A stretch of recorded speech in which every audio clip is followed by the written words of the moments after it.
Camera's ready, mate. Let's go.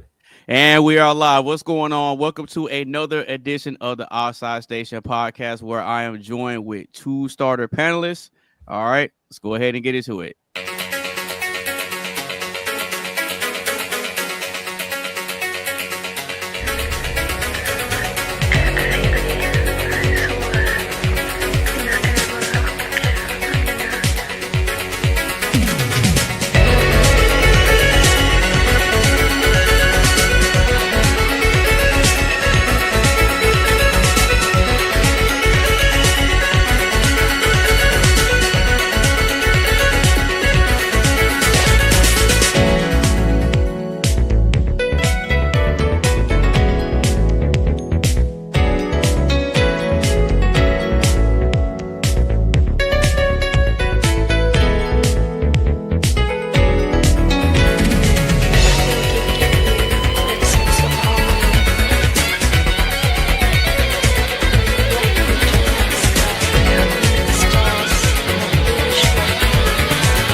All right, okay. Welcome everybody to another edition of the Outside Station podcast. Again, where I'm joined with two starter panelists. Quick announcements before we get into the show. If you're just now tuning in, make sure you get a stream a like, share with a couple of your friends. Make sure you follow everybody on all their social media sites. And if you want to join in on the live action, you can sound off in the chat, and I might consider opening up the panel later. So without any further ado, we're going to go ahead and get into panel introductions, and then we're going to chop it up for a little bit. And then I got an icebreaker before we start actually getting into the show. So with that being said, Carmen, go ahead and introduce yourself to the people. Hi, everybody. I'm Carmen. You can follow me on Instagram, carmen.ds92. And it's going to be a good show. I love these type of shows. So let's see we start the conversation, join the chat, like the chat. Let's go. Yeah, y'all have no idea what the questions are going to be. That's the interesting part about the potluck show. That's the most exciting part. Yeah, that's what makes the potluck show the potluck show. All right, Mr. Mark Fowler, go ahead and introduce yourself to the people, my brother. You're muted. Oops. Movie mistake. You good, bro. Anyway, let's go. I'm you know me, Mark Fowler. I'm just here, your resident Englishman, attending the Oxide Station podcast. Oxide Station podcast. I've never really actually shouted it out. So I'm just here doing my thing, trying to represent, and you know, you can always check me out. Well, I'll tell you more about me later. Oh, there you go. Yeah! All right. So without any further ado, we're going to go ahead and chop it up for a little bit. And how's y'all's week been? It's been good. It's been good. Just same old thing. Anybody got Super Bowl plans? It's Super Bowl Sunday. Anybody doing something for Super Bowl? You know what? That's a good question. That is a great question. Football. Football is American football, Mark. It's not soccer. Yeah. I get you. Seahawks, it's a big event, isn't it? A big Bad Bunny's gonna be the. I mean, honestly, I don't really care. I'm a Packers fan. I don't really care about the two teams, to be quite honest. So I'm just gonna be watching for the halftime show. Bad Bunny first. I've heard this, right? A lot of the big thing about the Super Bowl is the halftime show and the events that happen in between. A lot of people tune in to watch all the all the entertainers and all that for the kind of stuff. halftime It's a show. big event. Yeah, the halftime show and the commercials, because you know companies paid like, I don't know, is it like $500,000 to have to run like a 30-second ad? It's something ridiculous. They probably pay more than that. Like they pay like companies, car companies, beer companies, all these big companies pay like millions of dollars to have a commercial on it on Super Bowl. So it's a big deal. And plus Yeah. Bad Bunny, and everybody's divided about Bad Bunny because he's a Spanish artist. I don't know God what that forbid means. he go I on don't know what stage that and means. rap in Spanish. Everybody lost their goddamn mind. No, well, see, no one really cares about the Spanish part. They're concerned about him wearing a dress in front of people. That's what the big thing is. It's not about it being He a hasn't language. worn a dress in like over 4 years. As a matter of fact, he's expecting to. He has a Becky G is pregnant, so he's expecting. But you okay? You say that like, oh well, you know it. Well, I mean, it's been 4 years since the last time he put one on. You say Yeah, that? it's all right now. It's Like, okay. what? Yeah. Like, come on, Yes, Carmen. for 4 years. Nah, Let we that can't- go. Nah, And that we- was a political statement. That don't make him drag. That was a political statement. Well, we're Nah. getting into it quick. We're getting into it quick, but I'll tell you something though. That's valid though. That's valid because there are lots of entertainers through history that did like wear dresses and makeup and stuff like that.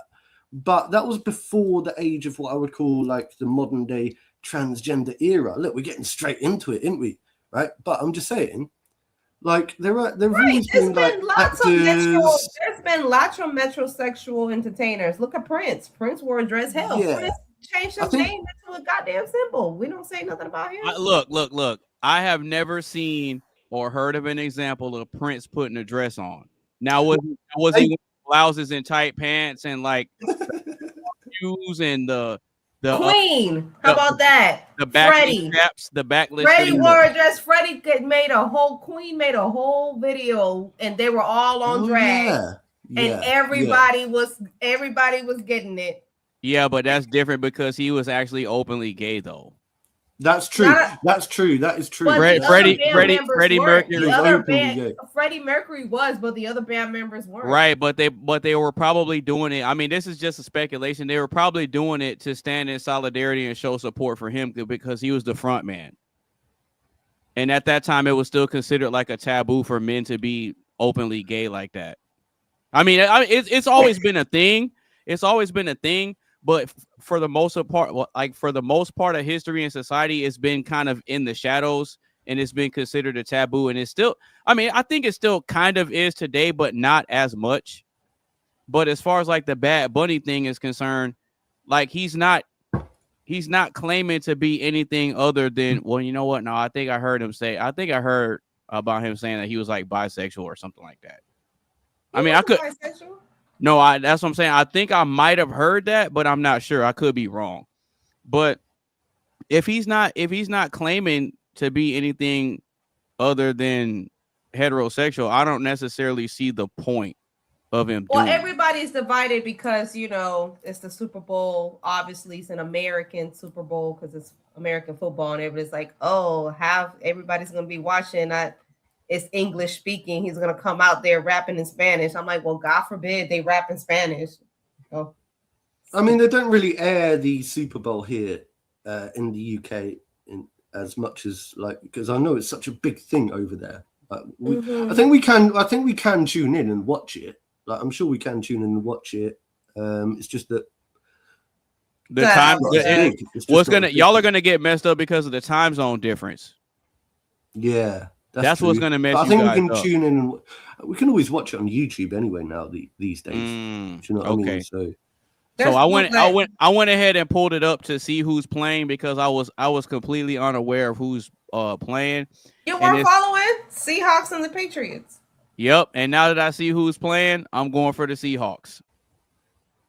You don't want to see the Patriots? Nope. Who should I support then? Who should I support? The Seahawks. I mean, I guess we all team Seahawks, Patriots. Seahawks. Okay, I'm gonna support the Seahawks then. Okay. No, because this is the thing. This is the thing, Carmen. New Yorkers don't like anything to do with Boston.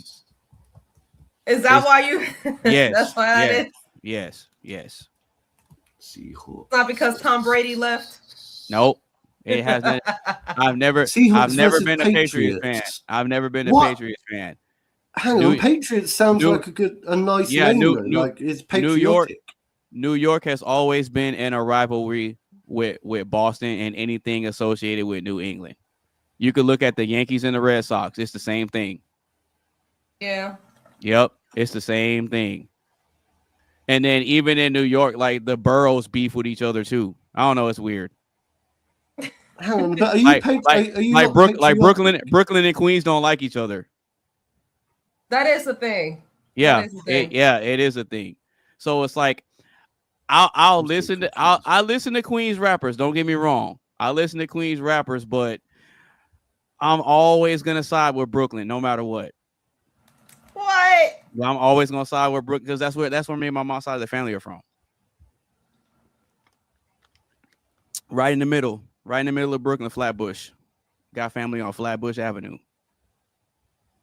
You notorious B.I.G. all the way. Well, no, not well, because him and Jay-Z are from Bed-Stuy, and so if you like in Brooklyn, Well, B.I.G. from Brooklyn, right? He's yeah, from but Brooklyn. the neighborhood he's from is Bed-Stuy, so it's all the way at the top of Brooklyn. So you got Stuyvesant, and then you got Bedford-Stuyvesant, like at the top. And then in the middle, like literally in the middle of Brooklyn is Flatbush. Then you have East Flatbush, and then you got Brownsville on the other side. And then you got like Coney Island and all that stuff in the south. And where's Jay-Z from? He's from Bed-Stuy, like Biggie. Oh, so they're both. Well, oh, okay. So you don't mess with Nas then. He's from New York I too. mean, I don't know yeah. where Nas is from. I don't remember. Bronx? No, I don't know. he's from Queensbridge. Oh, he's from Queens. Okay, never mind. That's what I'm saying. It's just not the same. It's one of those things where it's like either if you know, you know, and if you don't, No, you don't. yeah. If you don't know, then you don't know. Well, like I said, I don't really care for the two teams. I'm a Green Bay Packer fan, always have been. Hubby is a Falcons fan. I don't know why. He's More like Green Bay slackers. We had a chance. we had a chance. F them Bears. Chicago Bears. Nah, man. F them Now, Bears. see, people like to crack jokes on me from time to time because I rock with the Giants, no matter what. Oh, with the Giants. Yeah, absolutely. Oh, Jesus. Absolutely. I'm never gonna break my loyalty to the Giants under any circumstance. You're just like Hubby. Hubby stays loyal to the Falcons. I'm like, I don't see why. Well, is he from Atlanta? Or Yeah. like he's from He's from Savannah. He's from Savannah, Georgia. That's his team. You can't tell him nothing. Well, that makes sense then. That makes sense. I mean, if you're from that state and that's like the only NFL team you got, then I can understand. Because like here in Texas, I'm in San Antonio, but Texas, they ride for the Cowboys. Even though his mom, I don't know what is it about the Cowboys fan. The Cowboys fan be like, okay, well, Cowboys haven't done shit since the 90s, so I don't know why anybody's a Cowboys fan. But here in Atlanta, that shit is such a thing, and it's always old people. It's always like old dudes and old ladies be like, I'm a Cowboys fan. I'm like, why? I don't understand it either. Like, for the life of me, I don't understand it either. But and they go hard. They go hard. I've decided, right? I've done 2 minutes of research quickly. Oh, okay. Mark, who you going for? I've got to go with Patriots, haven't I? I'll tell you why. Yeah. Right? Apparently they're called. Hang on. They're called the New England Patriots. Yes, New England Patriots. And it's got England in its name. You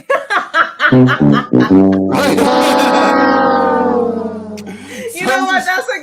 I'm not even mad at Mark. I'm not even mad at you, Mark. That's a good point. We didn't think about that. We didn't think about that, AB. It got New England in the name. He's from England. I have to support the New England Patriots, right? The British Boston Party. Yeah, okay, yeah. I love it. Look, it's got England in the name. That's all I know, okay?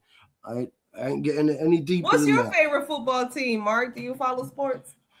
Football? You call it soccer, but yeah. You call it soccer, but real football? Yeah, real football. I like the way you said that. Well, they call it American football. I like the way you said that. Real football, because it is Well, real that's football. the real football. I'm Hispanic, you know. Atlanta Yeah, United. yeah. Atlanta United all the way. So I support Chelsea. Chelsea, which is Do you know Chelsea? Yeah, isn't that where? That's not like a city. No, yeah. that's not a It's city. a London like borough, a place in London. So you get like there's Arsenal in London and there's Chelsea like that, which are kind of two London established football teams. But for the most part, people tend to like Arsenal. They're like top of the league at the moment. Everyone loves them. Also, it's the names of the different football clubs. Yeah. Okay, I got you. So different regions. I support whoever David Beckham was playing for. I don't know who that is, but I support them. Mate, to be honest, I'm not really a big football fan here in the UK. Like, so if my friend was here with me right now, everything. No, I'm just saying. I'm not big into it, but I am a big supporter of it. I follow it. I watch the World Cup.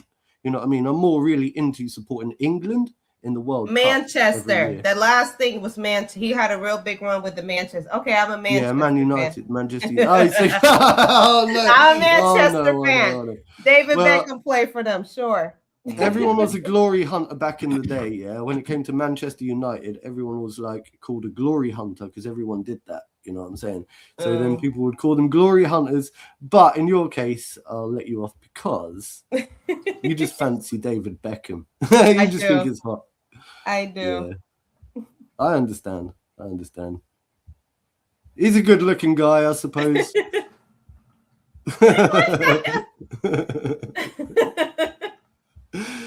Have you what Charles, bro? Disgusting. Have you ever watched any UK football, soccer? No, I haven't. Really? Not yet. No. Okay. Well, because for me, like I'll see clips, and I may catch a little bit of a game, but I've never sat and watched an entire soccer game from beginning to end. I've never done that before. On TV, I haven't done, but I have been to Atlanta United games. It's the same as baseball. Nobody's gonna sit there on TV, but when you're in it, oh my God, it is so much fun. Well, see, baseball's different. Baseball's different. Baseball ain't different. Ain't nobody seeing no Braves game from start to finish. No Yankees game from start to finish. Ain't nobody seen that. Yeah, but when you're actually there at the actual game and the adrenaline and the atmosphere, it is so much fun. Oh my God. I had the best time. I mean, would you say it's fair to call baseball America's national sport, or would it be like basketball? It'd be football. It'd be football. American football. Yep. Right, yeah. Football. It'd be football. I think more people support football. Well, definitely NFL has more money than baseball. For sure. I don't know. I don't know about that. Carmen. NFL players get paid a lot. No, they don't. NFL. No, they don't. The NFL gets a lot of money. Only the star players make a lot. I'm telling you, the star players are the ones that get the contracts, and there's not a lot of star players in the NFL. I'm telling you, and the reason and the reason why is because the NFL season isn't as long as the NBA season. Well, the NBA is a little bit more. You got sponsors and you got a little private things and all of that. Yeah, but the NBA generates more money than the NFL. Baseball earns that much money though. Yeah, they do. Yes, they do. From where?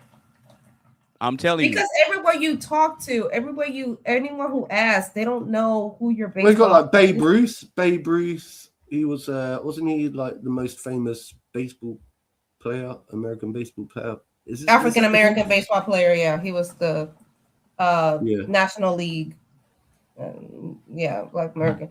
But even here in Atlanta, I don't know about a lot of Braves. And that's even what it said because a lot of my people play baseball. My people's sports is baseball. Yeah, like Sammy Sosa. Hell, half the Braves team is Dominican. That's half what I'm the saying. Braves team ain't even white. Half the Braves team is Dominican or Puerto Rican. So Yep. Well, because like with baseball, it's going to be mostly white people and Latinos. Yeah. That's white people and Latinos dominate the MLB. Now with basketball, it's dominated by black people. And I would say I think it's the same with the NFL. Yeah, well, they say white men can't jump. Do you remember that old saying, "White men can't jump"? And I think that's from a movie. That's from a movie. But I think that's more basketball. Saying, but I think there's a saying to that, and I think there's a truth to that. Like, I think black people are better at certain sports, especially basketball. I mean, obviously, you can't say it's the case for everyone, but I do think that. You know, even football. Actually, I think black people are better. But even football, you start thinking about like these legendary quarterbacks. I mean, like soccer. These all right. These players that have rings and everything. A lot of them are white. Hold on, I gotta stop the show real quick. Oh, I looked it up, and Carmen was right. I looked it up, and Carmen was right. I was right. Yeah, the NFL generates the highest total revenue, $20 billion annually, and is the most profitable league. But NBA players earn higher average salaries due to smaller rosters and a higher percentage of revenue sharing. See, that's what I was saying. I knew that the NFL players didn't make all that much. But you were right when you said that you think the NFL makes the most money. But I was right with the NBA thing. With the individual contracts. Well, a lot of those contracts, they don't come from the NBA. They come from like private. They come from Nike and exactly and private sponsors and the whole thing with the WNBA and the women's. Man, I don't want to get into. While the NFL reigns in total money, NBA players often make more on average. Yeah, that's what I was saying. Wow. So when they talk about salaries, NBA highest average salary driven by 65% total compensation, often coming from endorsements and smaller roster sizes. That's what you were just saying. Mm-hmm. MLB high average salary, roughly $4.66 million a year due to a lack of salary cap. Oh, I didn't even think about that. Allowing for massive contracts, particularly in major markets. That's baseball. And NFL has the lower average salary, approximately $2.7 million, despite the highest revenue, because the revenue is split among a much larger roster, 53 plus players per team. Yeah, see, that makes sense. How does that make sense? So that means that baseball is not as popular as football, and also the baseball team is because the team rosters aren't that big. Players? Well, think about this. The NFL brings in the most money, but the players don't make as much because each team has more than 53 people on it. I suppose a baseball, which is a smaller team. Exactly, and the same with the NBA. Okay, that makes sense. But you were right about the NFL bringing in the most money, but I was right about the NFL players not making that much. I didn't really understand why, but when I looked it up, I saw it. It makes sense. Yeah, because how many players is in a football team versus a baseball team and a basketball team? And the basketball team is like what, 12? Well, I think it's 11 versus 11 or something. Playing. Yeah, in football, I think it's 11 players on the field at a time, and then with basketball, it's 5. Yeah, right. No. Is it 5 or 6? It's 5. Is it 5? Yeah, it's 5. Okay. Because I've been playing a lot of 3 on 3 on the Xbox. Yeah, because with basketball, you have 2 guards, you have two forwards, and a center. Yeah. So that's 5 people. I'm telling you, they're probably all the football players probably make the soccer players / football players probably make more combined. Yeah, those guys, sport. Yeah. Soccer's a world. That's a global sport. Yeah, that's a world sport. Everybody goes there. The World Cup and all of that. Yeah, right. A lot of people, I think, the million they make millions. You know, a good signing, they'll pay them millions. just to join the club and put it Yeah, all they're under getting your mother's name, crazy. like that soccer player did in the United Arrows. Yes, He put all his sir. shit. I don't know who There's a that lot of was. I don't very, very remember, but all of his wife, he got his wife served with divorce papers. He But said, don't "Yeah, forget- I'm broke," Don't and forget all your his stuff was under his mother's name. you're hosting you're hosting the World Cup this year. You're literally hosting the World Cup this year, the Soccer World Cup, America. And It's hosting- they are. I don't know what city though. I can't remember what city. What Oh, I city thought is you. that? I thought you were talking to Carmen. I'm like, Dominican Republic don't have space for that. No, I'm No, talking the to both of you. U.S. Listen, The the US US. The U.S. is hosting the World Cup, but Yeah. I don't think it's Atlanta. It's somewhere, but it is in Right, the right. U.S. I don't know where they're going to host it. I'm assuming there's going to be stadiums all across the country, throughout all different states. Yeah, they're going to use all those different places and whatever you can get to.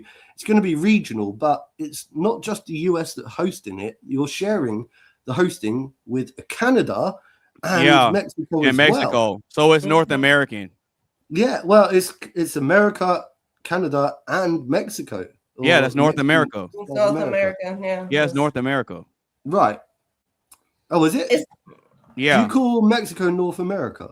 Yes. Is that not part of South America No. or the South American region? No. It's South America. Yes, it is. Yes, No, it's it not. is, AD.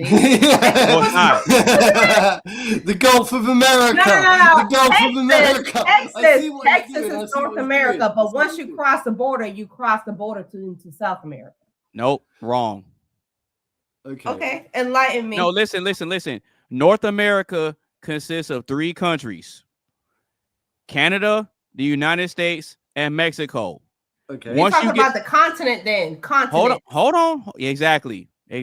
Now hold And on. then after Now- Mexico, you're saying Now South after you leave Mexico and you start going into Central America, you have all those countries that connect North America to South America. That's why that little strip of countries in between is called Central, with Honduras Okay. and all that, El Salvador, Guatemala. Costa Rica, Guatemala, Nicaragua, all those countries. Okay, can I just say, as an English person, maybe I'm naive to this, yeah, but I always pictured it like this, right? I picture America split into 2 bits, right? Big America, and then that bit underneath, yeah, that looks like Mexico and Colombia and everything else. I couldn't. Colombia's in South America. Colombia's Right. a little further down. But I just yeah. thought all of that was one region, and I always thought that bit, right, the big bit with all the states, right, was like America. And then I looked at the center bit and said that's Central America, and then just the top bit, Nah, top couple of states, and went, oh, that's North America. because this is the thing, because Canada Kind of. is a country I and know it's I'm being divided into stupid. it's divided into is it 13 or 11? It's like 11 or 13 provinces. Well, there's French I Canada, know I'm being and then there's stupid like about this. American Canada. Because I know Well, yeah, that that's we've got like- North that's America and Quebec. South America. Yeah, And they're that's different Quebec. continents. They're 2 different continents, aren't they? No. Wait, Are they say not? that again. Wait, say that again. It's North America and South America, 2 different. Yeah, they're 2 continents. different continents. That's what I'm Yes. saying. Yeah. They're 2 different continents. Mm. And they're connected Right. by Central America. But I thought Mexico was in the southern continent. It's Huh. not. It's not. I mean, that's what I said too. Mark. I'm like, Mexico is part of South America. No, it's not. You know why? Because Texas used to be a part of Mexico. Yeah, and it's not. Well, it's not now, but Texas used to be a part of Mexico, just like New Mexico, Arizona, like Colorado, Wyoming, and I think a good portion of California. Like Mexico owned a lot of the southwestern territory of the U.S. And You they can look- lost it with the Mexican War. They fought. Yeah. They fought and they lost it. So really, the Right. border crossed y'all. The border crossed Texas. So once you, I don't know how far.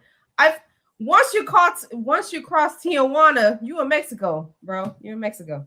That's a whole border. Yeah. I don't Yeah, know 'cause how there's far. a I don't know how there is a far is Mexican San border. Antonio from Tijuana, but once you cross that shit, Probably like 3 or 4 hours, because to get from San Antonio to Houston is 3 hours to the east. But if I want to go what about south? If I want to go south to Corpus Christi, that takes about 2 hours.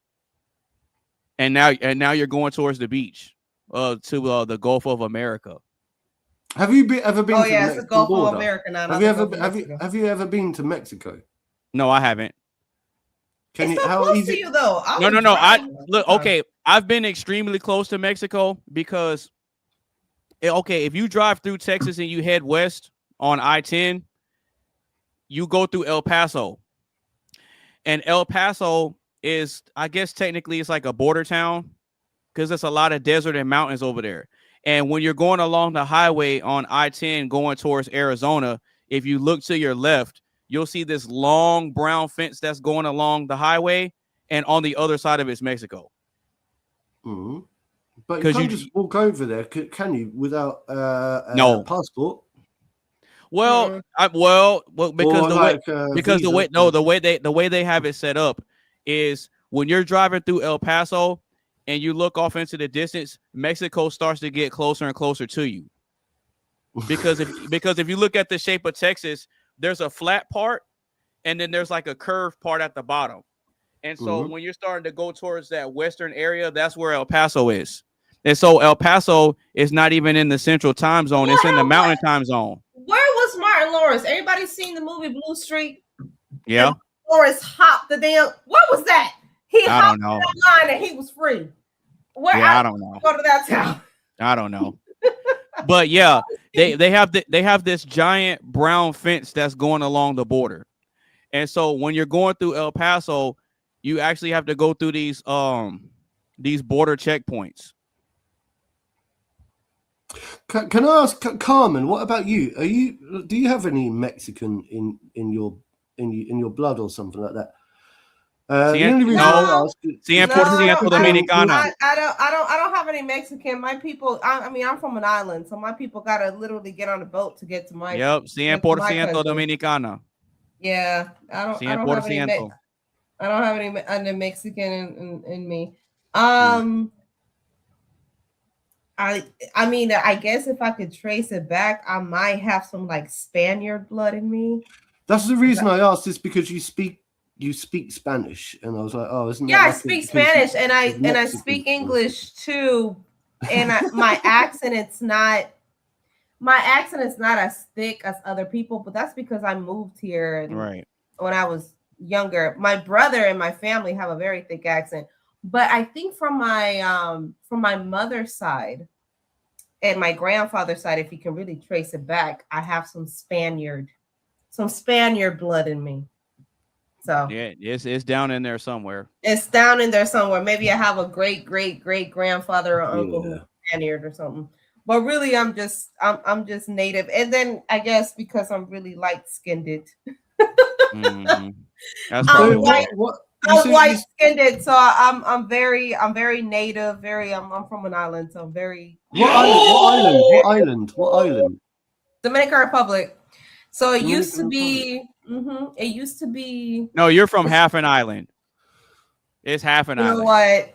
Okay. Yes. Anonymous is right. It's half an island. It's half an island because they share it with Haiti.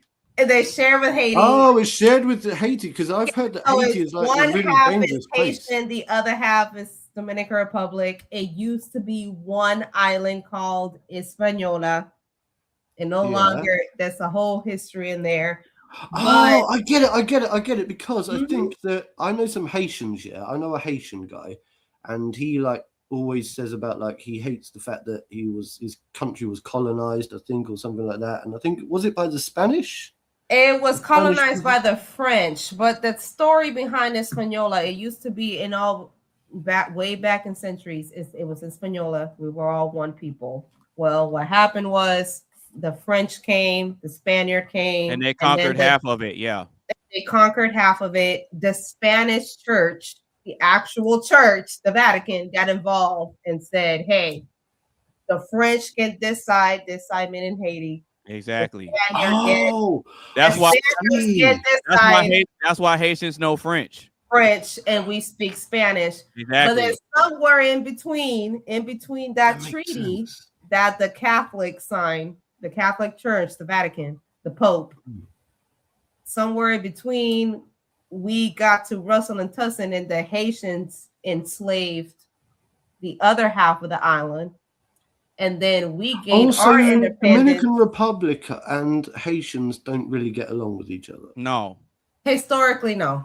No. The Haitians enslaved the Spanish part of the island, and that was a whole thing for a couple years. And fun fact, Haiti was actually the first Black, Black community that actually rebelled in history. Before Black Americans, before African Americans, Haiti was actually the first to set the map.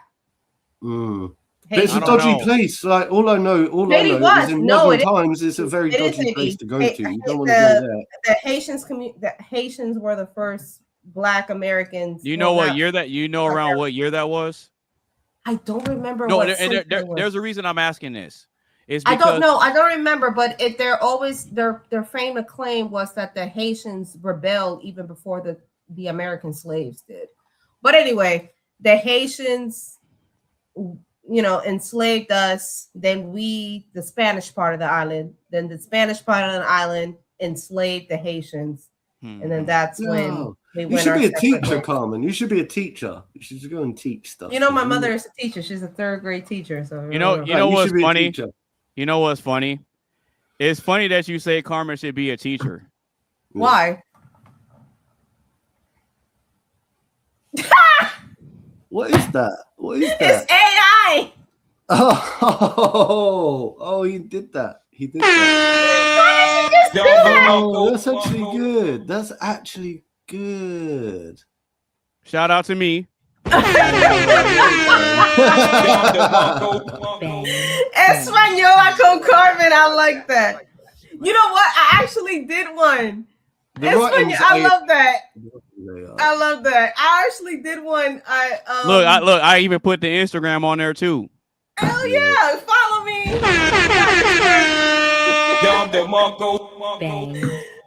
That was. I think the students are gonna be looking at another thing, and I'm mad that you have all the little boys in the class. I don't got girls in my class. Fuck you. Wait a minute. Hold on. Look back at the teacher. Look. Hold on. Look back at the teacher. Look back at the students. They're all boys. I don't have no girls. No, there's girls in there. No. I'll tell you why, Carmen. Oh, there's a girl. Listen. Oh, there she goes right there. We're gonna name her something. I don't know a name right now. We're gonna name her Sonia. Little Sonia right there. Oh, there's another one. Okay, there are girls in my class. Never mind. Esperanza. Call her. Let me think.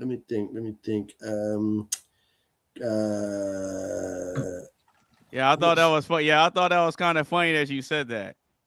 Conchetta. But one of my best friends, childhood friends, she's Haitian. So. Oh, really? Yeah. Well, it goes to show that in such a fractured world, right? There's lots of people that are out there hating on each other, but at least there's people like us that can still just get on and have fun and see past all of that. We're like the modern age. It's crazy. We're more alike. We're more alike than we're different. Then we are different. Yeah. We're definitely more alike. No, I think you're absolutely right on that.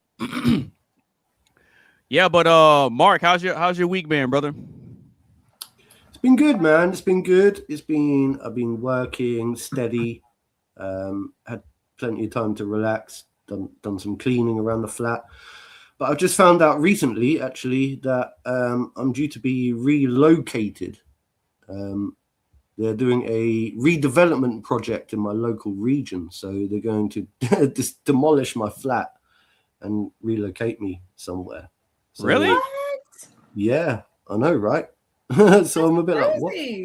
Well, hopefully I'll get I think according to local plans, I will get compensation for the relocation, but it's like, man, there's so much to consider, isn't there? Like when relocating, like hopefully I get to pick my region. I'm going to stay within the same town, obviously. Right. But obviously, just a town can be quite big, depending. So there's a lot to consider. A lot to consider. Well, why is that? Is it like rezoning? Why? Well, because it's like this area that I live in is old, right? And I'm actually like part of a social housing scheme, so I live within a council flat. Okay, I'm owned by so I pay rent to the housing association. So it's effectively I don't own my property. That sounds like HOA. It does sound like an HOA. Right. So I rent from the government, yeah. Now, obviously, I don't own my flat. But even those that do, they're still being evicted anyway. There's a major regeneration going on in our local area. And it's just deemed to be like a lot of the properties are deemed to be too old, and they want to redevelop the place and they probably want to make more money, put up more blocks of flats or something, you know. It sounds like gentrification to me. It sounds like, okay, get all these poor people out so we can get. Yeah, I was gonna say that definitely sounds like what that is, because we go through all of that all the time over here in Atlanta. I'm like, it sounds like that.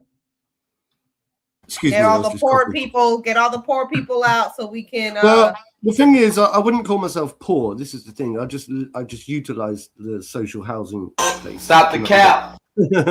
Like I do quite well. I've got my what I would call my side hustles. Yeah, I've got my savings. I've got my investments. I've got my investment portfolio.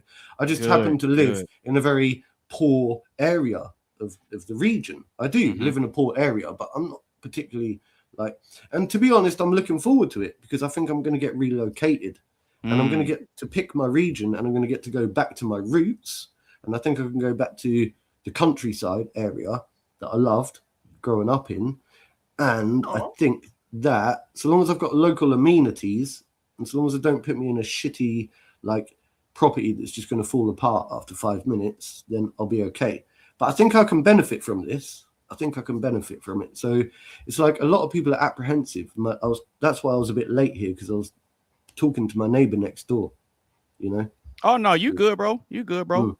I mean, because, it's one of those things where it's like, I understand people have stuff going on and, you know, people have personal matters that they got to tend to that they have to put at the forefront of what their focus is. So, I mean, I get it. Well, what's the general consensus of everybody, Mark? Like, so they're excited about this move. Like you seem to think of it as a glass positive. Half full type of person, but maybe most of it will look as a glass half empty. Yeah. There's lots of people. I've looked in local community, like you know all the stuff on Facebook. You know my local town Facebook stuff and this, that, and the other. And I've listened to a lot of people's feedback. It's very split. It's very split. You know. I think people like me are going to utilize this, and I'm going to benefit from this. But there are going to be other people in the surrounding areas that aren't living in quite such a small place like mine. You know, people that have been there for 40 years of their life, you know, are looking at maybe losing their house. You know. Oh yeah, that's hard. Right. That's hard. Yeah, and this is so. There's a lot of split kind of feelings about it, but yeah, I mean, I personally I'm one of those happy-go-lucky people. I'm looking forward to it. Actually, I was looking to move out of my flat anyway. I was looking to move out of my flat, so I just see this as an opportunity for me. I'm like, I don't need to look to move out of my flat anymore because if they're going to demolish it and give me compensation and rehouse me and give me a better place, then I'm going to utilize that. But that's only because I'm in that position. Yeah, that sounds like a come up. The way you're describing it sounds like a come up. For me, well, that's because it's in that position. But you got to think about the people who's been there for 50 years. They don't have that position. So it's bittersweet. It's bittersweet. For me, it's a good thing for my local community. And you've got to bear in mind, if I get relocated and all my local neighbors all get relocated, then we lose our network. So I no longer have the same neighbors anymore. I've got to then like start afresh with new neighbors, get to know them. You never know when you have to move. you have to get to know your new neighbors. And if you don't get on with them, then you could either be walking into disaster or into the next, grass can be greener on the other side, but also you could be walking into a really shit field. Yeah. Yeah, that's we'll just see. That sounds right. Yeah, that's true. But I've got plans anyway. I've got plans, because I'm always look. I'm not going to let. I will make sure that I benefit from it somehow. Okay. All right. So real quick, I got a bit of an icebreaker. This isn't like part of the show. I just want to ask you guys something. So, given that you guys are at the ages you are now, what would be a solid piece of advice that you could give yourself from 20 years ago? I'll tell you exactly what it is. Don't get into smoking. Don't get into drinking, right? Instead, save your money, work hard, and put it into gold and silver, and invest your ass through life, and then you'll be a multi-millionaire before you know it. That would be my advice. Okay. Don't get into drinking, don't get into smoking, and invest. Okay. Sounds good. That sounds like some solid advice. Carmen, if you could give yourself from 20 years ago a solid piece of advice or some guidance, what would you say to her?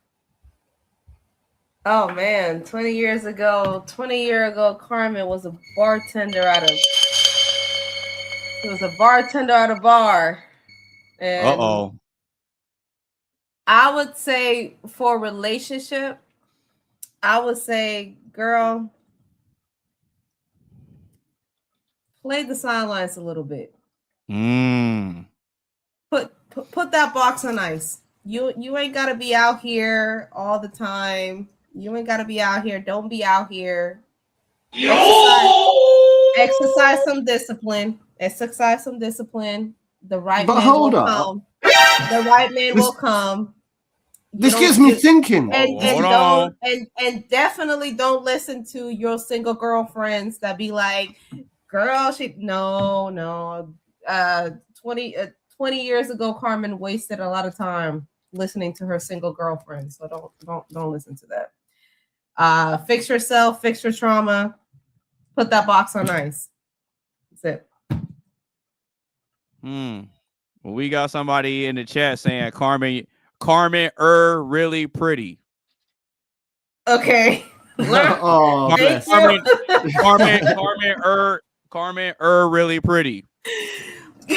It's your really. Just so you know, I got my secret agent to send that one. Yeah, that was my secret agent that sent that. Yeah, by the way. It was, huh? No, I'm kidding. Yeah. That's what I would say. That's what I would say. Don't listen to the Instagram.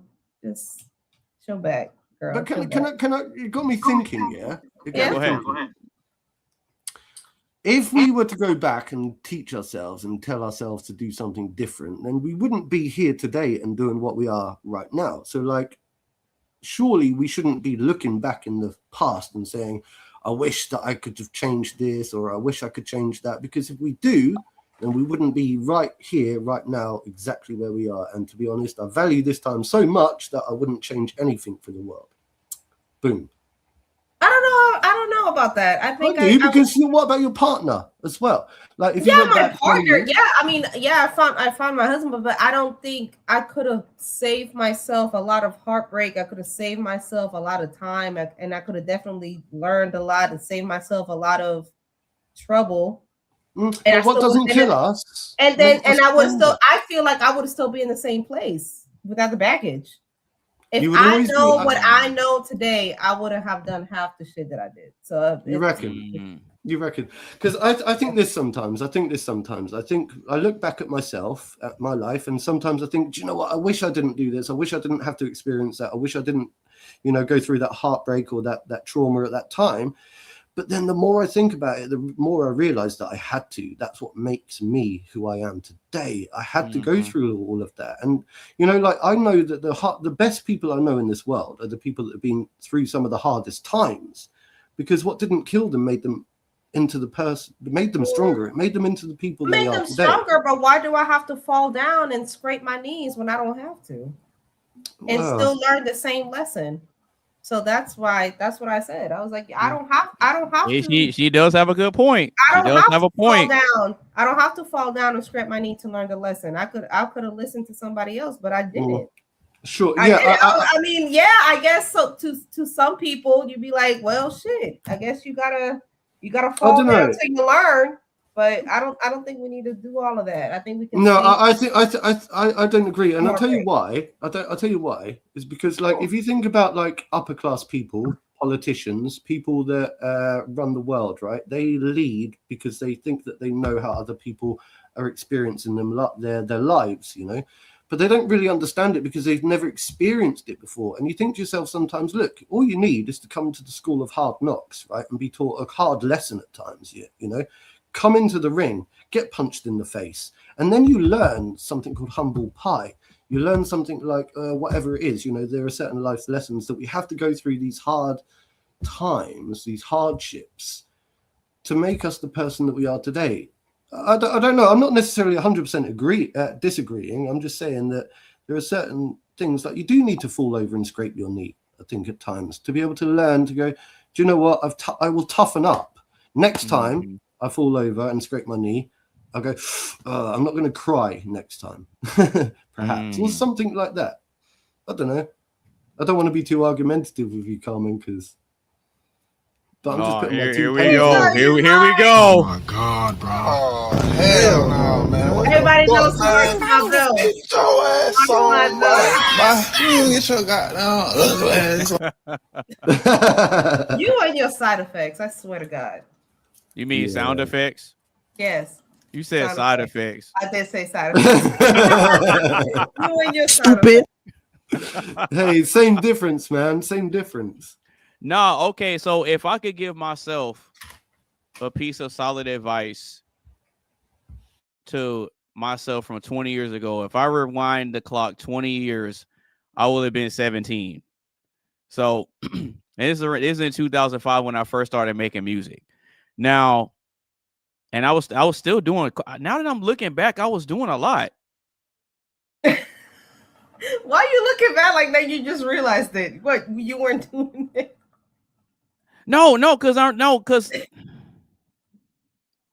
really was moving around and doing a lot when I was 17. Well, I didn't have a car, but oh hell, you didn't have a car? Not when I was 17, no.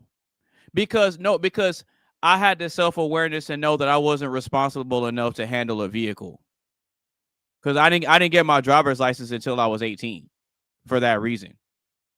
Well, I guess I didn't get my car myself. My daddy bought me my first car at 16, so I guess. Mm-hmm. You know that was my daddy. Well, because my whole thing was like I figured out how to make money at a very early age.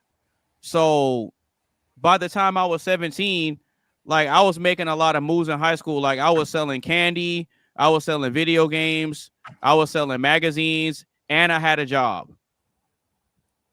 Oh. So now that I'm looking back, and I was doing martial arts and making music and all that stuff too. So now that I'm really sitting here thinking about this, some solid advice that I would give my 17-year-old self would be to start learning about investing and really start studying, learning how to invest and take the money that I was making and put it into something. Well, you know what I want to ask you, and I don't know if this is too personal. If it is too personal, you'll have to. Yeah, go ahead. Yeah, go ahead. You said in the past that your family's very military service based. Why didn't you ever go into the military? Because I value my. Sounds like a natural way to go, if that makes sense. Yeah. Well, the reason I didn't do it is because I value my free thinking mind too much. Okay. What does that mean? I don't want to put my destiny and my overall outcomes and success in somebody else's hands. And you have to do that if you're going to the military? I mean, I'm not saying that's wrong, but it's just no. And see, and I don't have anything against the people that serve. It's just my outlook on things. I can't subject myself to a mission or a cause that has nothing to do with me, but I'm expected to carry out something on somebody else's behalf. And my opinion about it doesn't matter. I see. How did your parents take that? They didn't trip. Really? That's surprising. Well, that's not something that they were ever going to pressure me into. Oh, okay. I see. Yeah, they were never going to pressure me into it. But yeah, I value my free thinking mind too much. And if we're being honest, my honest view on it of why I didn't want to do it is because I believe that it's a cult that requires human sacrifices. Well, especially here, it's no secret that you see these recruiters and the ROTC. I mean, my high school. That's more the deeper reason why I didn't want to do it. My high school was real big on ROTC, and you see, even when you got into junior and seniors, they were just like, we'll pay for this, we'll pay for housing, we pay for this, we pay for that. So I know a lot of people in the military that went into with the benefits. No, and see, and I get that. Like, okay, I understand that people have their reasons for why they sign up and they serve. I can't take that away from anybody who chooses to serve. Well, I guess he's having some network problems, but I can't take that away from anybody who decides to sign on the dotted line and commit to serving the country. Those people have my utmost respect, but I'm looking at it from the long run and the grand scheme versus the short term. Oh, I get free housing. Oh, I get to travel. Oh, they get to pay for my school and this and that. Like I'm not looking at that. So from the time I was young, I've always had this understanding and belief that my ultimate form of success in life would come from something that I build. And so I've held that belief for a very long time. Because I came to the realization when I was maybe about 12 or 13 that no matter how hard I work and no matter how much I do the right thing, no one's going to give me anything. That's a very young age for you to have that mindset, though. In my personal opinion. No, it is. And you're 12 and 13. You're supposed to support, or maybe it's because you're a guy and I'm a female, so it's because 13, you're supposed to lean on your parents. Or maybe because I was children. Again, I'm the youngest in my family, and I'm also a girl. So, I'm the oldest. You are the oldest. I'm the oldest, so the dynamic is completely different. So me having a younger brother and sister and having to watch out for them, that put me in kind of like a manager being in charge role very, very early. So I was placed in this position to where I'm having to make decisions that are going to affect other people. Like I have to be mindful of the decisions I make because, well, I got two younger people that are looking up to me and, they're following me. Yeah. I mean, because my older brother and I, we're 7 years apart. So. Yeah. And see, for me, like, I'm 37. I don't have kids yet. My brother just turned 32. And then my sister, she's going to be 27 on the 19th of this month. And none of us have kids. Yeah, none of us have kids yet. Now, my brother, I don't know if he wants kids, but I know my sister does. And our whole thing is we are dead set on not having kids outside of wedlock. Absolutely not. Me too. Yeah. Yeah, we're absolutely not going to do that because.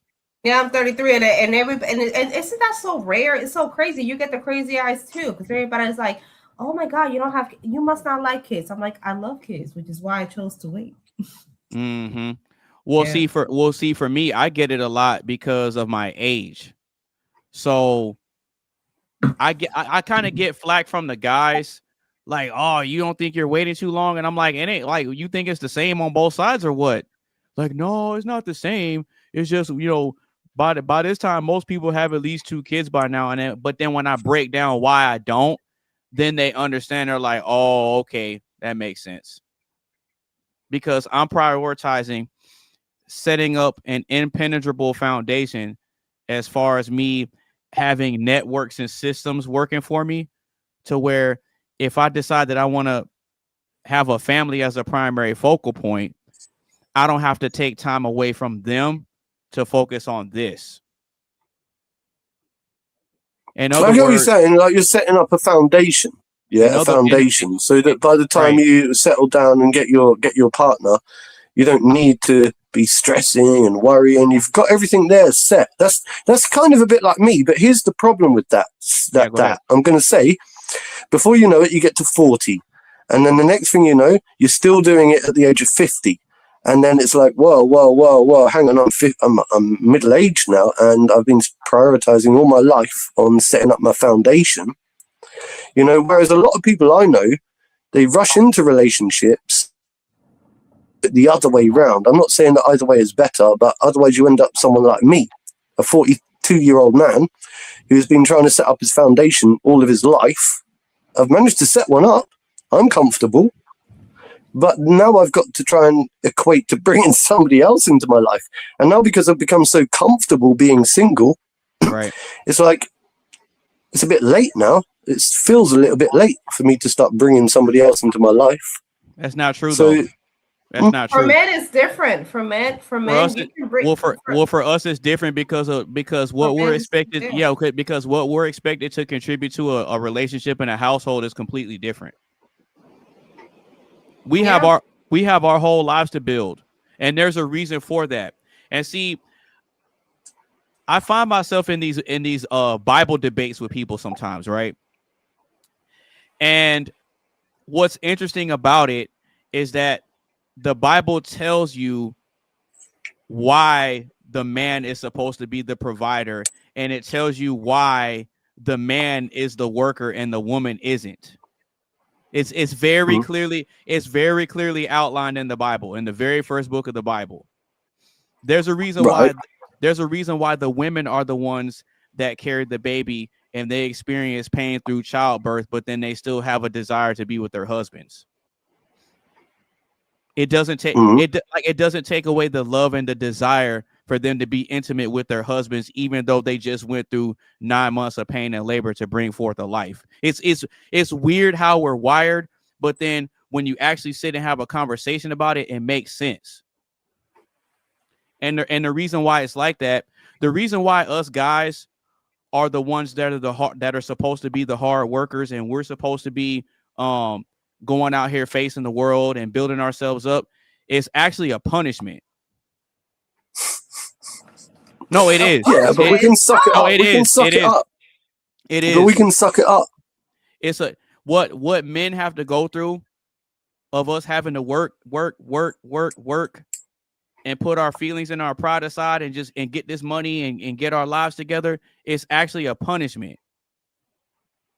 It's a punishment from God, because Adam disobeyed God's command by partaking of the fruit of the tree of knowledge of good and evil when he was instructed not to. I mean, look, I've heard all of that. All of that. Yeah. Now, being that the woman contributed to that, she got a punishment too. Yeah, so I was going to say, Eve enticed Adam to. Right. Yeah, that's right. But the instruction was given to Adam to not do it. That's where everything got messed up. When Adam disobeyed, that's when everything fell apart. And even in the Bible, God's punishment was, okay, you know what? Since you didn't follow what I said, I'm going to take everything from you and you have to go work to earn it all back. Yeah, but we can't reverse any of that, can we? So we just got to get on with it. You can't. You're right. No, you're right. So a lot of men don't realize why it's set up that way.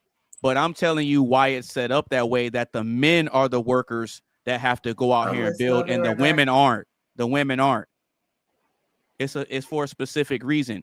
Now, the female punishment for the disobedience is pain through childbirth. Mhm. That's her punishment. So every time she gets pregnant and has a baby, she's going to experience a tremendous amount of pain. But she's equipped to overcome it, though. So why do some women just keep going back to it? Like, what do you mean? I mean, so I know some women that just love to give birth or bring children into this. No, you're world, right. Even if they have to go through that pain and suffering, right. They do it over and over and over again. Exactly. There must be something about it that they. I'll tell you why. It's because in our human nature, we have desires for things, right? So the way women are wired, women aren't wired to chase success and building things. We are. Yeah. That's why when a woman finds out she's pregnant, she goes through this rush of emotions, but a lot of times she tends to be overwhelmed with excitement, especially if she finds out that she's pregnant from a man that she loves. If it's a man that she actually likes, that excitement of finding out, oh my God, I'm pregnant. But even if life is suffering, yeah, because I think like Jordan Peterson says that. Like he says, life is suffering, right? And it's an old quote, it comes from back in the day. In a way that makes sense. Look, men and women both suffer. We both have to endure our own different, trials and tribulations in life. Yep. We're all going to suffer. We're going to suffer through pain. We're going to suffer through loss of loved ones. We're going to suffer in so many different ways, and it's not just unique to men and women. It's across the board. Everyone suffers. Everything suffers. But here's the thing I was going to say. We have then a duty then, right, whether you're man or woman, to try to alleviate suffering and try to comfort those around us, because we're all going to have to go through it. We all endure the same life. Right. You know what I mean? So there is no fix to it. I think. Well, no, there really is, though. There is a fix to it. And I'll tell you what it is. So even though the Bible very, very plainly outlines that what our tasks are is a form of a punishment, we actually gain fulfillment and joy from doing it. Like, I've never met a man that says he hates working. Even though it's a punishment from God, we enjoy doing it, which is weird. It's like it's a twisted psychology thing. Just like for on the female side, their punishment is pain through bearing children, but the thought of carrying a life and bringing forth a life is something that a lot of they love it. But this is what I find the beauty of life. So I love the fact that we balance each other out. Yeah, everything for me is like a yin and yang type thing, and it's like, look, we endure this, they endure that, right? Like, it's the same. Like, everything is like opposites. Everything works in two, like yin and yang, like I say, polarized opposites. And I'm like, but that's what creates the balance and the beauty of nature, I think. You can't have love without hate. You can't have pain and suffering without joy and ecstasy, right? So you have to have one. You have to have light and dark. You have to have up and down. You have to have left and right. Exactly. And so this is what makes, in my opinion, life so beautiful. The problem is so many people fixate on the opposite to what they are, and they compare themselves to the opposite, and then they find it difficult to relate to the opposite, and then they find it frustrating. Like, that's why you get men and women arguing with each other. That's why you get racial divides arguing with each other, because they're focusing too much on the opposite and not on the middle ground. And I think there's always a good middle ground to be found. There's what I call the Goldilocks zone. It's that Goldilocks zone. No, you're right. No, you're right about that. And see, what I've come to realize over the years is that sometimes you might be sitting by yourself, right? And you're sitting in your thoughts, right? And sometimes you may have this question you're asking yourself, like, what am I doing all this for? Like, why am I getting up early in the morning and working and slaving to build something up? Like, what's the end goal? And when I ask myself that question, and I think about the fact that I want to be a father and a husband, then all the negative thoughts about what I'm doing, they just go away. They go away instantly. So then I remind myself, okay, everything that I'm working towards is something that's bigger than myself. It is. It's always going to be bigger than myself. And the same things that women are working towards in a general sense, like when it comes to having kids and, you know, being a wife and all that, is for something that's bigger and outside of themselves. See, so this is the point, right? I remember one day hearing somebody say, "Oh, what is my purpose? I still haven't found my life's purpose," right? And that struck a chord with me because I said to myself, hang on, you're serving a purpose every single day. You're just failing to acknowledge it and realize it. Every time you walk past somebody and smile, and say something nice or do something, right? You've impacted somebody. In actual fact, you may have served so many purposes throughout your life, and you're just failing to acknowledge exactly what it is that you're doing.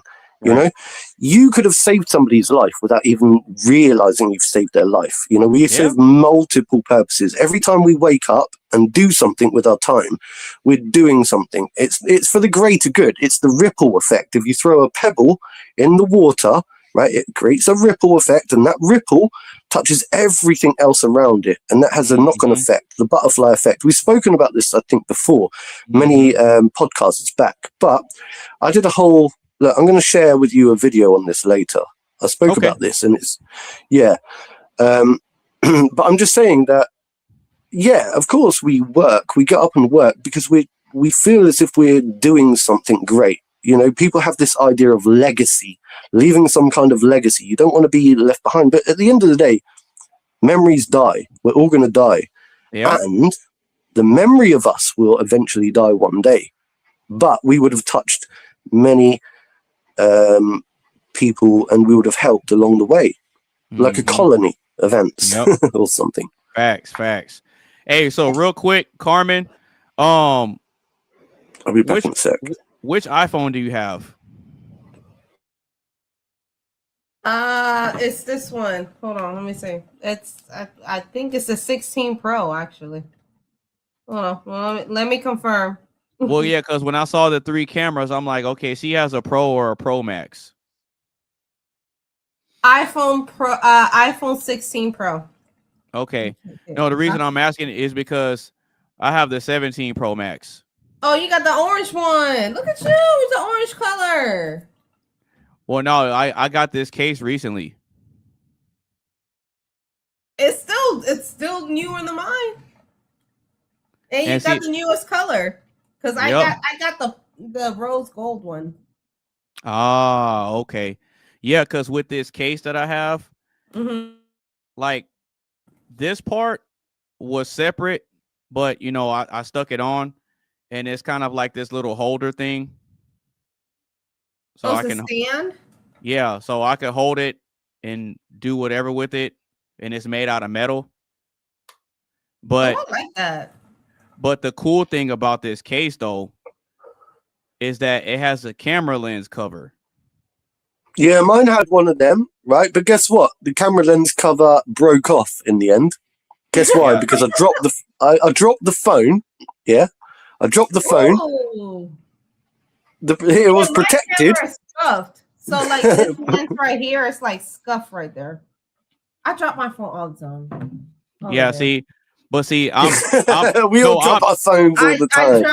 I cannot tell you how many times I dropped this. I dropped my phone so many days. But I'm good on not dropping my phone. I'm good on not dropping my phones, and I can prove it right now. Yeah, just wait till that camera flap thing falls off, mate. And that's when you'll be like, that silly camera flap thing. That's what happened to mine. Mine had a camera thing on it, a flap, just like yours. But I dropped my phone one day, and that was the vulnerable bit that broke off. But hey, maybe yours is built better. Maybe yours is more solid. Yeah, this is my iPhone 11. This is the phone that I was Oh, using. I said a 12. I'm like, oh, what is that? An iPhone 12? You got a second phone? No. This is an iPhone 11 that I was using. I got this phone back in 2020. You know I'm Android, right? And I went from this phone to this one. You're Android. So what are you? Samsung? Motorola? No, I use like all these Chinese cheap phones. I just buy like a Chinese one. Hey, let me find out he got a Huawei. Yes, something like that. Yeah. Yo, you know what? My brother, he has the Google phone, the Pixel, whatever the hell. Oh That yeah, I've shit- seen those. I've the seen those. Pixel, Those are whatever the nice. hell. I'm telling you, when we go out, I was like, no, we're taking pictures on your phone, on the Pixel phone, because it takes so much better. Oh my god, like that camera is amazing. Yeah, I mean, look, I think Apple phones have much better camera quality and stuff like that. I think Android, for me, I prefer. I've always used because it's like more open access with certain things and whatever. Each to their own, you know. But I've seen a lot of debates online where people like. Have you ever seen those things where people approach females, women in the street and say, "This guy's an Android user. Would you date him?" And they go, "Nah, I'd never date an Android user." You can't FaceTime me, fuck Mark. Like, off. you can't FaceTime me. You're Google videoing me. Like, No, ew. wait. Because because not that long ago, a few years ago, they actually did something to where iPhones can FaceTime Androids. Right. They did? Yeah. Hey, Carmen, we're talking right now. So who needs to FaceTime, right? And people were making I a know, bunch right? of memes out of it. People were making a bunch of memes out of it. Yeah. The FaceTime was probably all pixelated. So I don't even believe Yeah, and that was what the memes were. Yeah, that was what the memes were.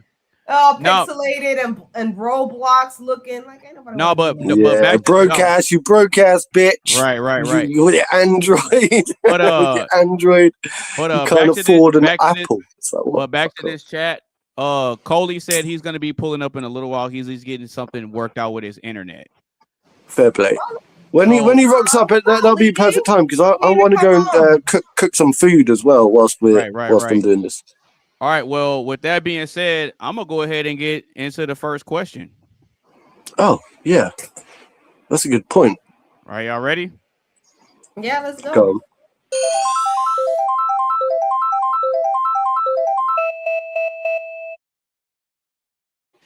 All right. So, question number 1 is: should success be measured by happiness or impact?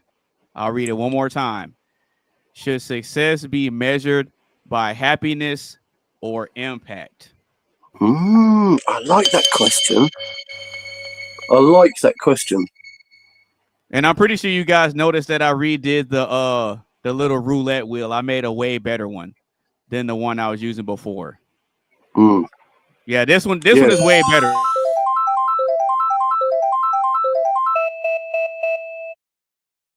It is. Yeah. It's more defined. I like that. Yeah, that one's way Have you ever better. seen those duck race things that people do? The duck races, isn't it? I Mate, so. never mind. We'll talk about that another time. Okay. So, should success be measured by happiness or impact? What do you think, Carmen? Oh, damn, I go first. I think it should be, and this is the regular. I guess somebody's going to disagree because I'm the woman. It should be measured by happiness. Not the cap. You said it should be measured by happiness? Yes, because if you can make an impact within the people that you care about, no matter how small it is, you should be happy about that. So if your success changes anybody's life within your circle or the world, either way, it should be measured by happiness because you're doing something that serves purpose to you. And it shouldn't matter how many people you impact by it. If that matters to you, then that means it's not genuine. So you want to make change that's genuine coming from you. And it doesn't matter if you change one person or if you change 200 people. It shouldn't matter. If it makes you happy, really? If it makes you happy, and if it doesn't even make you happy, if it spreads the message that you wanted to spread, why should it matter how many people impacted? What should matter is who it should reach. Somebody reached it. So yeah. Interesting. Okay. Yeah, I got quite a bit of pushback for that. But Mark, well, before you do, yeah, should success be measured by happiness or impact, Mark? What you got? I agree with Carmen. Happiness, and I'll tell you why. Of course. No. I'm not agreeing for the sake of agreeing. Okay, I'm not agreeing for the sake of agreeing. If I was going to disagree, I would disagree. Okay, what I'm saying is this, in my opinion, yeah, the happiest people have the most impact anyway, or the most positive impact, right? So I would say that in order to have the most positive impact, you have to be a happy individual. So when we're talking about impact, you've got the concept of positive or negative impact, right? So I'm just saying that impact isn't necessarily what was it? What was the question? Just should success be measured by happiness or impact? Right, exactly. And those unhappy people tend to be less successful in life, I think. Well, not necessarily. It depends how you measure success, you know? It depends how you measure success and who you put on a pedestal. Now, me as an individual, I find myself to be extremely successful because I found what I call a form of happiness. Yeah. Happiness for me was something that I struggled with for many, many years through my life. When I struggled with depression, right, I realized that a lot of it was internal struggles.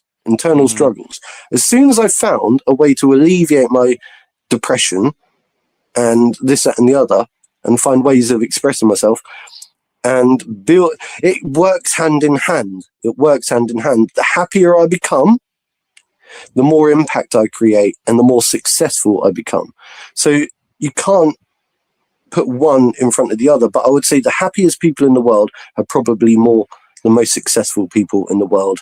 Whether they become millionaires or not, in my opinion, is completely irrelevant. I don't think money constitutes success. Interesting. So I actually disagree with both of y'all. Of course you do. Yeah, I disagree with both of y'all. I think that success is measured by impact. I don't think that success is measured by happiness. And I'll explain why I'm saying this.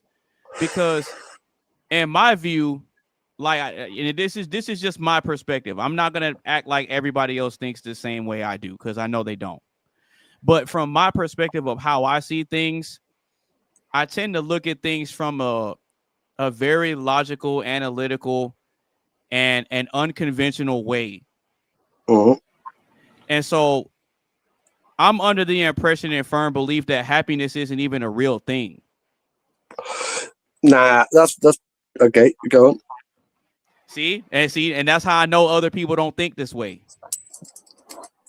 It's not right. So I don't believe that happiness is a real thing. And the reason I say this is because if I were to ask a person what makes them happy, they can't say one thing. No, some people can, and some people can't. Right, but go on. Right. So if I'm basing my success on whether I'm happy or not, then I'll be broke all the time. Because bullshit. No, hold on. Hear me out. Hear me out. Like I said, I know that the way I think and process things is very unusual and it's very unconventional and it's very off-putting. But the reason I'm saying that I don't think that happiness is a real thing is because people have to do things to get by regardless of if they're happy about it or not. There's days where we don't feel like getting up and going to work, but we have to anyway.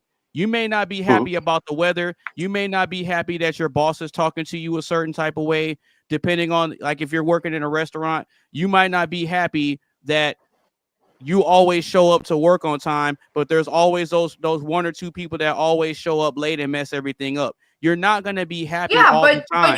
But you're not living. You're just surviving at that point. You're in Right, survival mode right. because you're looking at an ends to a mean. And when people are truly happy, I met people who are truly happy living in the shack or living in, and they can have the biggest mansion and they're unhappy. Right. Well, I think this is the elephant in the room. Completely happy.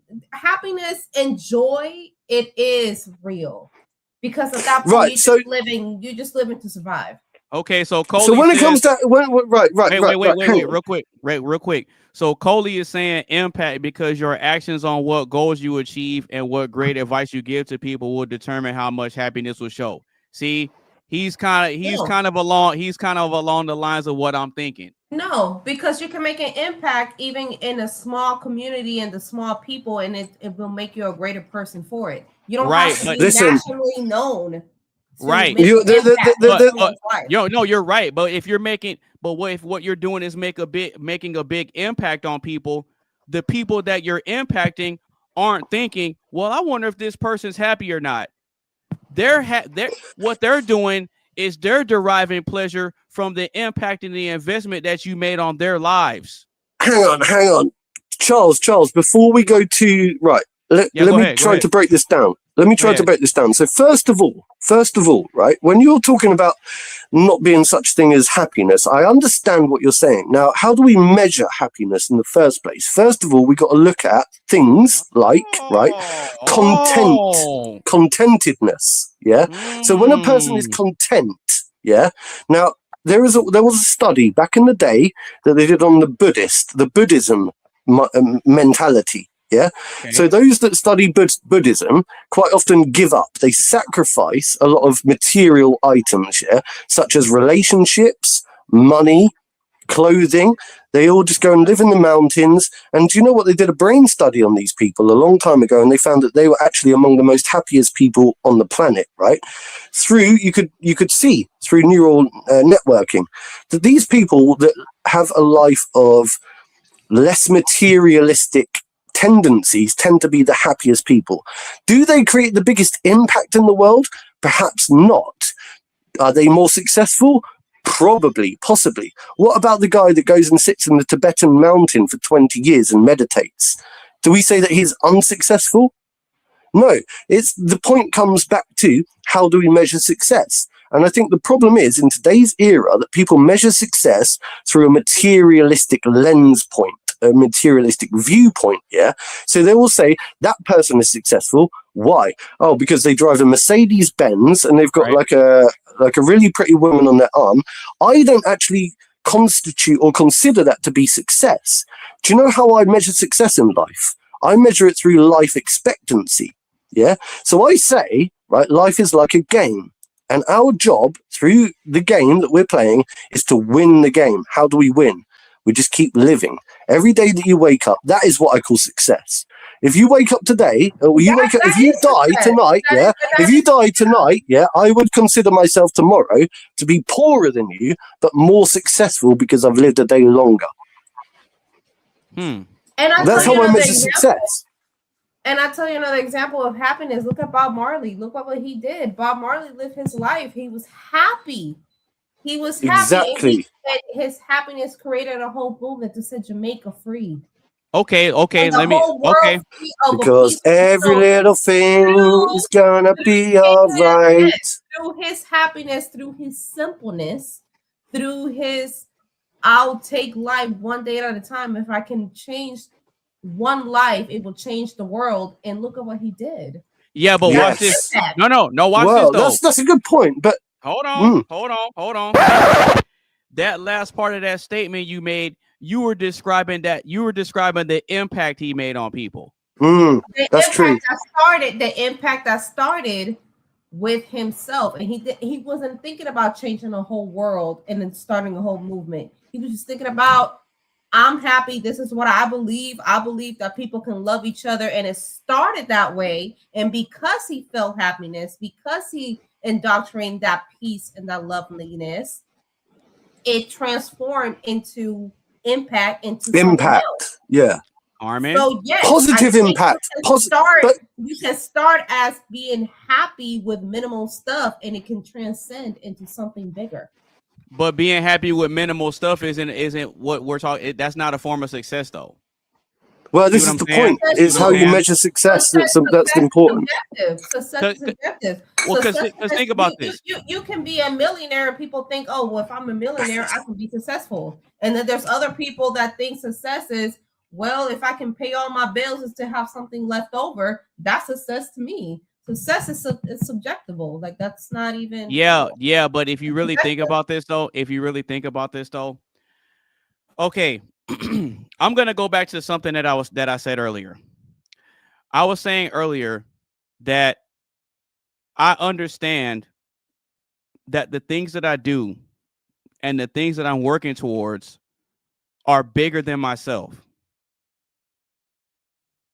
So with that being said, if I understand that the things that I'm working towards are bigger than myself and it's to the benefit and betterment of other people, then my happiness cannot be at the forefront of my mission.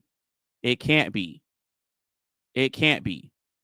And the reason I say this is because men in general, not all, but men in a general sense, we understand that we have to just get out here and make it happen. Whether we're happy, whether we're sad, whether you're depressed, I don't think that's real either. But whether you're depressed or you're going through your ups and downs, a man has to put his feelings aside and say, you know what? I may not be where I want to be, but at least I'm not where I used to be.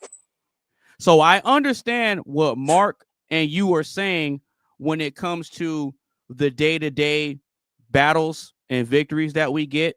Now, I understand how that could play into a person's self-esteem of how they view themselves, but I don't believe that happiness is a real thing because we go through ups and downs. It's not something that's constant. So you don't believe in the pursuit of happiness? But hang on. Well, here's another way. Here's another way to measure success. No, I'm going to answer her question real quick. It's okay. It's in the Constitution, by the way. It's in the Constitution. The pursuit of happiness. I get. No. You're right. You're absolutely right. But this is my answer to that. I believe in the pursuit of peace. I don't believe in the pursuit of happiness because peace is a constant state of being. Happiness is not. So how can you chase something that's not constant? But if you get to a point where you're at peace and you're a peaceful person, that's something that takes work to maintain, and you're not going to allow it to be taken away from you. That's why if I'm with a woman that's arguing with me and doing all this crazy stuff, my peace matters more than all that nonsense she's telling me. So I'll get rid of her. I believe happiness. I'll kick her out. It's synonymous to a peace. Happiness and peace go hand in hand. You can't be happy and be peaceful at the same like that. Well, that's the same to me. Well, I would argue that happiness kind of goes along. I would argue that happiness is kind of in the same plane as joy. Well, hang on. So look, because when it comes to success, right, you have to ask yourself, what are you measuring yourself up against? Yeah, are you measuring yourself up against the rest of the world? Are you dictated to by how other people view you as successful, or are you competing with yourself on a daily basis? When you wake up this morning, do you intend to be a better version of yourself than you were the day before? If that's the case, then right, I've lost the point. But what I'm saying is you're competing with yourself in order to get validation. You don't need validation from the rest of the world. And then that's what makes you a successful person, I believe, right? Okay. Because when you stop competing with the rest of the world, that's the day that you start looking within and you start saying, do you know what? I want to be better. I want to do this. And that makes you happier. And then I think that when you're happier, you create a more positive impact. Impact can be either, like I said a minute ago, either positive or negative. So impact isn't success. Impact in itself is not like a marker point for what constitutes success. Positive impact, on the other hand, positive impact will enable you to be more successful. But there are lots of people out there that you would see as being unsuccessful people in the world because you would measure them according to social standards and you go, oh, they're well unsuccessful. But I guarantee they've made a more positive impact than more people. Do you know what I mean? You don't understand the impact that people make. So the problem with success is how we measure it and how we attribute what we consider to be successful. I think that I'm more successful than most people. But a lot of people would disagree. Now, okay, cool. So cool. It's cool. Okay. So this is the thing, right?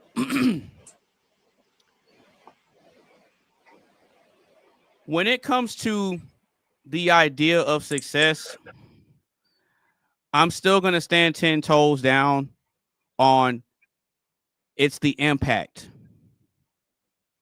It's the impact because there have been people throughout history that may or may not have been rich. But what they stood for and what they believed in and how they lived their lives, how they communicated, how they treated people, and just in general, how they moved throughout life was creating an impact. Jesus Christ was not rich. okay. Wait, hold on. Was Adolf Hitler a success and Genghis Khan a successful person? Or would you call them successful? It depends on how, this is what I'm saying, it depends how you constitute what means success. Because you could argue that they were very successful at... Right. But let's use those examples. Let's use those examples. Are Genghis Khan and Adolf Hitler talked about today due to their success from being happy or their success from the impact that they created? Were they actually successful? Were they really successful? Nah, they weren't. They weren't successful. They may have had a lot, but they weren't successful people. Not successful. Listen. Infamous. There's a difference between famous and infamous. That's famous is being known for. Man, I'm losing everyone's connection. Being famous is being known for something that's positive, and infamous is being known for something that's negative. Kind of like it's kind of along the same. Yeah, it's kind of along the same lines of being notorious. But anyway, let's use that example of Genghis Khan and Adolf Hitler. When you talk about them, you only reference the impact that they made. You don't talk about whether they were happy people or not. They're remembered because of the impact that they made on people. That's what their success is tied to. If they never accomplished anything and made a big enough impact on people, we wouldn't even know who they are. But well, now the question has changed because the question is, should success be measured by happiness and impact? Now, I said it's impact. And then you can view impact as negative impact or positive impact. That's true. No, you're right. And happiness drives which direction you go. Right. But here's the thing, though. They were successful in their missions, whatever they were, whether it was good or bad, because of the impact that it had afterwards. You're not looking at success. If it's not, then what do you call it? That's not success. If it's not success, then what do you call it? I call it massacre. I call it murder because a lot of people died. How is it a genocide full of people a success? Hell, even if you want to throw Hitler, I mean, that was a whole genocide. Carmen, what's his face? The point was Idi Amin over there in Nigeria. Right. But listen. These people, no, that's not success. I don't view that as success at all. Listen, though, escúchame. It's the impact that we're talking about. It's not their happiness. It's the impact that we're talking about. It doesn't matter if it was negative or positive that you're bringing to this world. It's just right. It's just that you brought in impact regardless of its negative or positive. Exactamente. And the problem that I have with that is that you put the word success in it. I correlate success as a positive emotion that leads to happiness. Just because you made an impact, it doesn't mean it's a successful impact, because success to me is a positive enough. Yeah, but okay, emotion. but listen though, because this is the part that you're missing. It doesn't matter who a person is. You could set a goal. I could set a goal to impact and inspire people, or I could set a goal to destroy people. The end result of those goals is your success. Is an impact. It's not about me. It's not about me being happy. So what you're saying is that when Thanos destroyed half of the universe, yeah, he was successful. Yeah. Oh, great. Great. He went down in history as. Wait. Thought he was saving the planet by eliminating half the population. But it was according to what the universe, yeah, literally, and he was successful. I keep those eyes closed, cause I'm gonna play Monster Reborn. You what? Now I'll bring back a monster. It's the same one I just sent to your graveyard. My blue eyes! Yeah, man, I knew you could do it. Now that was impressive. All right, big shout out to Coley. He was finally able to pull up. What's up, Coley? So Coley's been sitting in the back, kind of listening. And let me just say, I'm sorry to interrupt you, but now go ahead. That was like pulling teeth. like they was ripping out all kinds of cable cords and everything. But I'm here. Hey, they got it fixed. But you got to understand something. It goes back to the point I was making earlier. Some of the most notable names and historical figures, their success is tied to the impact that they made in the field that they were in. No one talks about Albert Einstein. Listen, when you think about Albert Einstein and the impact that he made in the scientific world, happiness doesn't even come up in the conversation. Right, but I don't think that anybody that kills anybody is what I would consider to be a successful person in life. I'd call them a failure. An actual failure. Wrong. Even if they succeed in their goal, in their end goal. So what you're talking about is succeeding in your end goal to obliterate people. Yeah, maybe they succeeded in their own goal, but I don't consider them to be a successful person in life. You know, so you can't call. What? Go on then. Y'all are missing it. Y'all are missing it. Every example and how I'm breaking it down, it coincides with the question: should success be measured by happiness or impact?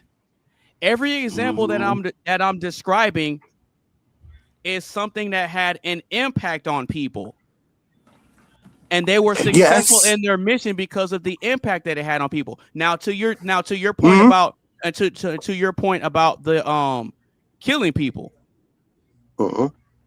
there's an agenda that was put in place to push all this abortion stuff.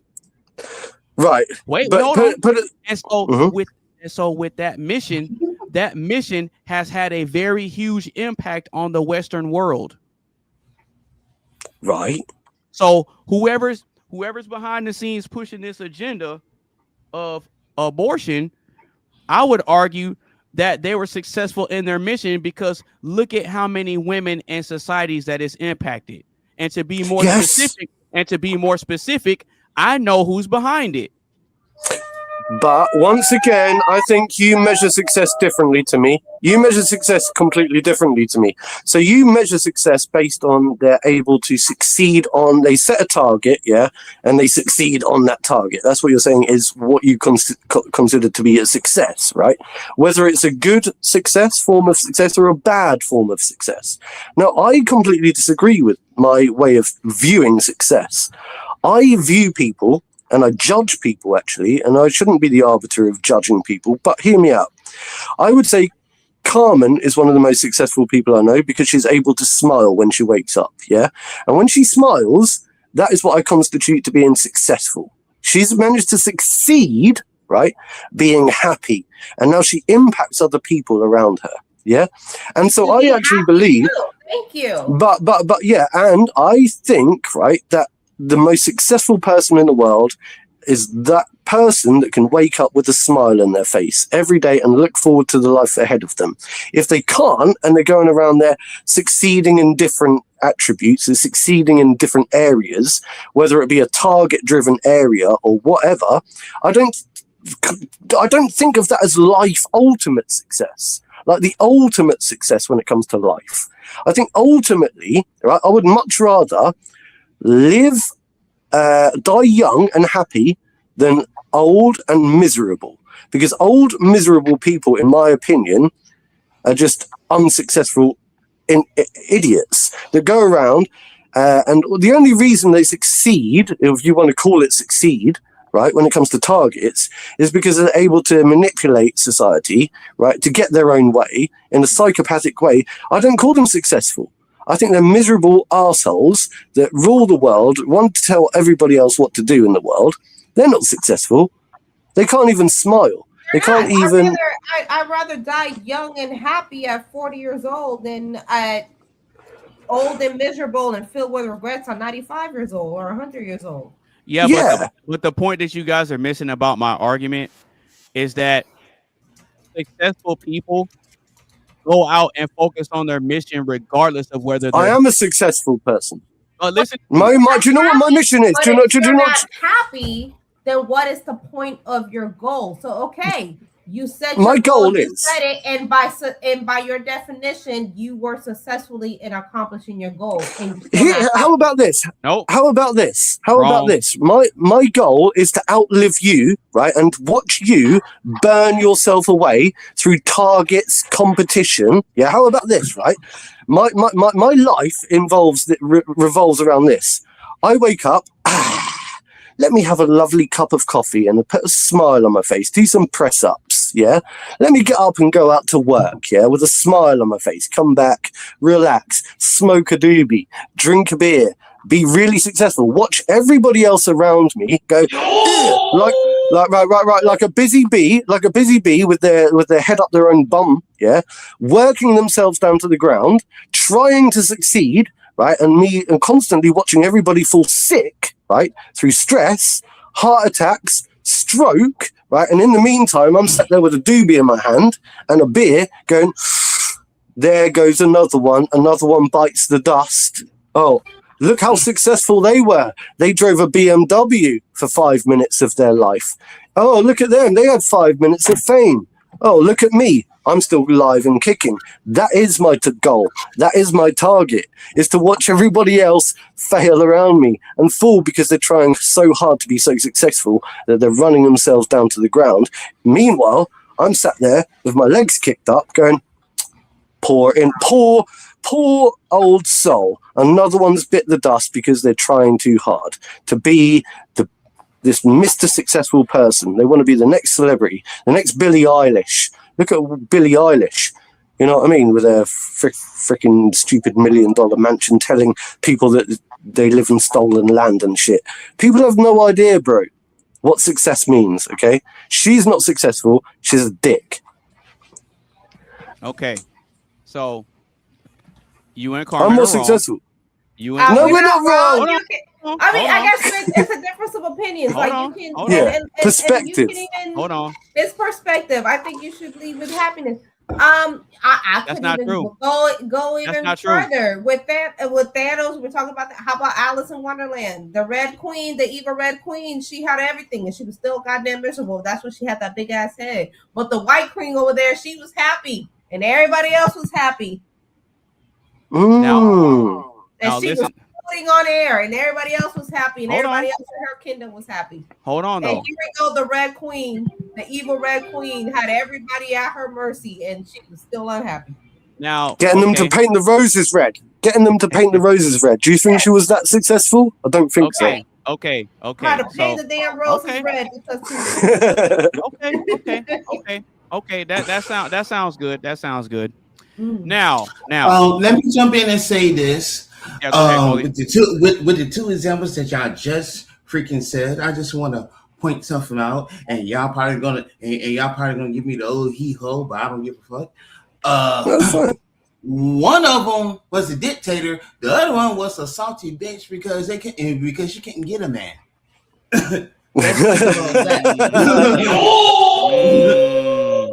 Now.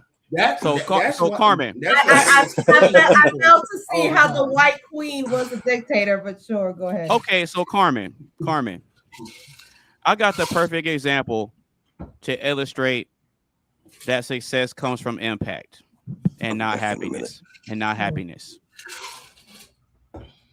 Does your husband get up to go to work regardless of how he feels every day? Yes. Okay. Do you do the required task to make sure that your husband is taken care of regardless of how you feel that day? No, I'm happy to do so. No. I said regardless of how you feel. And I was answering you, no. So if I don't feel like cooking, I don't feel like cooking. If I don't feel like cleaning, I don't feel like cleaning because I didn't feel that day. Does it stop the day-to-day operations? It does not. Cool. So what if you're Chick-fil-A for one night? Okay, cool. Perfect. I'm glad you said that. So what if your husband had that same mindset and said, you know what? If I don't feel like working today, I'll just stay home. If I don't feel like paying the bills, I'll just stay home. If I don't feel like fixing the car or taking the cars to get checked up, I'm just not gonna do it. But that's an obligation. Now we switching words. No, AB. No, AB. Now we're switching. Now we're switching words. Now we're going into success is measured to happen into obligation. That is two completely separate things. No. He has an obligation. No. The same way I have. No. Now watch this. See, hey Coley. See, Coley. What's happening right now is Carmen thinks that she knows where my argument is going, so she's trying to jump ahead and to try to dismantle it, but it's not going to work. The point that I'm making with this comparison is that if you decide to not do something or do something based on how you feel, it's not going to have that big of an impact on the marriage. But if your husband decided that he didn't want to do something based on how he felt, that would have a really big impact on the marriage, and then he would be successful at destroying it. That's not an impact because all the examples that you're giving are basic human needs that anybody has to be obligated to. I would love to pay. Do you think that I'm happy to pay rent? I ain't happy to pay rent, but I have to because I.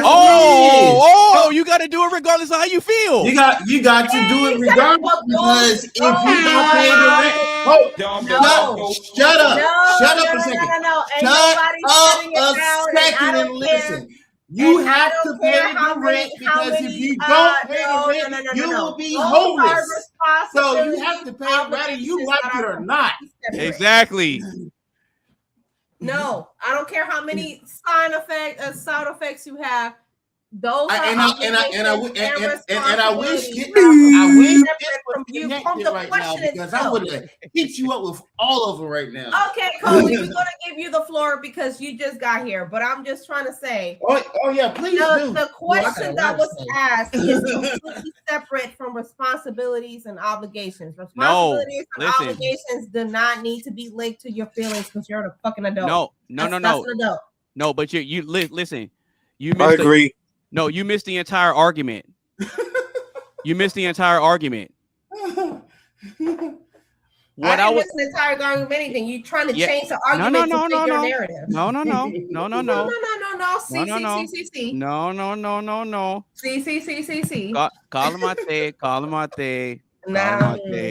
Call him out there. Now listen, this is the thing. You missed the argument. And the reason I say you missed the argument, is because the argument that I proposed was that success is measured by the impact that you make, right? So your actions dictate the type of impact you make, correct? Or is that wrong? That's correct. But I'm your still here. Okay. Stop right there. Wait. Stop right there. Obligations Hold and on. responsibilities, which is completely separate. Hold on. from Stop your right there. success. Hold on. Stop right there. You agree that your actions dictate the type of impact you make. Now, Yes. you can engage in good actions or you can engage in evil actions, both of which lead to an impact. That has nothing to do with a person's happiness. So, with that being said, hold on. If I want to build a successful business and have multiple streams of income coming in, that means I have to commit to actions regardless of whether I'm happy or not. Well, that's different. No, because the earlier examples were obligation and responsibilities that we all have. Nobody's happy to pay bills. Nobody's happy to pay rent. Nobody's happy to get up and work every single day. I wish I could just go to sleep and wake up with a paycheck. Even Mm-hmm. No, that's different. Your question is, should success be measured by happiness? That is not success. That's an obligation. But it's measured by impact. If you are running a business, then it shouldn't matter. You can run a business and scam your way to the top. You can scam people out of their money, scam people, lie to people, and rob people, and you still have a business. It's that, and that's an impact. But you can also have an honest business who make other people business and who grow your whatever interview, whatever it is. There's two different things. That's two different things. Right. But with that example that you just gave, what does that have to do with happiness? Happiness leads to a positive impact. But this is where we disagree. And we're just gonna have to agree to disagree. There it is. I know what that means. I know what that means. Impact and success, which is in the question. Success, impact equals positivity. If you are impacted and you're doing it for the wrong thing, that is not a success to me. You're giving misery to people. You're not growing anything. You're growing your self-ego. You're growing you. You're not impacting anybody else besides yourself. Yeah, you are. Impact? Yes. Yeah, you are. You're impacting yourself. You're making yourself rich. No, you're making yourself rich. You are growing your own ego. Is it an impact? Sure. You're using other people to impact yourself, but you're not impacting others. Carmen, that's it. Carmen, in order for me, hold on. But in order for me to do that, I'm causing a negative impact on other people, which benefits you. So which isn't successful, is it? No. Wait, hold on. Listen. Hold on. Measure impact by others. You're not impacting others. That's not what I said. That's not what I said. Now, when you said let's just agree to disagree, that's code for something, and I know exactly what that means. Which is when people say let's just agree to disagree, what they're really saying is I realize I'm losing, so let's just cut the conversation off and move on. That's what that means. And this is why the impact is different, because I don't believe that we're losing and winning. Okay. Yeah. Your definition Me neither. of impact, Cool. Okay, cool. Your definition of impact, and Mark agrees with me because he just said it. Me and Mark view impact differently. You're impacting yourself, and we're impacting other people because you have the word success in the damn question. No, but the point I was making is that you can commit to good actions and you can commit to evil actions, both of which have an impact on people. You gotta look at the fact that which one benefits you and which one benefits the people. And is that successful? Listen, no. Hold on, Carmen. You're right in that. But this is the difference. When you're committing to evil actions, you're creating a negative impact and you're achieving success by negatively affecting other people. Whereas on the good side, you're still achieving success, but you're impacting people in a positive way. Success is a positive reaction, though. No, Liz, no, it's not. Yes, it is. No, I think it is. I think it is. No. What is the? Yeah, I think success is a positive reaction. Look it up, please. Let's No. look at the definition of success, because the question specifically says, should success be measured in happiness or impact? I feel like if you're impacting people and you're a happy person and you're impacting people in a positive way, that is success. Hang on. How about this? How about if I if I wake up today and my goal is to take over the world and make everybody really, really, really miserable, but very, very, very rich. Yeah. What are we gonna do today? Right? Pinky? Does that mean that that life is now successful? That we're all succeeding in life because we're all miserable but extremely rich and got lots of food in our belly? I don't think so. I think we're only we're look, our ultimate goal. What is the ultimate goal in life? The ultimate goal is to be happy. Yeah. The ultimate goal. Once you achieve the ultimate goal in life, then you have reached your full potential. You've succeeded in life. Unless you can reach happiness, yeah, then in my humble opinion, you're a failure. You've never reached what I would call contentedness, happiness. You can't wake up and have a smile on your face. You're a failure. Doesn't matter how much money you've got in your bank. Bill Gates, in my mind, is a failure. He's not a success. He's a failure. He's failed himself. He's failed his wife. He's failed his children. He's failed the world. He's failed agriculture. He's failed everything. The only thing that he's managed to succeed at, as you would like to call it, is building wealth. Yeah. But I tell you something, 99% of us out there don't look at him as a very successful person. We look at him as a dickhead, an idiot, right?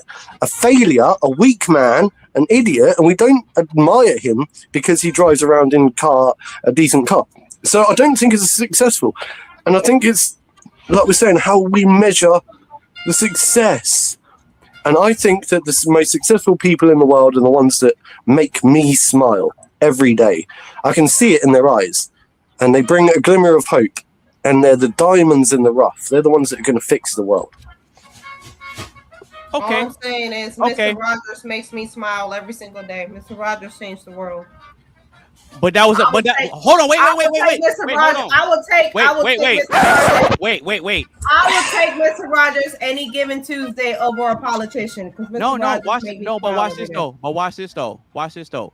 Carmen, you're absolutely right. And the reason why is because his goal was to have a positive impact on people that watched him, including you. Yes. And so did Bob Ross. And every time we see either one of those faces, you can't help but smile. Whatever. So that's a positive impact. Exactly.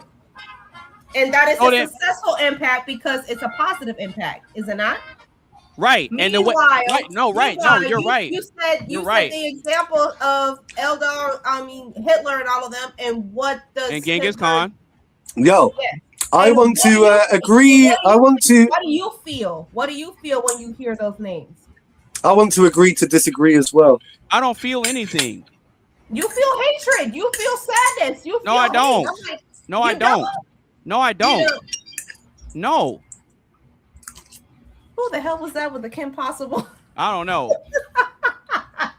Coley has to say shit. Coley, we need to look. The reason I don't feel any the reason I don't feel any type of way about it is because these individuals were all setting out to accomplish something, whether it's good, whether it's evil. It's still a mission. And if you're able to accomplish that mission, that means you were successful at said mission. Whether it's good or whether it's evil. No, hang on. I'm not. You're trying to argue morals. I'm not trying to argue morals. There can be one second. Yeah, no. You're right. And there's bad success. This is what I'm saying, because you're not arguing morals. We're arguing morals to a degree. And what's happening is here. You're saying that to succeed in a task, to set out a goal, yeah, and to succeed in your goal, whether it's positive or negative, means you're a successful person, right? Exactly. But I think what Carmen and I are arguing and disputing is that in our eyes and in the way that we view people, right, we don't see the fulfillment of a particular goal as necessarily being successful. Yeah, even though in their mind, right, so a person can go out their way to rape someone. They can wake up in the morning and say, do you know what, I'm going to succeed today in raping 10 children. Yeah, and do you know what, me and Carmen would turn around and say, well, we don't consider or constitute that as being as any type of form of success, even though they've woken up, set a goal, set a target, they've succeeded in their own goal. Yeah. What we're saying is that in our mind's eye, we don't put them on a pedestal as being what we would call a successful person in life. Yeah. I think you like I'm saying, they might be your goal.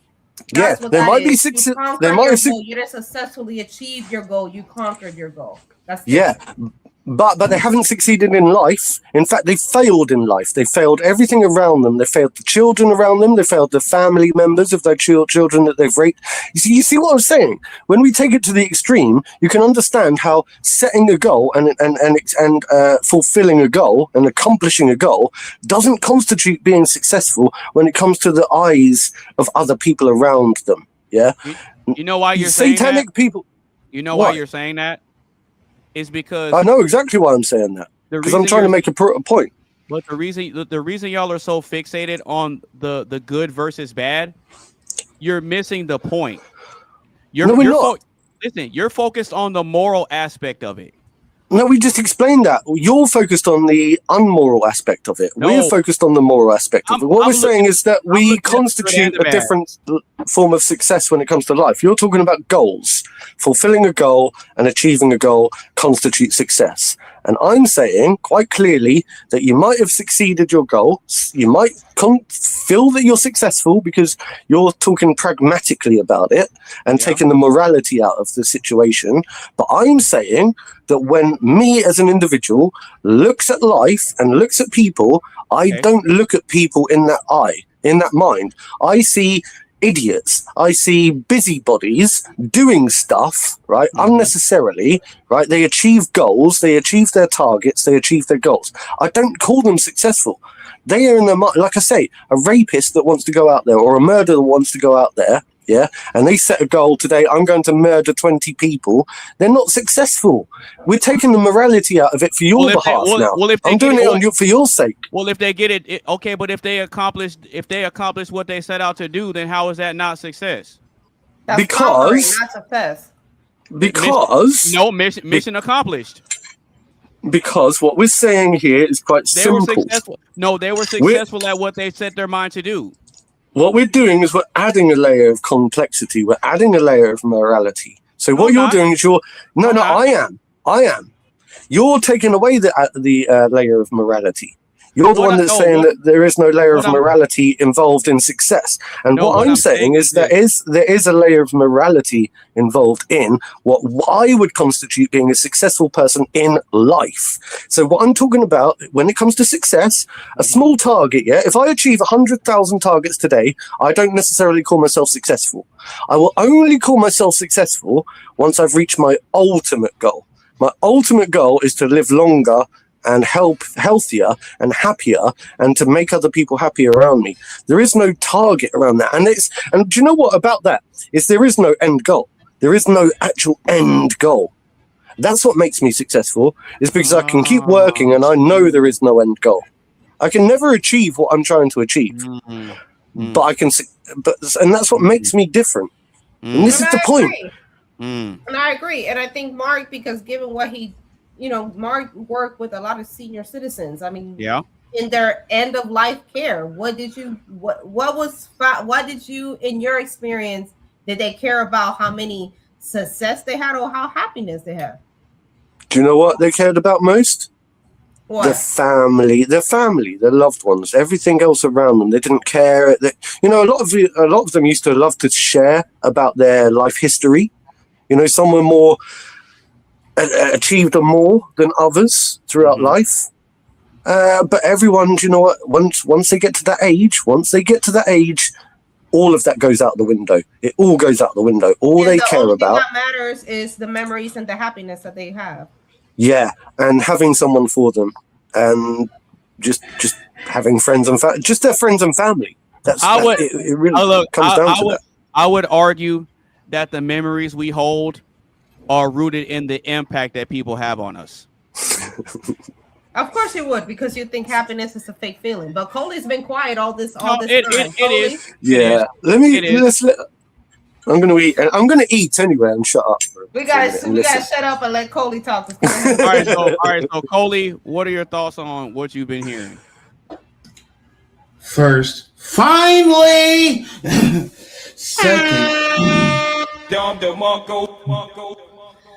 Secondly, and I'm gonna try to be as gentle as my game show inspirationer Dick Clark used to be when he was living. Okay. So this is why I said in the chat that the impact should be heavily measured by success. Now I say this with putting the disclaimer of saying that it's not necessarily have to be linked with happiness or morals or anything else. It's just the word success, right?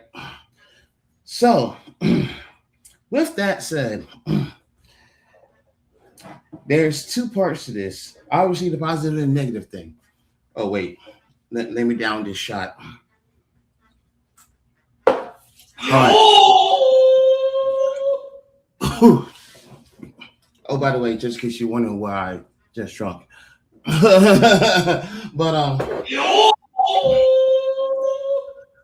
the positive side to it, okay? Mm-hmm. And I'm a huge positive person when it comes to this side of what I'm talking about. Like, I know y'all remember Nickelodeon's Big Help. And they talked about how you can help the environment or how you can help another person and stuff like that, you know. Yeah, now like you could be successful by planting a tree or talking to a person who's depressed that is thinking about, you know, paying the ultimate price, if you know what I mean. Or you could be successful by, you know, making someone smile, or you could be successful by, paying your bills, whether you like it or not. You could be successful by, you know, learning how to play the keyboard and learn how to play the keyboard as I got currently or whatever, and then after months and months of learning, you end up being successful playing the piano, and someone else being watching your progress and shit. If you happen to post it on YouTube, to where there's someone else said, maybe I should give it a try, and they do it, and then they shout you out in their video. You know what I'm saying? Like that could be success. Or like sometimes, even though you don't want to do it, you wake up, go to work, or if you're a night owl, go to work in the overnight shift or whatever, make all that lovely money. You know what I'm saying? And you know, especially on the holidays when you get the overtime pay. Ching ching, you know, and put it, and yeah, after you pay your bills and stuff like that, whatever you have left, and you happen to, you know, splurge on it, hey, you can do that. Oh, and I heavily say this because, you know, we're in tax season, so a whole lot of people are gonna be seeing a lot of money here soon, right? If it's this month or right if it's in March, but Or you could just simply be successful by being there for a person who's been going through a lot of whatnot, and just just be there, be a friend, be a pal, be a brother or sister. You know what I'm saying? Because after all, we're all brothers and sisters in Christ. You feel me? But now the thing is, then we could argue that everyone in the world is successful.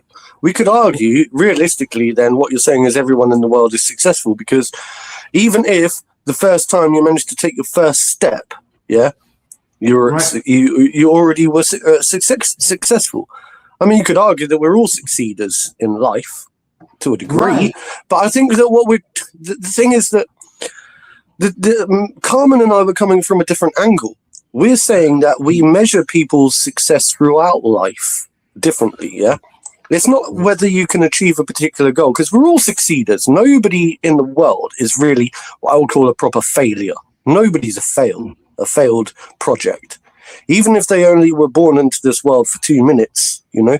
Because I made a video about this before, and I actually stated that sometimes children are brought into this world, yeah, and they unfortunately pass away very quickly, you know? And did they leave a legacy? Did they bring a purpose to their parents' life? Were their parents successful? You know what I mean? It's really difficult to measure success. And I think what we're all doing here is we're measuring success from different planes or different levels. Yeah, you know? I'm gonna tell you what y'all do. I'm gonna tell you what y'all doing. Hopefully, with no interruption. What y'all was doing was playing Chain Reaction. Yeah, I know I'm throwing game show names in there, but that's what it is. Y'all playing Chain Reaction here. What y'all doing here, right? Hear me out. Is that y'all are connecting impact? Y'all chaining up, I should say in this case, impact to happiness. Yes, because I think there is a no. See, and I have to improvise because I'm still having trouble connecting this. You should have done your bullshit button there. You should have done your bullshit button there. You know what? I should have, but you know. Yeah, you missed the trick. But listen, impact does not necessarily, as I said at the beginning, measure out happiness. You know what I'm saying? Yeah, but I think otherwise I would have made a whole lot of Mr. Rogers references. Yeah, but this is the thing, Coley, just to come back at that, because I think that me and Carmen, what we're saying is that I'm speaking for myself anyway. I'm speaking for myself. I'm just saying that you're saying there's no correlation between happiness and success. Not all the time. No. Well, this is what we're saying. So I think that what we're looking at, right, is that when we measure success, we're measuring it in a different way. I think that what you're doing is you're measuring success through, like what Charles was saying, Mr. AB. He was saying about, like, you set a target, you set a goal, you succeed in that target, that means you're a success. And I think that what we're saying is, no, I actually measure success through how happy a person is. I actually do. When I look out there and I realize, because I realize when a person fails to smile every single day throughout their life, I realize they're not succeeding in life. They're unhappy. I'll give you a good example. A good friend of mine, he owns £500,000, but he's an alcoholic and he doesn't smile. He's depressed. He's depressed. And I think to myself, the day that he succeeds in life is the day that he can crack a smile. Yeah, that is the day he will succeed in life. I don't measure him on what he's got in his bank account. I don't, because I think he's a miserable. I think he's a miserable sad sack. And I think that one step further. I put one step further. Even if we're talking about impact, and me and Mark measure impact in a positive way, I think you can make more impact in the world through a positive happiness emotion. Yeah, which in turn makes you the most successful person. Most successful, because you by default are creating the most impact, because your positive action to impact one person impact 10 people. Wait a minute. I agree. Wait. Hold on. Wait a minute. Here we go. Wait a minute. I'll be back in a sec. Rewind it back. That last example you gave, you used the word impact in your description way more than you use happiness, Carmen. Why is that? Because I said if you can impact somebody in a positive way, which is what we've been arguing this whole time, that happiness feeling, that one person that you impact to be happy can impact and have a positive emotion to impact 10 other people. So is that a form of wait. And that is a form of success, yes. What are you arguing? I'm arguing the fact that you and Coley equate success regardless of the impact. You can impact somebody in a negative way, in a positive way, it's still an impact because it's the end result. The end result is an impact. Yeah. Is that wrong? See, I haven't even gotten to the negative. It's not wrong. It's not wrong. It's not wrong. It's your opinion. Just as it's me and Mark's opinion is that when the question was asked, the success, I don't think that you are successful just because you made an impact. No, I do not.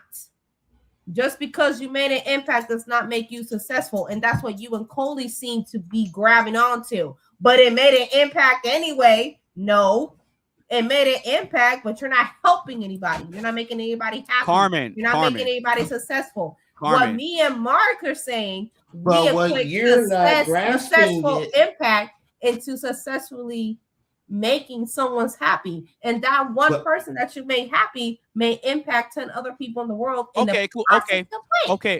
Carmen. But what you're not grasping is, I know it's your show, but I gotta say, no, this.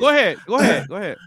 What you're not grasping is, as I said at the beginning of my argument, impact does not always. Impact does not always mean you're measuring out happiness or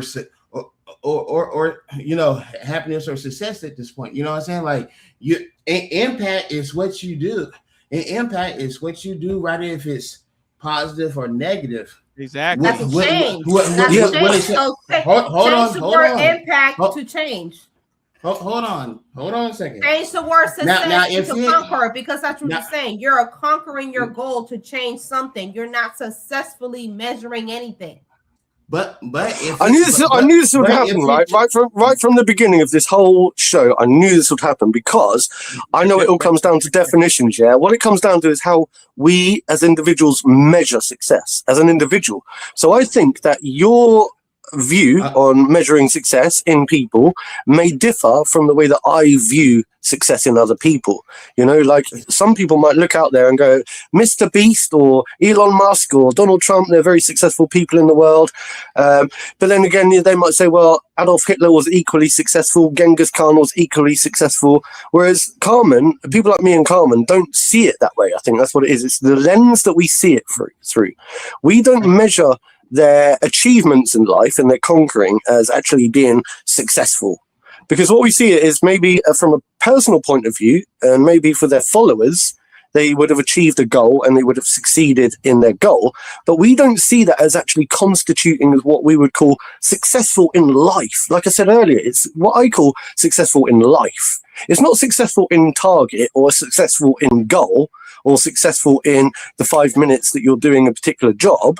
I'm talking about overall success. When I talk about overall success, I'm talking about life as a whole. And if you can't smile in life, then in my opinion, you've not yet managed to succeed, because you can't find the happiness that you need to find within, and therefore you're failing in life. So it's like I say, it's really difficult. Nice segue, Mark. Here's why I'm gonna pop your bubble. And I apologize to Mr. AD in advance because I'm about to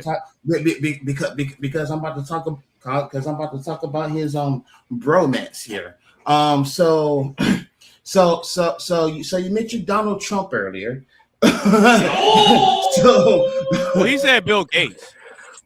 No. I picked a few: Elon Musk, Donald Trump, whoever. He just mentioned Donald Trump. Whoever. Okay. So watch this. So watch this. Now, Donald Trump. We known him before. Well, before he decided that he wants to be president, even though we kind of already knew that he wanted to be from the old Donahue show. But anyway, like Oprah. Donald Trump, your we all knew. Apprentice. Hold on a second. Donald Trump, we all knew him as this big time business guy, tycoon who borrowed $1 million from his family and whatnot.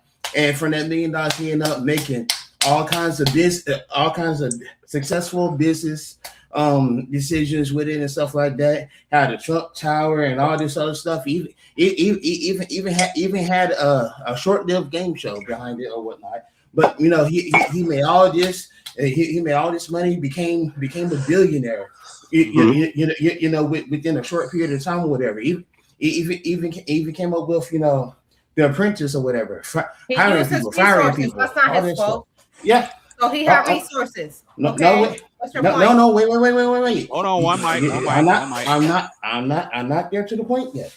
That everybody looked up to this guy. You talking about the Donald? This dude here. He could do this. You could try to get up with him, but you have to be in New York and yada yada yada yada yada. Yeah, I'm not trying to make this too political, by the way. I'm just saying. I'm not taking. Yeah, I'm not either. I mean, I might mention some politics. Yeah, he's trying to make a point. But I'm trying to make a point. Now, flash forward, right? Now, flash forward. He becomes president or whatever. Now, the first term. Okay. He gave off George W. Bush type vibes or whatever, but we was able to withstand it or whatever. The second term, there was a lot of people who voted for him the first term, voted for him the second term, and thought, yay, success! We're about to make America great again. We got Biden out. Blah, blah, blah. Well, I'll tell you how I measured Donald Trump's success. Hold on, one mic. Shut up. Do you have a button on your lip that you can use? Get one from a teddy bear or something. Jesus Christ. Yeah, but I'll tell you how I measure his Hold on. Success. You gotta let him land. You gotta let him land. And when he lands, then you can respond. Thank you. Jesus Christ. Anyway. Yeah, but I'm just saying you're not getting there. You're not landing. Well, you gotta give him a chance. That's what I'm saying too. I'm like, let me get to the point because I'm trying to guide, but you taking too long to get to it. Is it? Hey, I'm trying to get there. That's all right. That's all right, Coley. Go ahead. You got it. Anyway, what I'm saying is this. Like he becomes president for a second time. People voted for him. Hey, success! You will make America great again. But yet, we got all this shit that's going on in America right now with with ICE and all these other revenge tactics. That has nothing to do with Trump. Oh yes. Yes it do. Yes it do. Hold on. Wait, Carmen. Wait, Carmen. Let him land. Yes, let him land. Because of the fact that he is in the hot seat. The fact that he is in the hot seat and he's giving off huge dictatorship type vibes or whatever. Now, do a lot of people think that he's successful? Obviously not because of what's happening in the world now. I think he is successful because he deported less people than Obama, which you didn't mention. Obama deported 3 times as much as Trump. And all of the fraud and all of this happened under the Biden administration. He inherited all of these problems. So no, Coley, I disagree. I think he has been very much successful. And he has been the target of everybody hates Trump because of what he portrayed in his past and whatever the politician life, and because everybody hates him, but nobody has a really legit reason to hate him. What? Well, I measure. And you know what, Carmen? with what you just said, with what you just said, you just trumped your whole argument earlier. About what? Come remember earlier you was like happiness was measured by success. There's no happiness in that. I haven't said my bit yet. Hold on. I am very much happy. I am very much happy knowing that 600 people got arrested over kid trafficking. I'm very much happy knowing that my streets are safer. But what about because a lot of illegal immigrants were deported that were committing crime. I am very much happy that people in the schools are not being taught to be homosexuals. I am very much happy that people in the Olympics are separating themselves. You're all missing a really important point. You're missing a really important point. Make this political, but I'm very much happy about it. You're missing a really important point. Listen. Right? You've landed. You've made your point. Yeah, you made your point. Yeah, but you're missing a very important point. Yeah, but I'm trying to respond to Carmen. You're missing a very important point. Listen a second, Carmen. Bro, you need to let me respond. You need to let me respond. I'm not refuting that. I'm not refuting that part. But you got to think about all the innocent bystanders that got arrested by ICE or got killed by ICE. You're missing something. You're missing something big time. You're missing something. What am I missing so bad, Mark? Go ahead, Mark. If you let me explain, then I'll add some context. Right? If you let me explain, I'll add some context. Yeah, go ahead. So what you're discussing now is policies. Yeah, what you're discussing now is an individual politician that you don't like for his success or his failures through his political whatever it is. Yeah. Now I'm saying that I measure his success in a completely different way to everything that you've just mentioned just now. I would say that Donald Trump had an assassination attempt put on him. Yeah, he got shot. Right, it scraped his ear.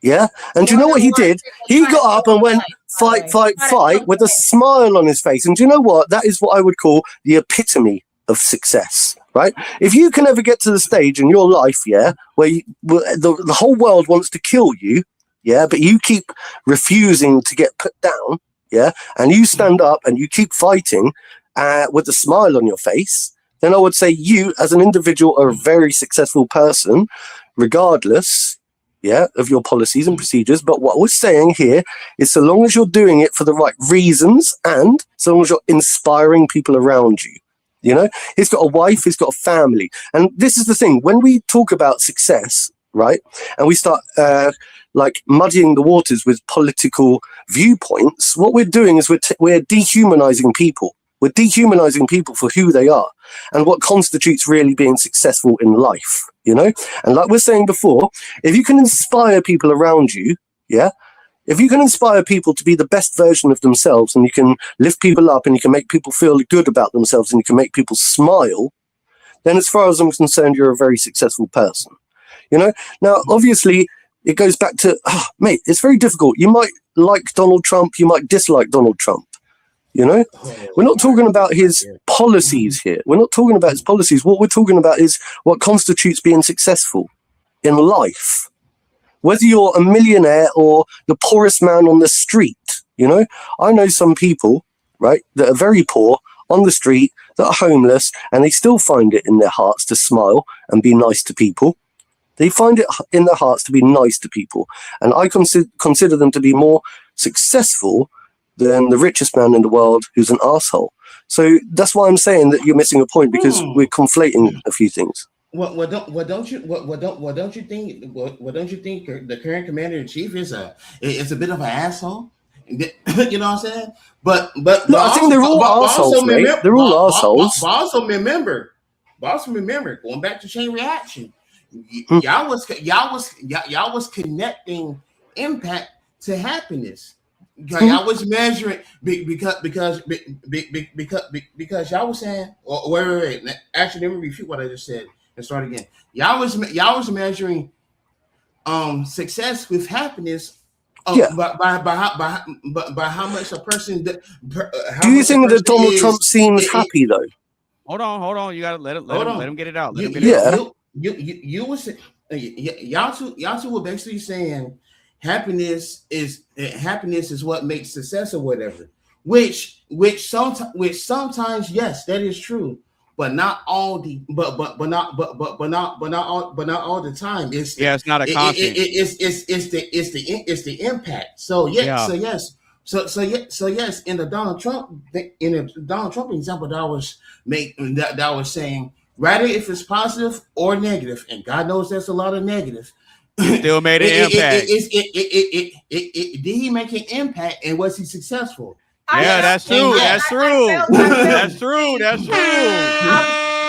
But then Adolf Hitler. We used Adolf Hitler as an example earlier. If we're going to be political, this is the unbiased opinion. I wasn't trying to be political. I was just using it as an example. You brought up Donald Trump. I failed to see what the negative impact that Donald Trump brought. What is it? I'll tell you. There's a lot. I failed to see that. Carmen. Which is what? Right? Hold on, Carmen. Her ass over there and hold on. protesting. Who started protesting? Illegal immigrants. Wait, Carmen. Carmen. I could bring up little shit. Like no, but okay. Carmen.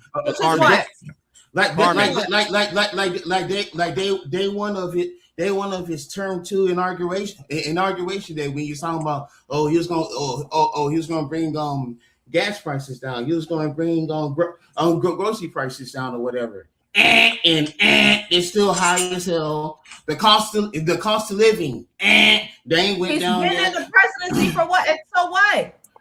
So would you say then? Would you say if you're gonna make a campaign promise, fulfill your campaign promise? That's what I'm saying. Right? Do you know that Democrat? That Democrat. He said that he was going to clean up the streets. He's doing that. He said he was going to buckle down on immigrants and illegal immigrants. He's doing that. He said that he was going to crack down. He's also getting. I've got one. Getting innocent bystanders in the way too. Hold up. There was a Democrat. Don't act like you haven't heard of those 3 people that got killed by ICE. That was American. No, Cody, we're not about to do this. They weren't innocent bystanders. They weren't. Yo, gosh. Listen, Cody. Got killed because she was a threat. She put herself in the threat. That's not an innocent bystander. What the fuck are you talking about? You're missing one important thing. ICE told her. Whoa! ICE told her to get the heck out of Dodge, and what did she do? Attempt to get the heck out of Dodge, but they didn't even give her time to, and they shot her. The Democrats vowed that they would have all black people voting Democrats for the next 200 years. Yeah, the Democrats vowed. Right, there was a very famous Democrat. Yeah, that said we'll have those voting Democrats for the next 200 years. Yeah. So would you say that if you're a Democrat voter, would you say that guy that said that they'll have the voting Democrats for the next 200 years, would you say that he is successful? Yeah. Yeah, he's successful. And is that a good form of success? Is that? Yeah, so he's successful because he's got you all voting for them. Yeah. No, hold on. That's exactly what he wanted. Mark, that's what he said. That's what he said. I will have them voting Democrats for the next 200 years. That's what he said. I know what you're talking about. He's been successful. Hold on. I know what you're talking about. You're talking about Lyndon B. Johnson. I know exactly. Okay, I don't know his name, but yeah. Yeah, it's Lyndon B. Johnson. I know exactly what I know exactly what you're talking about. I know exactly what Carmen's talking about, and I know exactly what Coley's talking about. Sure, I know you do. I know you understand. Like, hold on. The point that Coley was making with the Donald Trump example was to not debate what's happening in society. That wasn't the point. The point of him using the Donald Trump example is he's comparing how he used to be perceived when he was a private citizen as opposed to how he's being perceived as a president, and he's pointing out that they're polar opposites. Because when Trump was a private citizen, everybody loved him. He had a good impact on people through his business practices. He has some failed ventures. He's been accused, he's been sued, and all this other type of stuff. But you can't name me a business person who's never been sued before. So moving on from that, the reason why the Donald Trump example is a very powerful one to explain the impact of it is because regardless of whether he was happy or not, he still had to continue on. So every decision he made, it was going to either have a good impact on some people and a negative impact on others. Right. And that's what every single one of us goes through, right? So I could say something on this internet or make a decision that has a good impact on people. People can take it in a good light and say he made a positive impact on my life. And then you're going to have people in the background that hate everything I stand for. Yeah. But like we said, like I said earlier, if you've got a prolific pedophile that goes out there and they set a target to rape as many children as they want throughout their life, and they set, do you know what, today I'm going to rape 20 children. Oh, sorry, I shouldn't use those words with YouTube, but you know what I'm saying. It's cool. Yeah, 20 children, whatever, right? Because it's context anyway. But right. What I'm saying is, if they succeed in their target for that day, right, you're saying that you think they're a successful person because they've succeeded in their target. It's a form of success. Now, what me and Carmen have said a few times already is that we don't measure success by fulfilling a target in that way. What we're saying is that we measure success through your life's achievements and being able to better yourself as an individual. Well, that's a contradiction. That's the contradiction. No, You it's just not really a contradiction. Wait. You literally contradicted yourself because you're criticizing me for saying that success is measured by hitting a target. No, I'm not criticizing you. I'm just pushing back on it, by the way. I'm not criticizing you. But then you literally turned around and said that you and Carmen are measuring success by life's achievements. Yeah, because what I'm trying to say is, look, what I'm saying is a goal and an achievement are the same thing.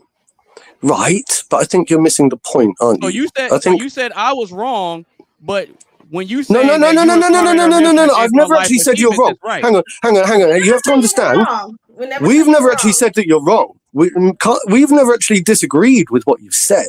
That's the point. When you argue with these points, we're not actually disagreeing with what you're saying, right? We don't disagree that to set a target and to succeed in that target means that you have been a success in achieving your target.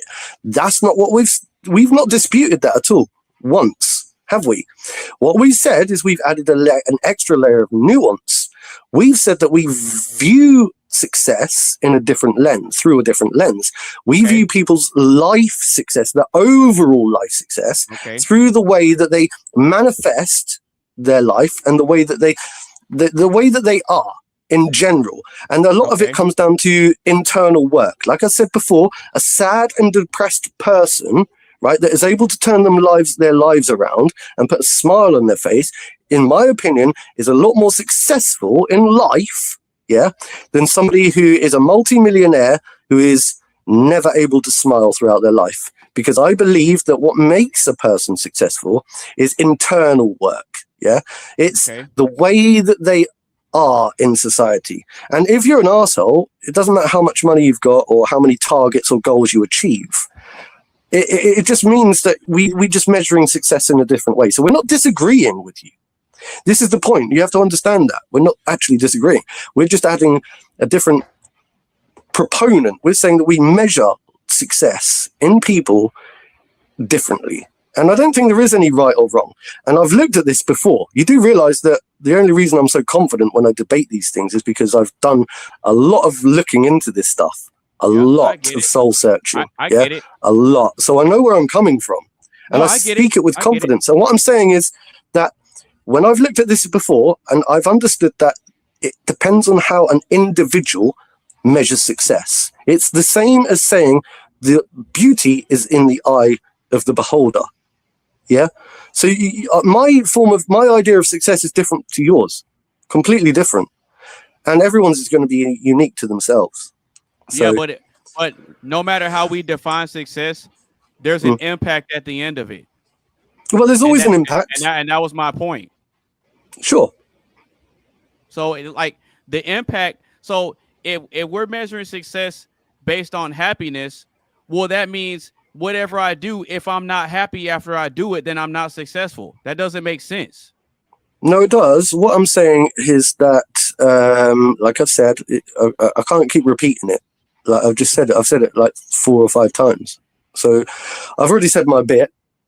And that's it really. I just can't say it anymore. I don't know how else to say it. Okay. I just don't. No, it's all, no, I mean, it's all good. I think No, we it's all have a good. problem with the word success. Like, it's just, I don't think you are successful in making an impact if you're not happy. That's what it is. Whatever.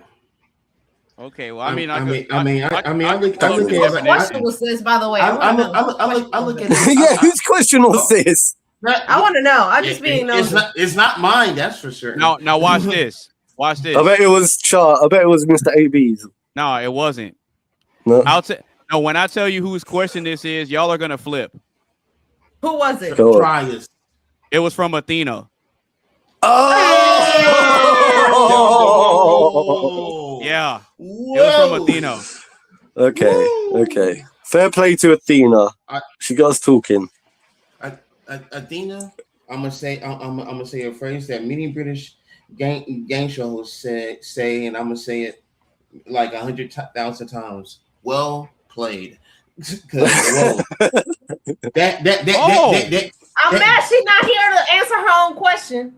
Yeah, she probably is. She ain't got time for that. Ain't nobody got time for that. Okay, real quick. Y'all like to go back and forth with me when it comes to these definitions, right? Yeah. Y'all like to go back. No, I think you like to go back and forth with us. Hold on. You go back and forth with us. Hold on. We had it all sorted. We could have had it done in 5 minutes, right? Right. We could have had this conversation done in 5 minutes. Hold on. Here comes Dick Clark. Hold on. It goes Dick Clark. Hold on. Look, Carmen got smart and got up out of here. Yeah, right. I don't blame her. She's like, all right. What if I told you and he shows the definition? Well, Now, y'all were arguing with me and y'all said it. No, you're arguing with us. Wait, hold on. What's the definition? Hold on. Let him land the plane. So Mark was saying that it depends on how we define success. So when I pull up the definition of success, this is what it says. And it actually backs up my argument. Okay. It says, I thought we'd moved on. I thought we were on the next question. Hold on. Success. The definition of success. Hold on. Yeah. Is the accomplishment of an aim or purpose. Definition 2: the good or bad outcome of an undertaking. Oh! Right. Gosh, I would. My argument this whole time. All I'm saying is fuck Google because my definition of. My argument this whole time. Fuck Google, man. Listen, my argument this whole time has been. It ain't got nothing on me, bro. You can commit to something good, or you can commit to something evil and be successful at it because of the impact that it creates, and it has nothing to do with the person's happiness. That was my argument, and y'all said it depends on how we define success. Charles, and I pulled it up. Charles, and guess what? Good or bad. Guess what? You win. You win. I want to do this. I want to do this to finalize this conversation. Yeah. Right. I want to say that I would say that Charles tonight has been the most successful person. I'll tell you exactly why. Okay. Because he wins, I lose, me and Carmen lose. We're going to shut up. We're not going to argue it anymore. You win. You're the most successful person on the planet. You win, and that's it. Done. Let's go. Next question. That sounds like a white flag to me. Coley, you're with Charles, so you win as well. You got some surrender music. You got participate. Oh, you mean like this? Hey, we don't mind. We don't mind. We don't mind. No. It's all good. See, y'all, you sealed your fate when you brought up that when you mentioned definitions. Whatever, mate. No. I don't think so. Because I wasn't even thinking about pulling it up until you said that. No. Because look, I think that it depends on how the end. No. Because look, once again, look at it in the Oxford Dictionary.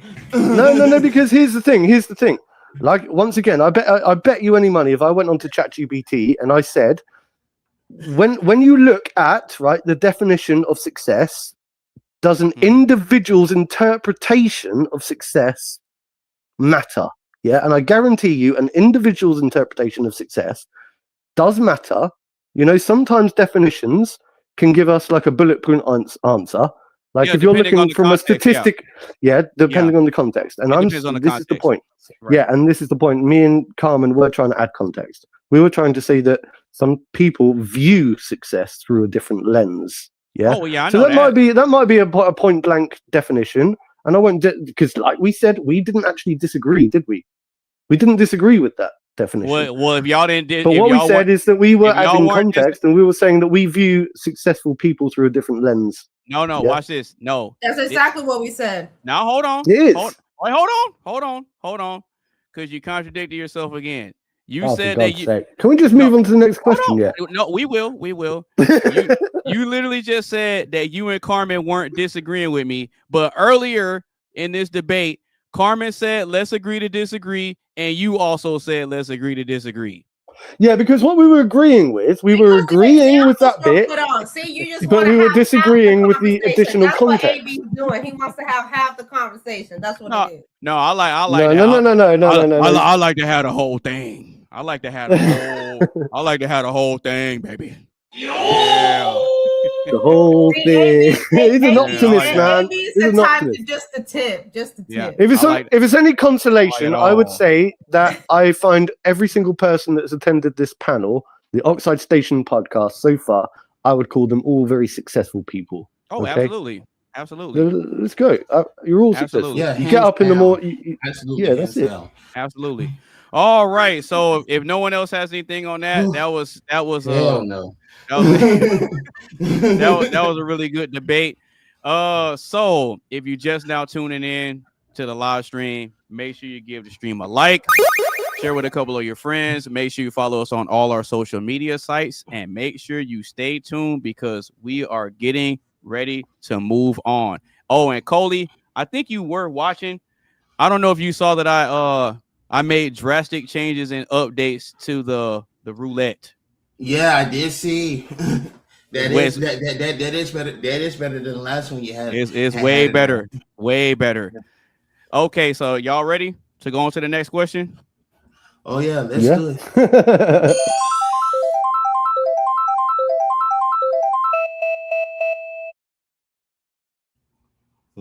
All right. Are single people more independent and less reliable on others to survive in life? I'll read it one more time. Are single people more independent and less reliable on others to survive in life? Oh my gosh. I'm a single person. What was the question? Are single people more independent and less reliable on others to survive in life? Well done to whoever submitted in that question, because that is a loaded question. And I'm gonna let myself to answer first because I just recently got single, as y'all know. Oh really? Oh yes. So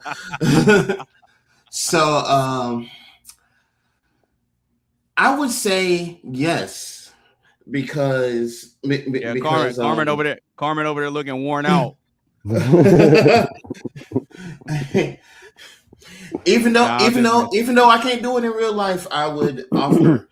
I'd offer.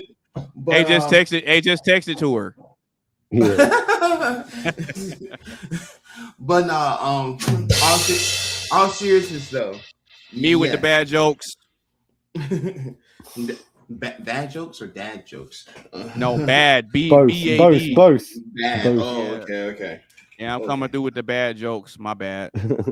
Okay, I was gonna say, but now, I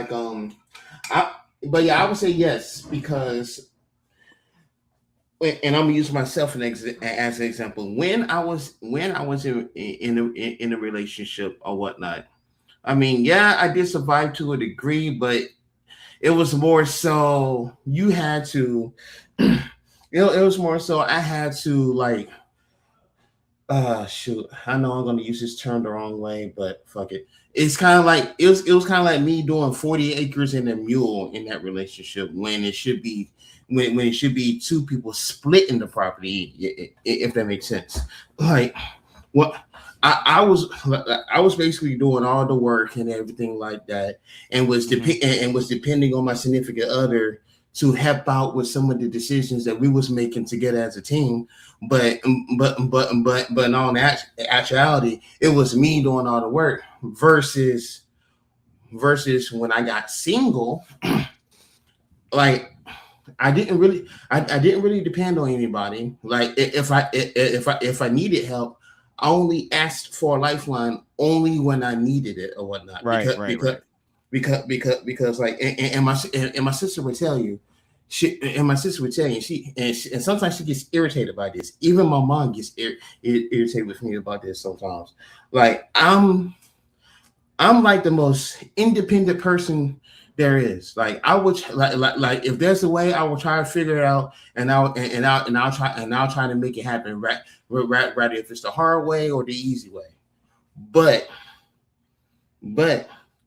when I actually do need help, I will actually look through my phone or look through my Facebook contact list and be like, hey, who do I know that will actually know something about this way more than I do?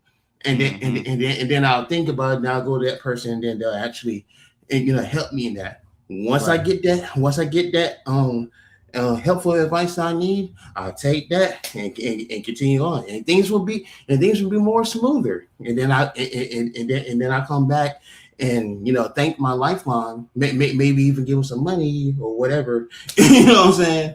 And that'll be that, you know what I'm saying? But like relationships, depending on who the person is, can be a chore.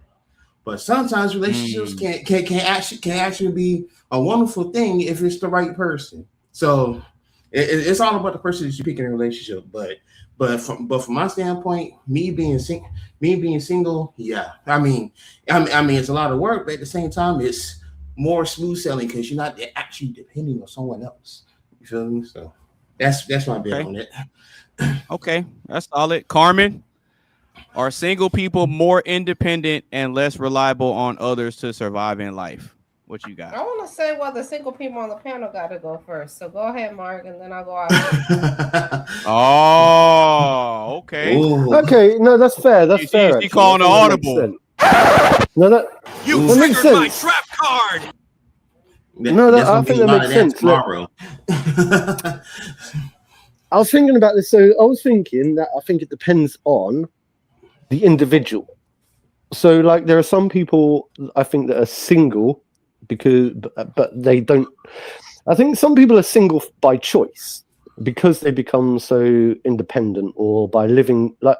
I think I'm a good example actually as a single person. People ask me quite often today, like, why are you single? And I always say, like, if I really wanted to commit to a relationship, I'm sure I probably could quite easily. It's, do I really want to commit to a relationship? Well, I'm so used to being single now. I've lived by myself for the last 15 years. And so I've become very self-reliant. And actually, in actual fact, the idea of bringing somebody else into my life now becomes, to me, like, it almost feels like it might become a bit of a burden, as opposed to, like, if I got with someone, that many years ago, perhaps we would have built a relationship and grown together. But I think there are some people out there that are single, not through choice. And those people, so it depends on the person, because for me, I feel like I'm a very, very, very independent person. And the idea of having somebody else coming into my house or into my property and rearranging my cupboards, for example, stuff like that, I'll be like, hang on. I've spent the last 15 years of my life setting things up just the way I like them. Everything's in its place, just how I like it. When you involve somebody new into your life, it becomes very difficult. I think the longer you're single, the more independent you become, and the more difficult it becomes. Now, what was the second part of the question, though? There was a second part. Are they more or less reliable? Yeah, less and reliable less in life. reliable on others. Yeah, we're less reliable on others to survive in life. Yeah, I would say once again it depends on the person. Like me, I don't like to rely on other people. I really don't like relying on other people. I like to feel that if I can't fix it myself, yeah, then there's a problem. There's a problem. I mean, obviously, like Coley said, there is obviously going to be skill sets and things that you can't do yourself. For example, if I need help with a certain job and it's not in my skill set, I'll reach out to my friends and family. Reliant, less reliant. I don't know, man. I don't know. For me, I think that I would love to find the right partner, and I think it's finding the right partner that can, like we said before, that can amplify what's good in me to become the best version of myself.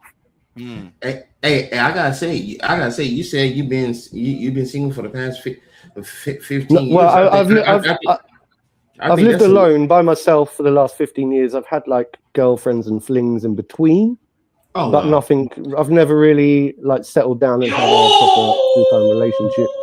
Longest relationship I've had in the last 15 years is like a 6-month relationship or something. Yeah. But I was gonna say you look like a living will and testament right there. I mean, shoot. I mean, you had your own spot. You haven't really had a phone a friend about how to do that or whatever. Maybe asking like a relative or something. But other than that, you look pretty cool in that category to me. Well, I appreciate it. This is what I'm saying. This is the thing, because a lot of people say that to me. It's like, and I quite often explain to people, I think I'm single by choice. Yeah, because if I really wanted to in the last 15 years, I could have just got up off my bum, picked up the phone, gone onto a dating thing, and gone and found myself a girlfriend. It's not really that difficult. I believe I could go and get a girlfriend if I just went into town on the weekend, on the pool for a couple of nights. I know I can. Carmen looks like she disagrees. It doesn't matter. It doesn't matter. I'm not looking for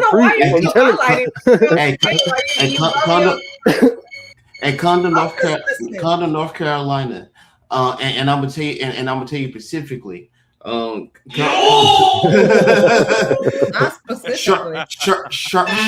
and anywhere on the eastern part of North Carolina, you find yourself somebody quick, and they'll show you that good Southern hospitality. And for those who don't know what I'm talking about, you better ask your mama. Carmen knows. It can't be that. It's not really that difficult. Carmen knows about that Southern hospitality.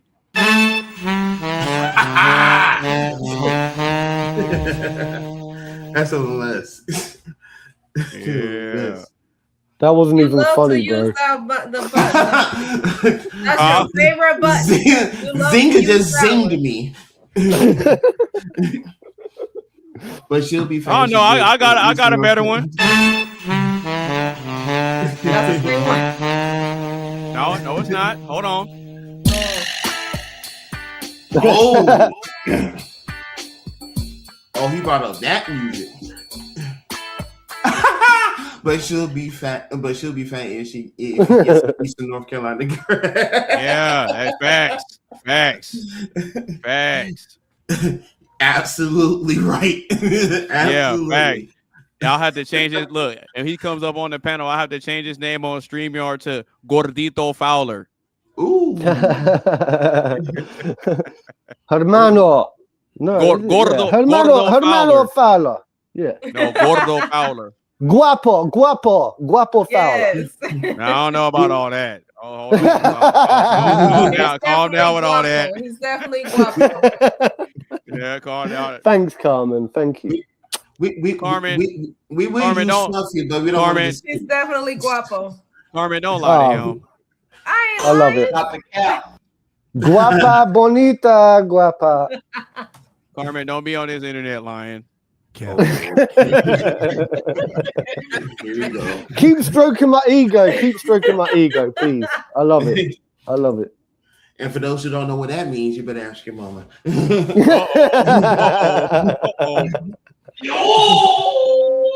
Just saying. That was quick, Coley. That was quick. Welcome to the late night version of Dark Side Podcast. I know, right? So like, Yeah, for real.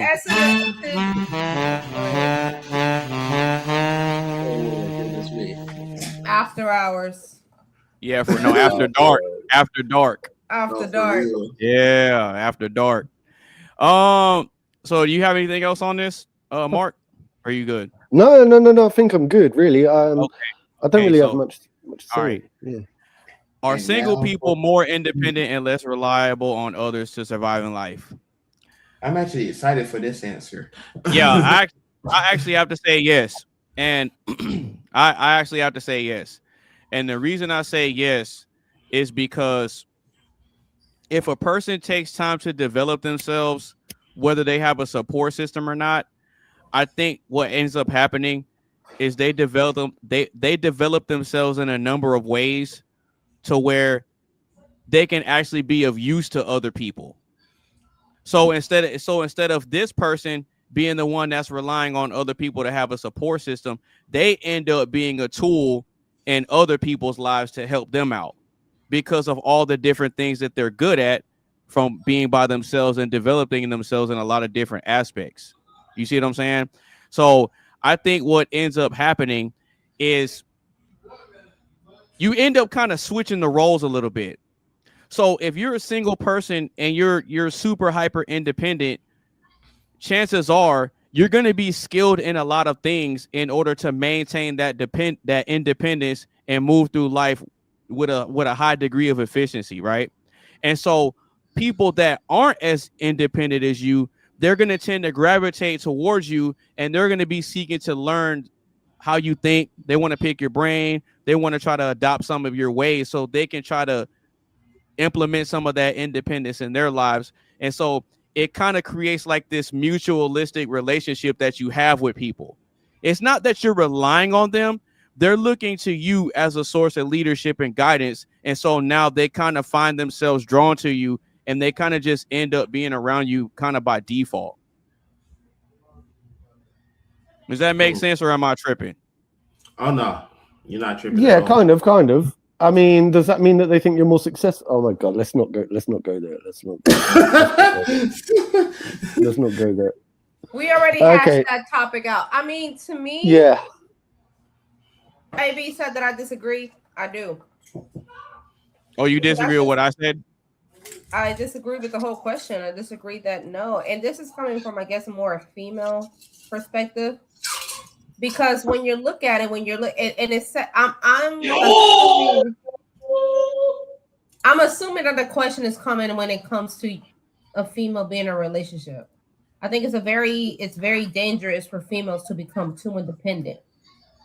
Because we take on the role as being masculine and being very protective. And when we do get into a relationship, we don't know how to let that go. I've never been and I'm gonna preface that with myself. I've never been truly independent. If I'm really being honest, I've never been truly independent. And the reason why is because I always really?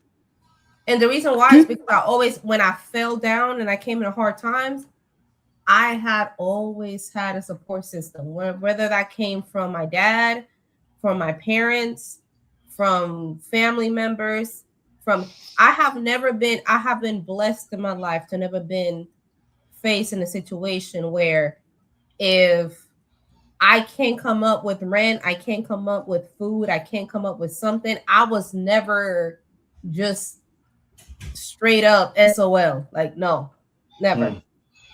And for that, because of that reason, I can't call myself truly independent. Because if I was, then I wouldn't have nobody to rely on.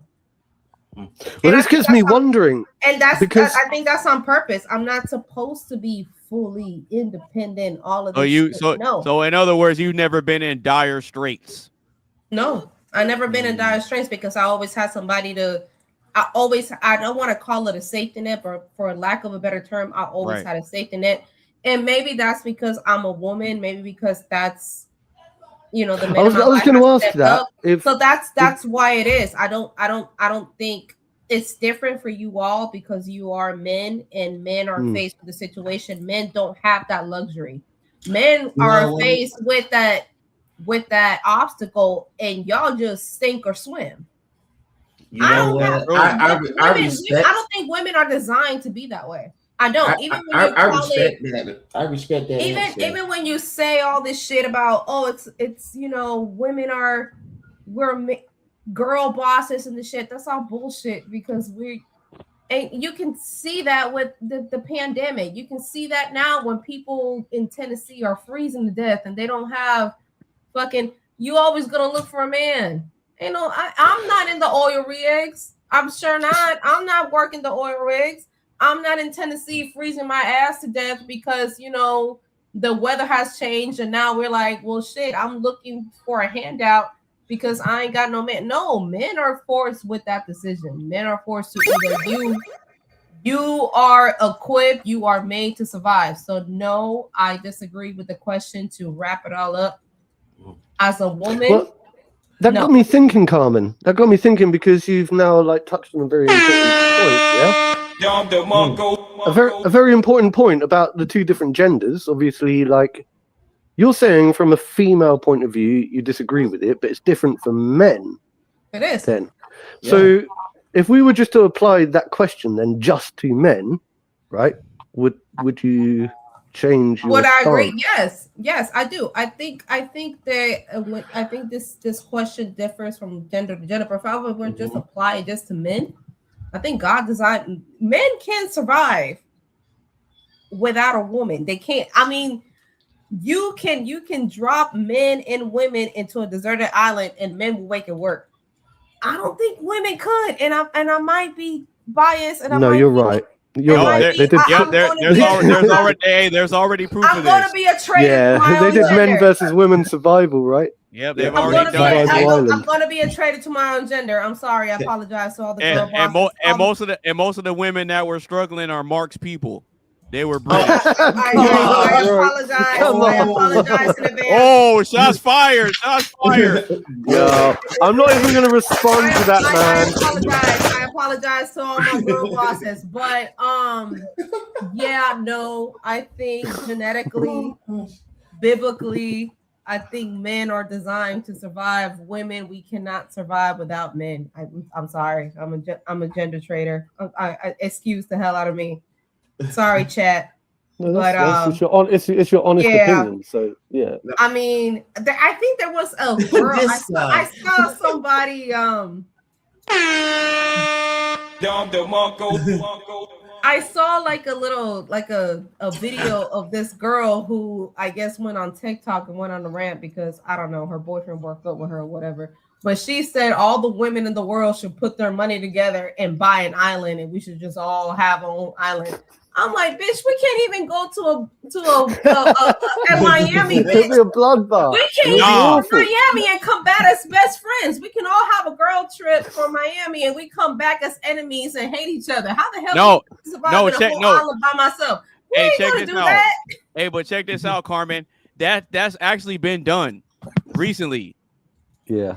Where? Yeah, it has. I don't remember where it is, but this lady came up with this idea to have an island where it's only women there, where men aren't allowed. And how did that No, turn out? hang on. It ended up getting Survivor shut down. or Survival Island. No, it wasn't that. You can look this up. You can look this up. This lady came up with this idea to get an island to where it could just be her and women living there, and men aren't allowed to be there. But then what ended up happening was that they didn't build anything. They had men show up to build the stuff, and then after they were done building, they were like, "All right, y'all gotta go." So then, what was the point? Exactly. So when things needed to get fixed, that's when they called the men to show up.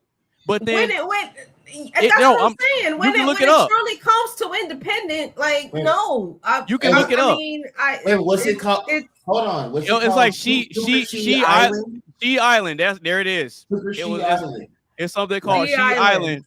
Yep, She Island, where they were like, "Oh yeah, we don't have no men here," but then things started going wrong, and they needed men to come and fix it.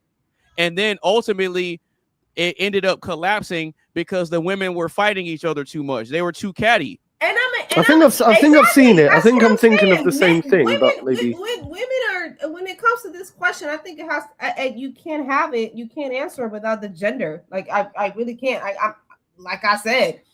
Hell, I can't even unclog my own sink. I was like, I clogged my sink. I can't even unclog my own goddamn sink. I got all this hair. I got all this shit. I was like, yeah, the bathroom sink is clogged. Who unclogged it? It wasn't me. It was Hubby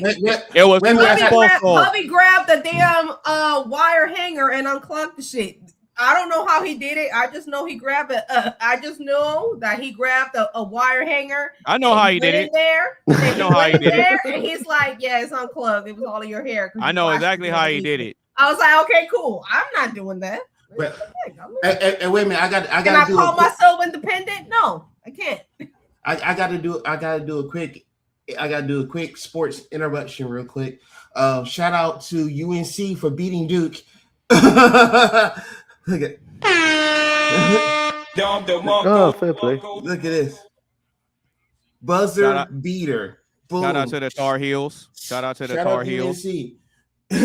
So I'm about to be petty real quick on Facebook. But yeah, go ahead.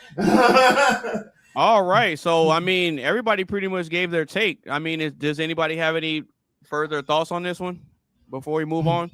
I want to say I really love Carmen's answer, and the reason being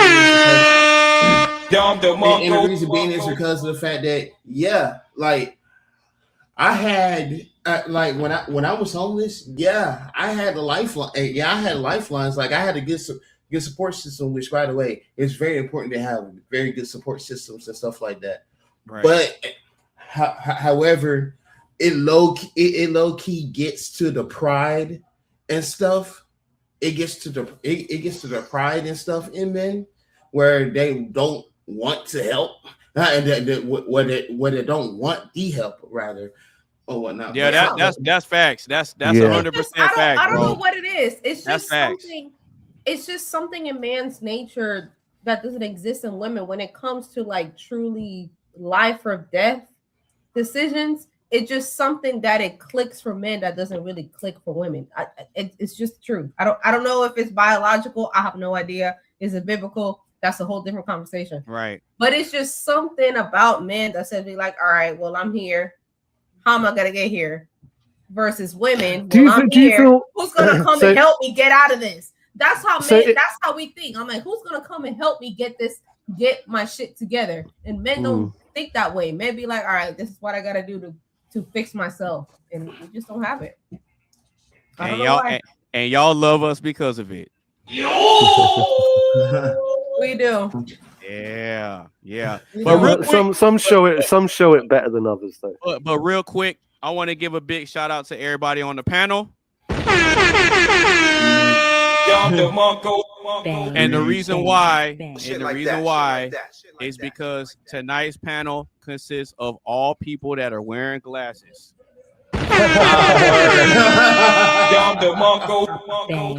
Bang. Shit like that. Probably change this panel title to the Revenge of the Nerds. 16 Eyes podcast. Yeah, right. Or call it the Fantastic Four Eyes. Fantastic Four Eyes. I like that one. That was good. That's a good one. That was very good. Hey, glasses are in style now. There's people wearing glasses. I don't need glasses, but they wear them anyway. I don't really need to wear my glasses, by the way. Not really. Put them back on. Yeah, I know.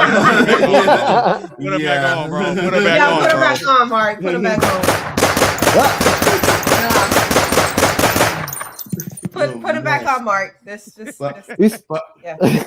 funny you mentioned Revenge of the Nerds because I seen Revenge of the Nerds 2 like a couple weeks ago, which was set in Fort Lauderdale.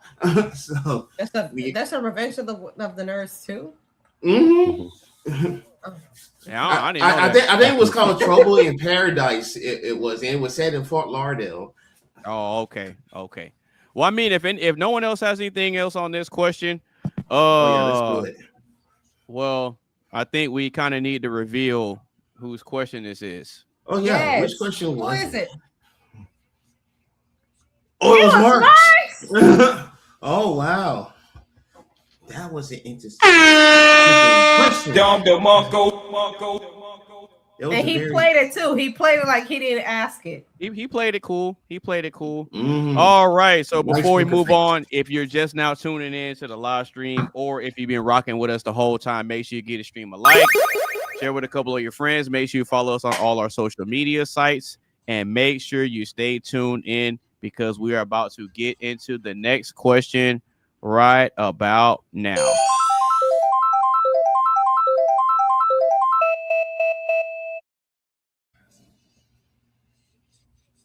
Ooh. All right. So next question: is chaos necessary for peace?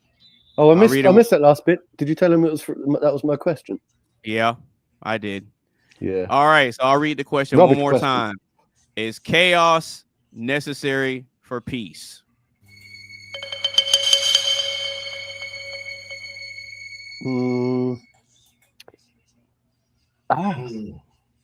I don't think we'll ever find peace. I think there's always going to be a form of chaos. So I don't really understand. Like, you know, like when we look at the world, yeah, and some people say like war, famine, and disease, and this, that, and the other, they're like inevitable. And I think chaos is always like war is inevitable. Chaos is inevitable. All we can do, like, I think, what is it they say when it comes to what's that word? What's that word where and is it entropy? Have you ever heard of entropy? Yeah. So isn't that like where the universe is essentially chaos anyway, and everything is falling apart at the seams, and life is here, human life is here to, I don't know, try to slow down the chaos, to create things, to make things. But I don't think we'll ever find peace on the ever. I think chaos is just inevitable. I hate to sound pessimistic, but I don't think it's pessimistic. I think it's realistic. But do you think it's but do you think chaos is a necessary component prior to peace? Times of peace. Let's call it times of peace. Let's call it like a peaceful time. Yeah, a peaceful time. Do we need chaos to ensure that happens? I think that what's that saying? Hard times create strong men. Strong men create good times. Good times create weak men. Weak men. Weak men create hard times. Yeah. Right. So I think that when we look at chaos and peace, let's say on the planet that we currently live in, we go through these cycles of times when it's more like turbulent and times when it seems to be more peaceful. But peace as a whole, I don't think we'll ever find true peace, ever. And so I think that they work in hand. You have to have those hard times to create the good times, and then the good times to create the hard times. So yeah, probably you'll find that they're all precursors to each other. Okay. I don't know, man. Okay. Coley, is chaos necessary for peace? Man. Yeah. Oh, you funny now. I would say, man, that's a loaded question. Because immediately when that question came up, it's 5 words. I was gonna say no. I was gonna say no when that question came up, but then I got thinking because like chaos, like don't we have wars and stuff in order for us to have peace? You know, but in my opinion, I say no. Chaos is really not needed. Really? Because like oh really? The stuff because lately, right? If I know that a person is gonna try to create chaos or whatnot, I usually ignore them, avoid them, or just or like if I'm really in the mood, I just tell them straight up, hey, look, I don't got time, da da da da, blah blah blah blah, you know, and just go away. You feel me? Like, think you're funny, don't you? Like, Stop the cap. So, like that, like that. There's people that call me right now. Like there's two people that call me. I see their name on the phone. I don't answer. Like 90% of the time, I don't answer. But the other 10%, like if I actually want to talk to them, like I do, it'll be for like maybe 30 or less minutes, and then I hang up because I don't feel like it. Or like when people hit me, up on Facebook only because they need a favor. When they want to ask me for, money, when they want me to carry them somewhere or whatever, but don't offer gas to the tank. Nah. Y'all niggas crazy, blood. See, I was just thinking, right? but then all these wars and stuff, like we live in a relatively peaceful world, let's say, today, compared to, I don't know, like 1,000 years ago, whatever. Now, in order for us to have got here, surely all of those wars had to happen throughout history for us to be able to fight to create like a safe haven or whatever. So it's just got me thinking, maybe we do need, to a degree, some kind of chaos first to create the peaceful environment. Like you have to have the war to fight over the land to create. And that's a gray head area. You're absolutely right. It's a difficult one. Yeah, it's a difficult Can you think about it like and I'm gonna use Dragon Ball Z for example. That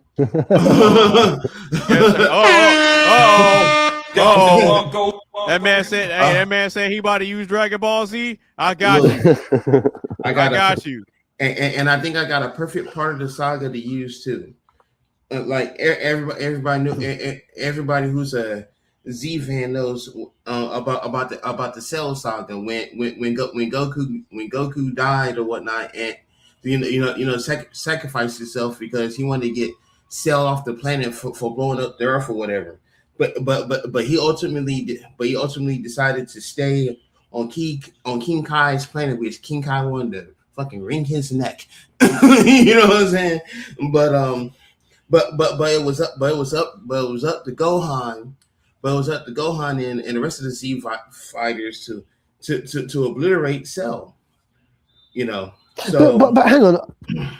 Go on, go on. But so like when the other Z fighters couldn't do it because they gave it their all, they're out. It was up to Gohan and with hearing his father's voice, hey, now's your chance.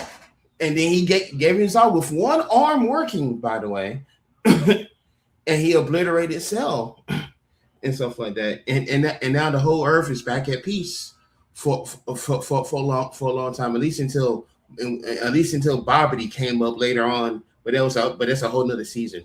But still, okay. This has got me thinking. This has got me thinking. This has got me jumping back and forth. Right, I can't quite decide what my actual answer is to this question yet because I keep going from side to side. But what I'm saying is, how about why did we need to have the fight before the peace in the first place? Couldn't we just have the peace without the fight before? Do you know what I mean? So people keep saying we have to have the fight to make the peace, but why can't we just have the peace without having the fight to get there? And why can't we just get to the peace without the chaos? Nope. But why can't we? Well, surely we can just turn around one day and just go, do you know what? Let's just stop being idiots. Let's all get on with each other. Put down our guns, shake hands. Let's find peace today. Let's get on with it. Let's stop the fight and let's just create the peace. Because that's a also $1 million question you asked too. For real. It can't be like that, because if that's the case, then none of us men would see the need to improve ourselves. and make sure we maintain a level of discipline, confidence, and strength and leadership and masculinity. Like those are required components to us being men. Perhaps. So I would maybe if we argue, lived in a world of peace, we'd find a different use. Nah, man, nah, it wouldn't work. It wouldn't work because if you have too much of something good, you're bound to screw it up. Right. But does that mean that we're destined to live in like I said, I did say war, famine, and disease, I think are inevitable. We're all going to have these forever. They're like intrinsic. Okay, because think about it like this. Because I think that chaos is necessary, right? Because if you look at it from an individual standpoint, take it away from war and all that society stuff, every human being is dealing with some sort of internal chaos that they're trying to sort through. Whether it's me, whether it's Mark, whether it's Coley, or whether it's Carmen.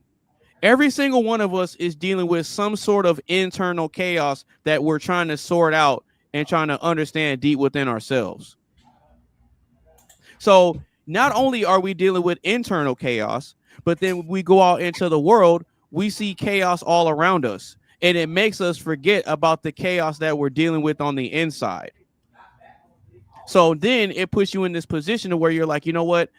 There's so much more chaos in the external environment that I don't necessarily have to focus on the internal environment and my own chaos. Yeah, I got my own problems that I'm dealing with, but you know what? There's more pressing matters out there that I have to tend to. So now it puts you in this position to where you're having to fight through your own internal chaos to muster up the strength to be able to make it through each day. So you can't have strength without chaos.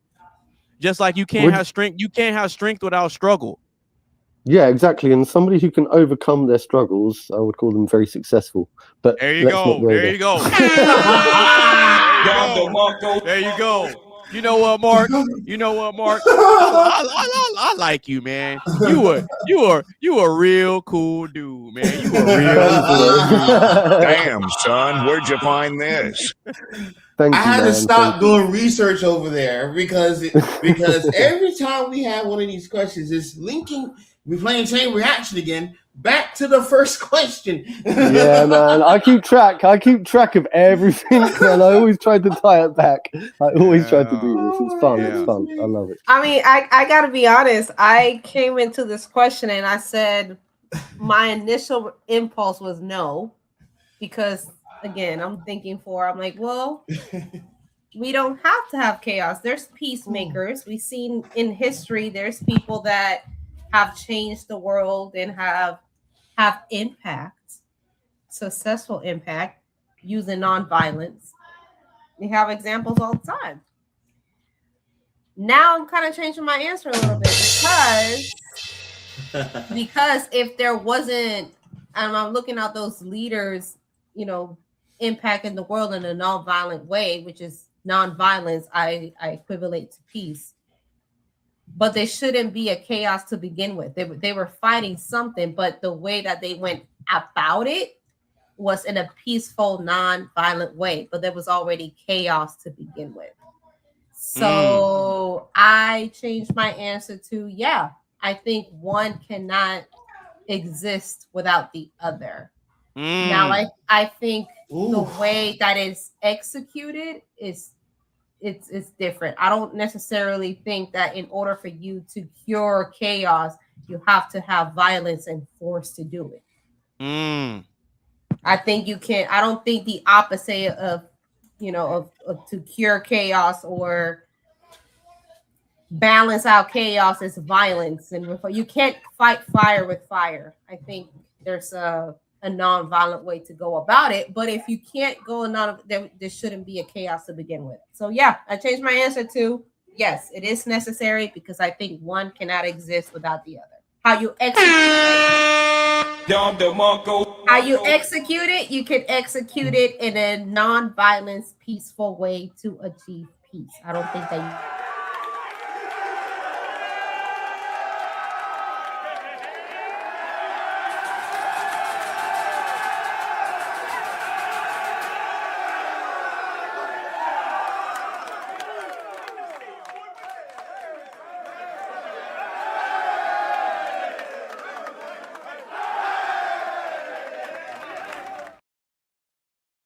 gotta give a very special and very big shout out to Carmen for bringing us a lesson in logic, reasoning, and understanding. Big shout out to Carmen. Can you stop? Shit like that. That don't even look like me. I don't know what all this extra shit is. That don't even look like me. AI version of myself. Make sure y'all follow. Make sure y'all follow on Instagram, Carmen.ds92, and get ready for Spanish with Carmen. Y Española con Carmen.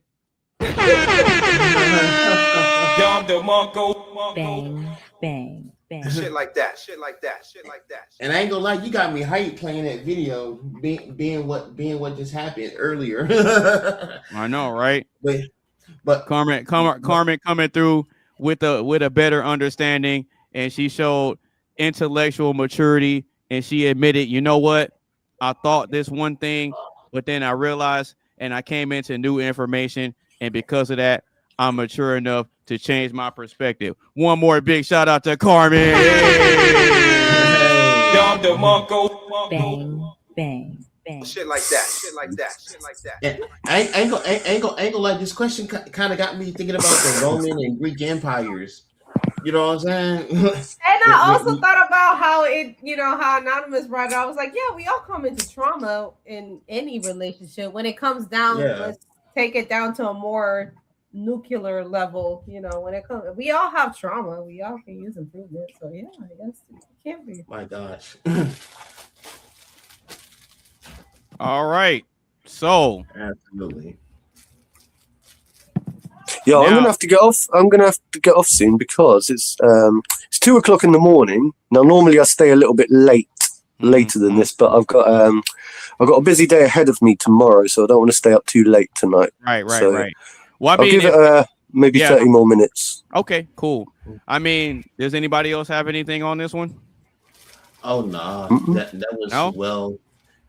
All right. Well, only whose question was it? Yeah, I think. Yeah, whose question was it? I think it might be time to reveal whose question this one was. Was it Carmen's? Bang, bang, bang. Shit no like that. wonder. Nice. It's a good I question. thought about it because of all of the the things that are going on around ICE riots and things like that. Yeah. Oh my gosh. That's weird. ICE was just up the street from my home, literally. Oh no. Just don't try running them over. You'll be fine. Don't go running up to them and screaming in They their. can stop me. I was just talking to my husband the other day. I was like, well, if they stop you, I'm like, if they stop me, they do what? Okay. Here's just my ID. Here's yeah. Show that ID. Yeah, just comply. All right. I mean, so if no one else has anything on this one, y'all ready to go to the next one then? Yeah, let's hit that roulette wheel. I mean, that roulette dice. All right.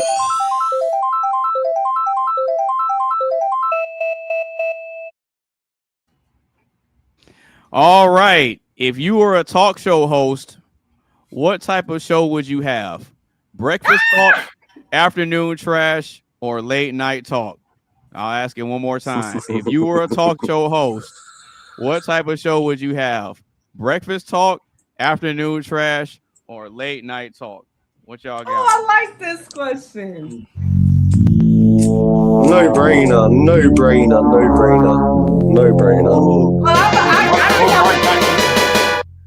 Well, I don't even have to think about this. I will definitely have late night talk. Yeah, same. Oh, yeah. Me too. Let's have some. I was actually thinking about this. I was like, I've been on a Poker Club podcast. I'm not big or anything. I don't have a podcast on my own, but everybody seems to have a podcast. Y'all inspiring me to do something. So I've got an idea coming. Maybe you and me should do a late night show together. I thought about having something. I was like, maybe I should have something I was waiting for that. I was like, maybe I should have kitchen table talk with Carmi or something. Because I like to cook, and I'm like, and people tend to, when you have food in front of people, they tend to share a little more because there's food, there's communion and all of that. So I was like, yeah, I'll do you one better. Kitchen table talk with Carmen. What the hell is that bread thing in the thing? What is that? I think we should do the Mark and Carmen show, the late night Mark and Carmen show. I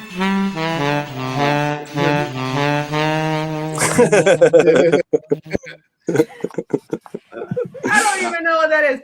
But yeah, I would definitely, if I were, it would definitely be late night talk. Let's have some trash talk. I'm a girl. We like to gossip, and it's even more fun when there's food and wine involved. So yes, that's the type of talk show I would have. I would be Martha Stewart and Judge Judy combined. Oh Lord. You know what? I see that. Can you know Martha Stewart is good with alcohol or whatnot. Martha Stewart is my spirit animal. Listen, Martha Stewart is my idol. She is my spirit animal. Stop the cap. And Judge Judy tells it like it is. So you know what? Stop the cap. I would be kitchen table talk with Carmen. Some people call me Carmi, but yes, kitchen table talk with Carmi, Judge Judy, Martha Stewart combined in one thing. Yes, that's what I inspire to be. No, that's what you aspire to be. I knew what you meant. It's aspire. It's aspire. Okay. Yeah, I missed it. What do you aspire to be? Like some cook, a chef or something. Oh, here we go. Oh my God, bro. What? No, I missed it. I will be a mixture of Martha Stewart. You know who Martha Stewart is, don't you, Mark? No. You don't know who Martha You generally don't know who Martha Stewart is? Oh, no. I have no idea. Martha Stewart and Judge Judy. Martha Stewart and Judge Judy. I will be those. Oh, like judge, like one of those celebrity judge, like a Judge Judy type person. What? Who is Martha Stewart? I don't even know how to.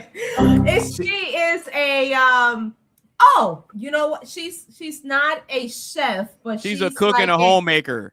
Yeah, she's a cook and a homemaker. Okay. Yeah. Mm-hmm. That's the one that had to do some prison. That's the one that got sent to federal prison for those insider trading secrets.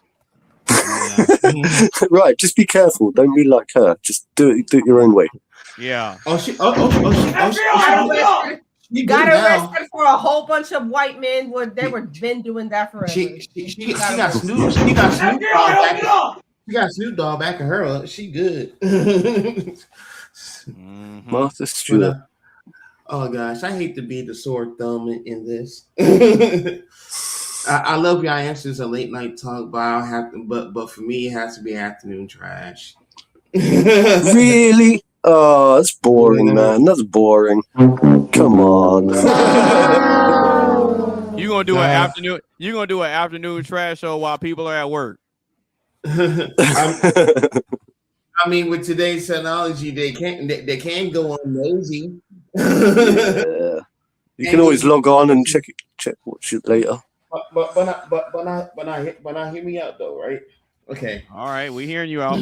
So like, okay, there's there's some afternoon trash, like you know like Jerry Springer, Trisha Goddard, a freaking who was it? Jeremy Kyle, and let's see, for the old heads, Morton Downey Jr.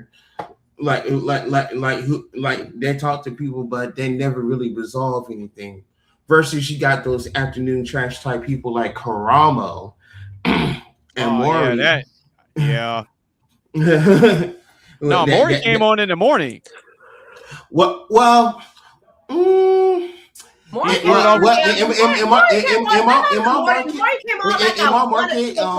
on at 4 o'clock. Maury used to come on in the mornings. And When you first started, you're right.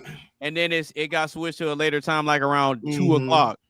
Yeah, Maury used to come on at 2:00. Yeah, because after that it would be Jerry Springer. Mm-hmm. Yeah, I remember that. But you're absolutely right. When Maury very first started, they came on like 9-10 o'clock in the morning because he was considered breakfast talk.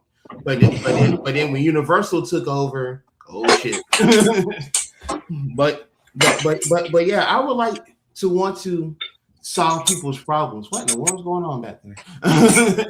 But yeah, I can see that, Coley. I can see you. I would like to try to solve people's problems in a peaceful type way. I can see you being messy. I can see you as a doctor. You're just messy. You give me messy. I wouldn't be. You would give Dr. Phil. I wouldn't be that messy. I would just try to get some some people to like a resolution to where they can be able to just settle their differences on the field of dozens. You know what I'm saying? Like, Not the cap. Oh, come on. but like, or the other talk show host. Who was the other talk show that was with Jerry Springer? He was the bouncer. Not the bouncer. Steve Wilkos. Oh, Steve Wilkos. Yes, you give that, guys. Devo.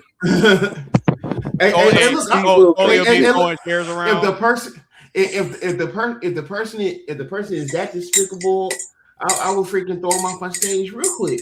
Like what? And you bald, and you have the haircut too. There you go. Well, yeah. Wilkos was bald. You're not bald, but you get that vibe. Give him about a couple of years. This will be shiny. Just give it about a couple of years. It'll get shiny. Carmen firing shots. What about you, Mark? I would definitely do afternoon trash. For me, it's a no-brainer. Of course, I'll have to do late night shows. Yeah, because first of all, I like I'm not very PG, you know what I'm saying? So I'm just that guy. I like to stay up late at night. I'll drink my beers, probably crack out some vodka. In actual fact, the way I would probably run it, a late night show, is I would call it like a bar night, where people all attend, get their drinks, bring your smoke with you, do whatever, relax, let loose, talk fun, chat shit. Don't worry about to just relax and wind down and have a good evening, night's entertainment. That's the way I'd run it. Do you know what I mean? I don't know. Graham Norton show. He's British. I feel like Mark would be a great Graham Norton. That's his name, right? No, he's gay. He's gay. He's messy is what I'm getting at. And he's late night talk. You don't necessarily have to be gay like that. You gotta be straight to have a late night show. I don't know who else. Hey, I suppose that's probably the best place for him is late night. To be honest, late night TV. No one wants to see that first thing in the morning. Carmen, you got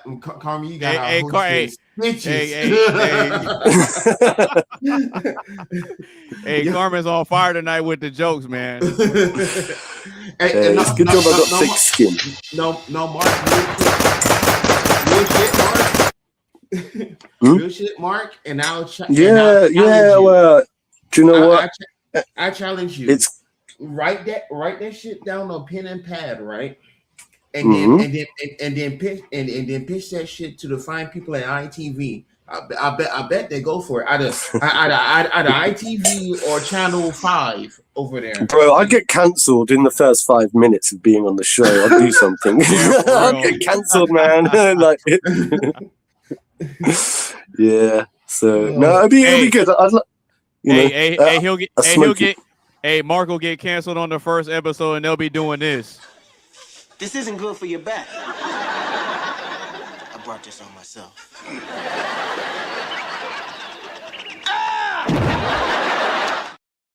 No. Yeah, I know, right? Actually, you know what? No, I have a better example. Ricky, what's his name? Ricky Gervais. Yes. Gervais. Ricky Gervais. Yeah. Yes. I'd make a good Ricky Gervais. Yeah. I would make a good Ricky. Ricky Gervais, yes. Unapologetic. He is unapologetic. I can see that. All types of shit, and he don't even give a damn. I could definitely see that because Mark is the type of person where it's like he's gonna stand 10 toes down on what he believes and what he thinks, and he will argue you into the ground if he has to. And we got to we got to taste it. No, because we got a taste of it earlier. Yeah. Mark is the Aries firecracker. He just I'm an Aries, bro. I'm literally an Aries. Yeah, I know. That's why I said that. Oh, you got a good memory. Yeah, and I got you take note. Yeah, well, I do have a good memory.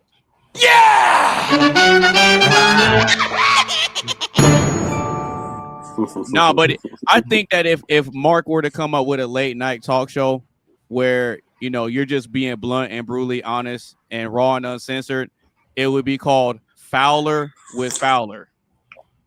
I would call it the MF show, the motherfucking show. Like FOULER, Fowler. Fowler with Fowler. I like to play on my initials, MF. The motherfucker. Because I love that. Yeah. The MF OG. The MF OG show. Oh, and we not gonna just glide past that. We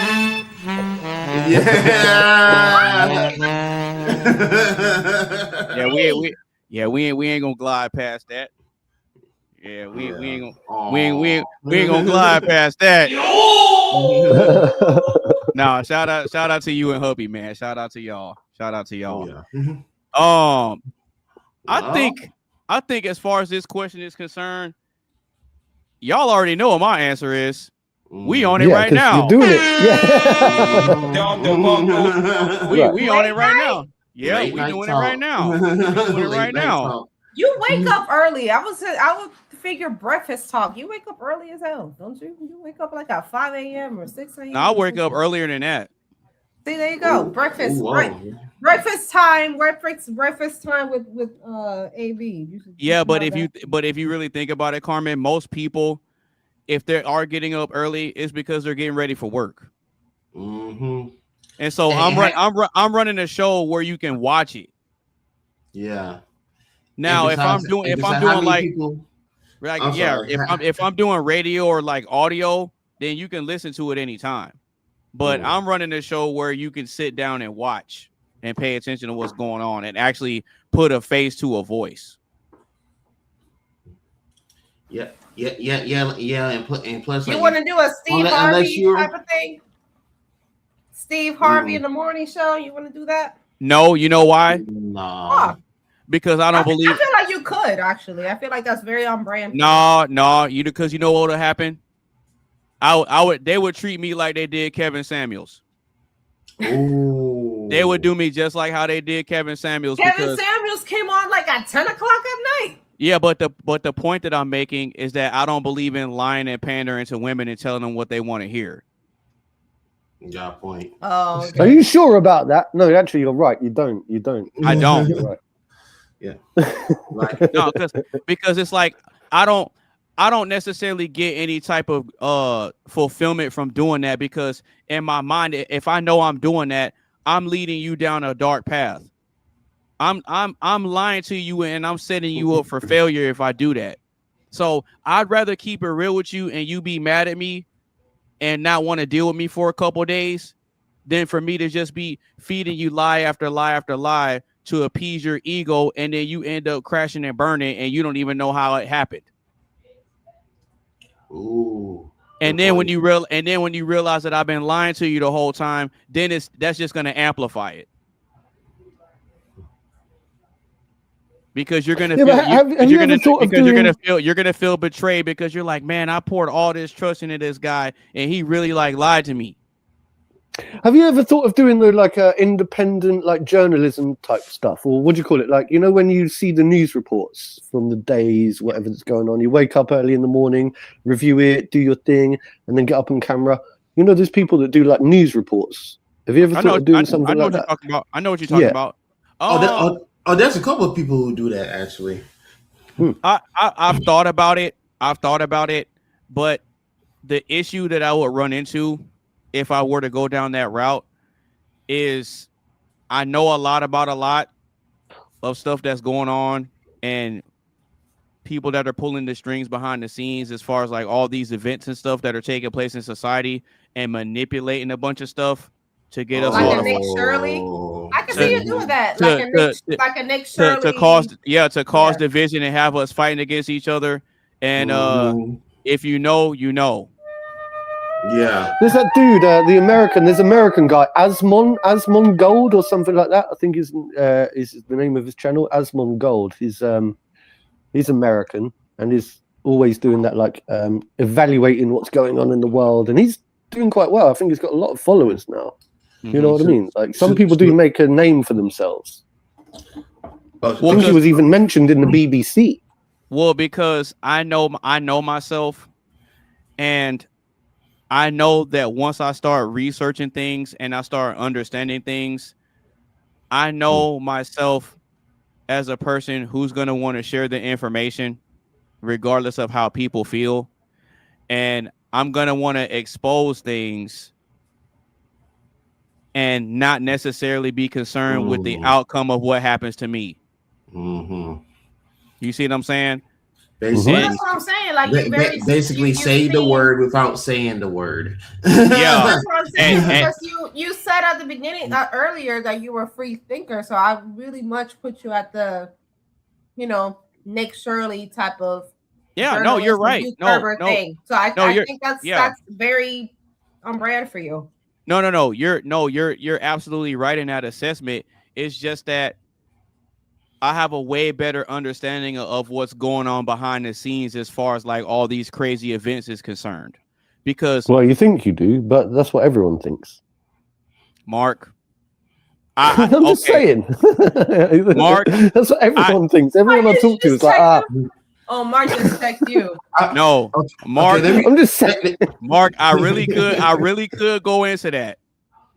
I'm just keeping it real. Everyone thinks they know everything that's going on behind the scenes. I am too. I'm keeping it real too. I could bring up a movie and I'll win. Ready? Good Morning Vietnam.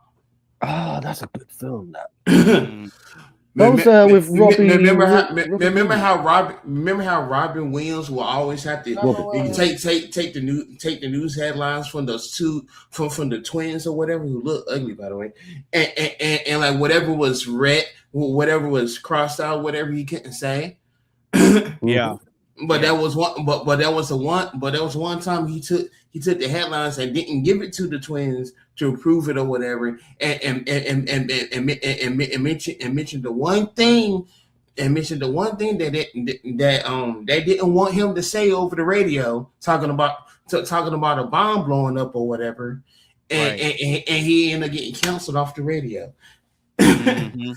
It's just a thing. Okay, Mark.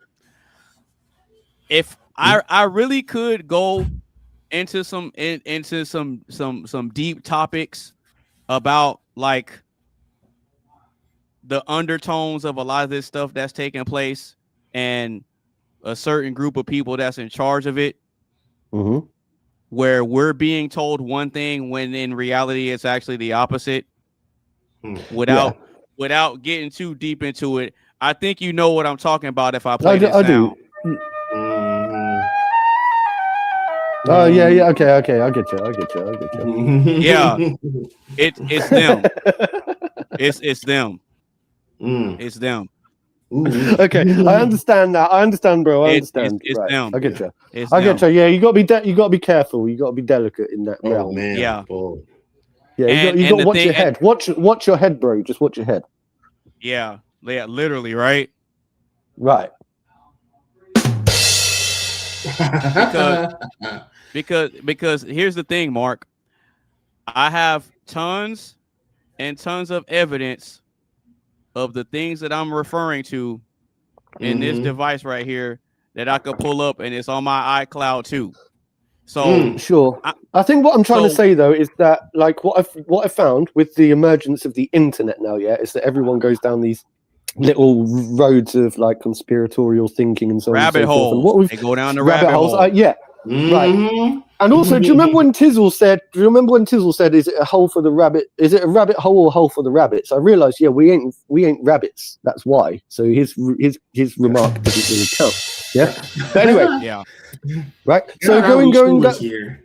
going down the rabbit holes, yeah, and I'm finding what happens is, so I can go out into society now and I can talk to 10 different people, yeah, and everybody will have a little conspiracy now, right? Some people will say, do you know who I blame on the world elites and who the conspiracy theories are, this, that, and the other? Some people will blame it on Islam, some people will blame it on the Jews, some people will blame it on America, yeah? Some people will blame it on America, some people will blame it on the British Empire and the royal monarchy and stuff like that. And it's like, look, do you know what, right? It's very difficult. Some people just blame it on the elitists or the World Economic Forum. So it becomes like a point now where like it becomes so difficult because everyone's got their own view and backed with loads and loads and loads of evidence, because it's easy to pick up your phone now and to pull up evidence, yeah? And you can find evidence that will back up your own thoughts and opinions, your own biases. So that's the only reason I said my little sarcastic comment to you earlier. Oh, no, like, you good. No, you good. Yeah. You good. You good. And see, this is the thing, right? So in this present time now, if I'm coming across information that is connecting dots for me that can be useful farther down the road, I'm making it a point to collect it and store it now.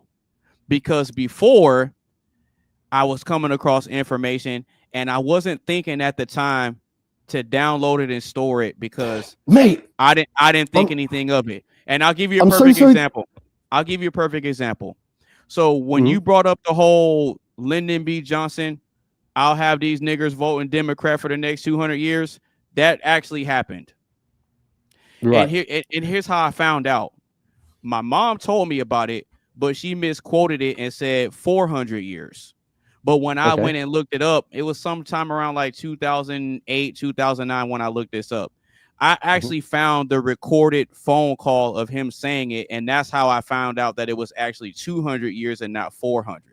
So then I started having all these questions about, well, why do I hate Republicans so much?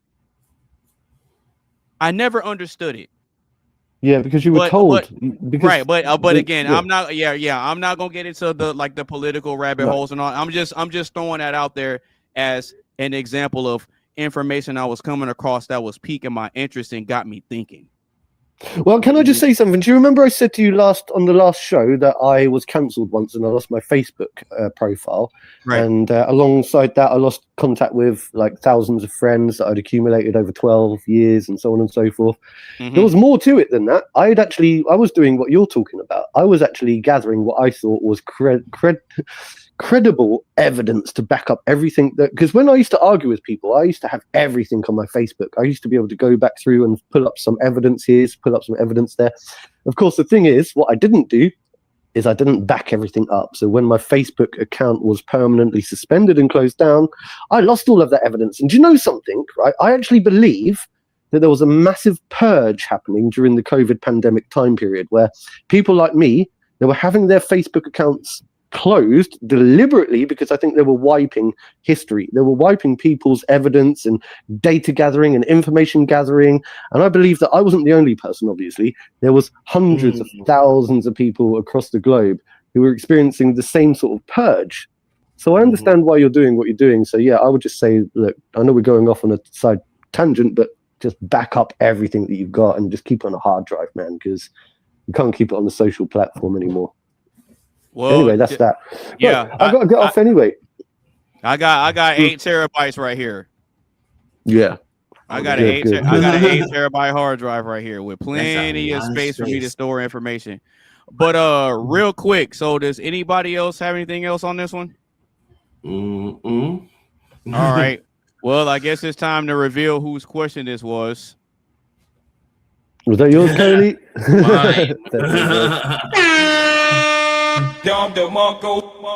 I'm not surprised. Right. But, all right. So if Jizzle was here, you probably would have hit breakfast talk. But, probably. But yeah, probably. You reckon? Yeah. Because he's always eating. He's always eating anyway. For real. Hey.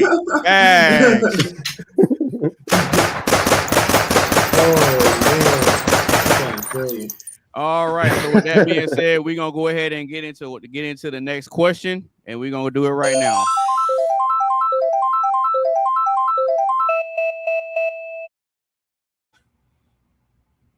Yo. Before you do, I've really got to go. I can't hang around. Yeah, Okay. I'm really Okay, sorry. that's cool. So whoever's question this next one is coming, I apologize that I've missed it. Bye, Carmen. Thank you once again for having me. It's been a great one as always. I've enjoyed it. Thank you everyone for being so kind again. Bye, Carmen. Bye, Coley. Bye, Mr. Anonymous Face. Yes, sir. All right, we got to see Do your you thing, out. bro. Yeah, we got to see you out.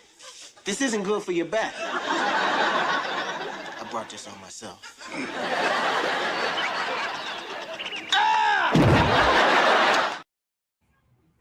All right. So you notice I didn't put the question up yet. And the reason why is because I got a couple of I got a couple of videos for us to react to before I put the question up. All right, y'all ready? Let's do it. All right. Tell me something, baby. What you like about me better than you like about your ex?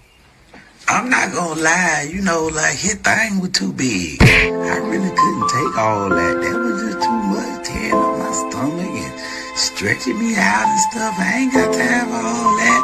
I be at work also, my damn head hurting and everything.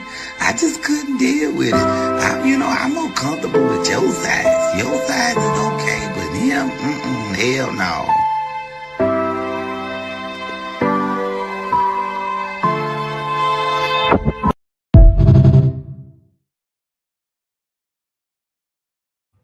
Yo, why did you ask that question? Okay. Emotional damage is that question. Emotional damage. Oh my gosh. Okay. So Emotional damage. what are y'all's thoughts on that video? He disrespectful as fuck. That was a wise man once told me never ask a question that you don't want the answer to. Okay. All right. So I got one more video to play that I need y'all's thoughts on, and then I'll put the question up because it's relevant. It's relevant. Are y'all ready? Your loins. I do have a crush on you. Like, I have feelings for you. I've been attracted to you since, I think, before you met Adam. Before? Huh. Are these feelings mutual? Why or why not? He knows they're not mutual. They're not. I know. I'm sorry. Very flattered. But it's like extra, it's definitely extra weird because like we met through an ex-boyfriend and I'm like clean break and then like we come here Surprise! and I'm like, hey. No, I get it. Rate my attractiveness on a scale of 1 to 10.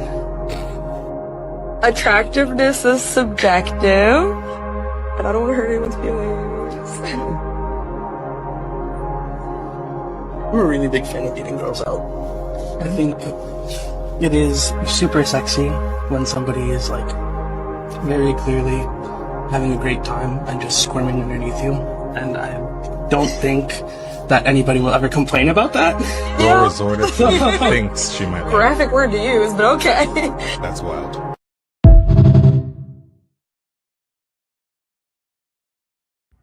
Oh my gosh.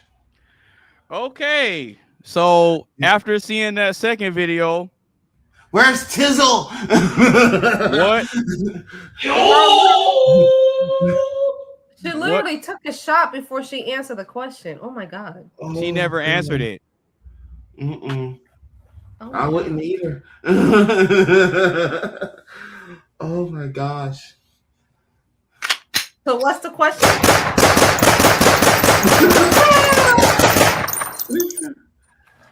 All play right. one more time. Play it one more time. That was that was 2 kills. Play one more time. Oh my gosh, yes it was.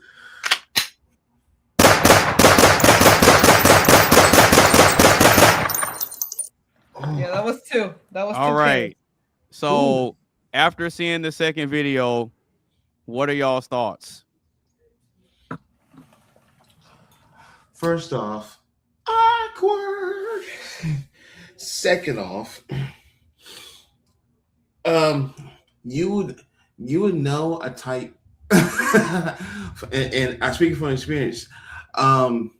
Yeah, you might have a crush on a certain person, but if you already know what their demeanor is, I don't think it's appropriate to ask questions related to, like, if you have a crush on someone, if their feelings were mutual for you, or whatever, because you obviously not going to get the same answer back, and then the guy that was reacting to the video already knew, like, as soon as he heard a little bit of the dialogue, he was like, yeah, no, that's not happening. So yeah. All right, so Carmen, what are your thoughts on the two videos? Okay, well, the first video, some thoughts you just keep to yourself. You don't need to verbalize the fact that your ex had a bigger plátano, had a bigger plátano than your current plátano. You don't need to verbalize that. You just keep that to yourself. Hey, she said her ex had a vergón. Yeah. Her Listen. It's got a bigger ballpark than he does. Listen, Mama, some things you just keep to yourself. You tell that to your girlfriend. It's not your man. So that's that. Some thoughts you just keep to yourself. And I low key, you were trying to establish some type of dominance there, because y'all know how y'all men are with the size and your pissing contests and all that shit. Now, the second video, he already knew that she didn't like him. That's why he was so hesitant to ask the question to begin with. And he even said it. He's like, oh, I already knew you don't like me. I'm like, so why you ask the question? If you already knew that I don't like you, why the fuck ask me the question to begin with? And it is awkward as hell. Like, it's awkward that, he seemed like a nice guy, but then he double down on it, be like, do you find me attractive? I'm like, well, obviously not, because if she would have answered yes to the first question, you would have asked the second question to begin with. What are you talking about? And then you factor in the whole, well, I met you through my ex-boyfriend. That's weird. So yeah, super weird. Okay, bro. Like, I'm sorry, you kind of set yourself up for that embarrassment. Whoa. I can't really be too hard on her. I was hard on the first girl because I'm like, bitch, you don't say shit out loud, so you wrong for that. Second girl, she did what was respectful. She didn't answer the question, and a matter of fact, instead of answering the question, she took a shot. So I'm right there with her. She said I don't want to hurt anybody's feelings, and it hurt. Yeah, dude. I can't be mad. I can't be mad about that, bro. It's okay. She bowed out. She bowed out gracefully. Mm-hmm. That's all she could do. If I was in her situation, I would have said the same thing. I would have just be like, you so funny. What? Well, you funny. Okay. Oh gosh. Okay. Now that we got that out the way, Carmen kind of alluded to something about the question, and yes, it's my question. Well, we kind of figured that. Okay, you came loaded with He brought videos and everything. Of course it is. I'm gonna go. It's relevant. Both scenarios are relevant to the question.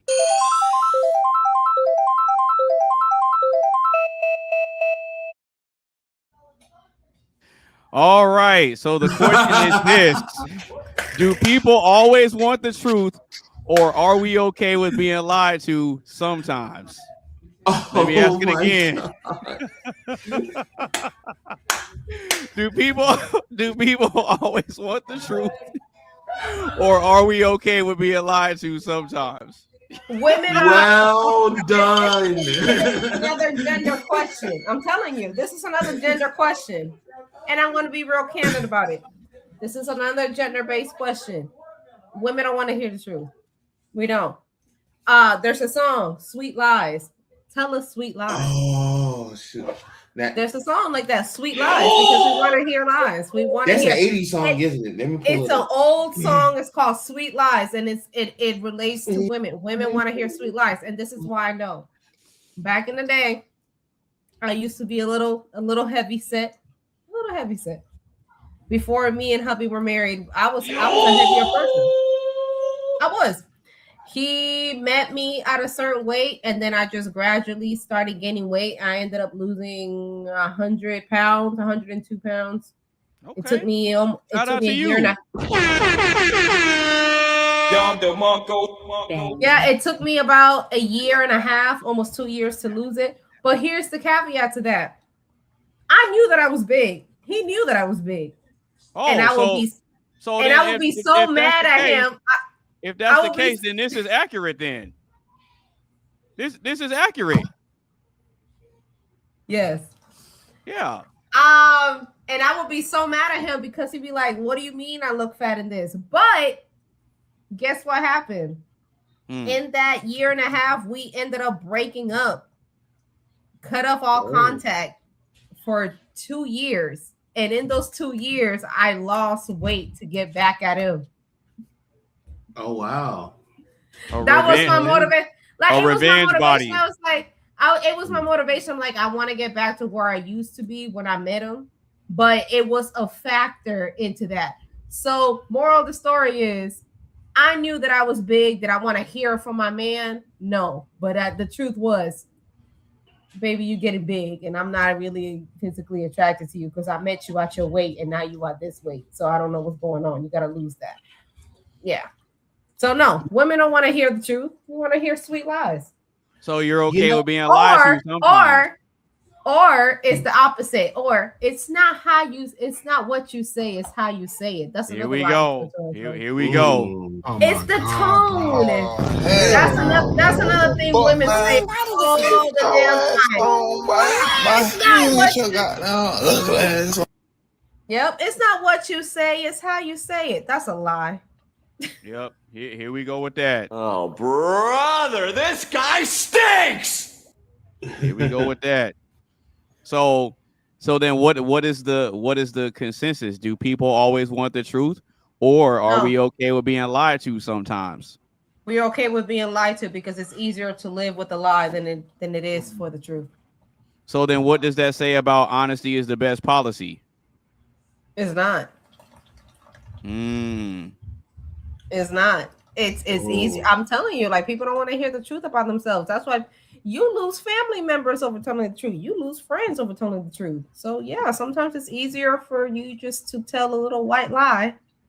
So you're saying it's a contradiction because there's a phrase that says honesty is the best policy, but there's also a phrase that says the truth hurts. Yeah, that is. Ooh, it's a contradiction. It's a contradicting statement because yes, it's easier to live with the lie and tell a little white lie to save somebody's feelings. But at the end of the day, if you tell somebody the truth, it will make them a better person. But nobody wants to hear the truth about themselves. Okay, so you know what? Or you know what? Maybe it's this. Maybe they're not ready to hear the truth about themselves. How about that? So are you saying that they're content in their chaos before they accept the peace?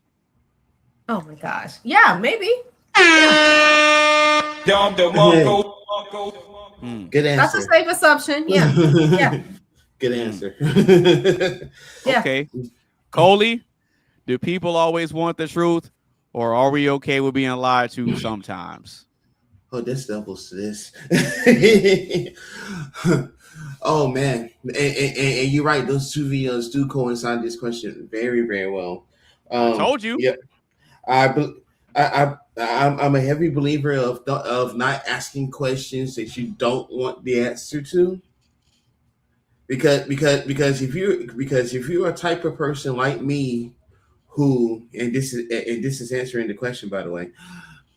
If you're the type of person like me who does want the truth all the time, no matter how difficult the answer may be, but you ask that one question that you kind of have a feeling about, but you just want to confirm it, and you ask it, and it's a devastating answer.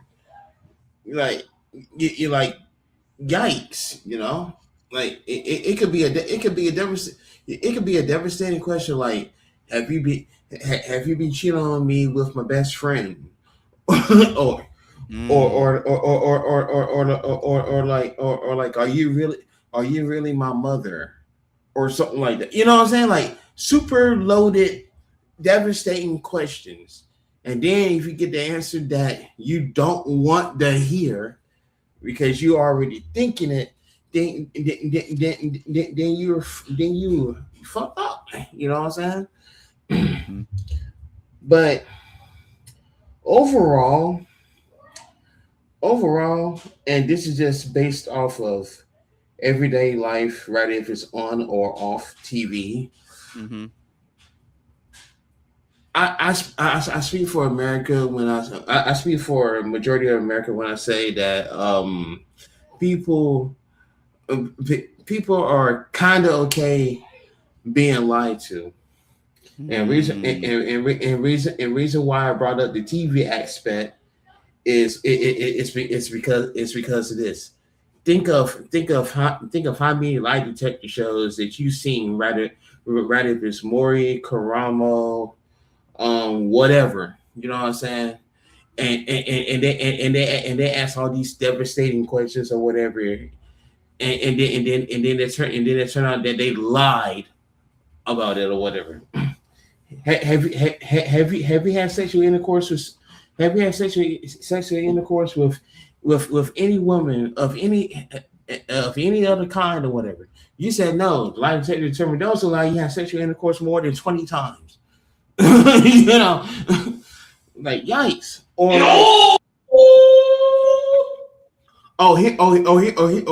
here's the big one. I mean, it's a small one now that I think of it. But when we were lied to as kids about Santa Claus, the Easter Bunny, Tooth Fairy. Yeah, that's a good point. That's a good point. Yeah. We kind of know that our parents put like $1 or $2 or $5 for our lost tooth that we had or whatever, or we kind of know that was our parents getting the presents or whatever, because come on, a big fat jolly white man wearing all red jumping down the chimney or whatever. Well, that motherfucker was on fire. You didn't hear somebody scream, Yahoo! You know what I'm saying? But I mean, there's also, that's what, like, you're a child. You have the benefit of being innocent and not know any better because you're innocent in the world. But then you have the people who have been told something all their lives, and when the truth comes out, they don't really want to. The truth comes out, they don't want to acknowledge it. You can look at cult leaders. How many cult leaders have we imagined? And they have lied to people all their lives. And when the truth comes out, no, you were in the cult, and they're like, no, I was not. Mm-hmm. No, I was not. Anonymous really was God. He said he was God. He said it was the prophet, and I pray to him every day. He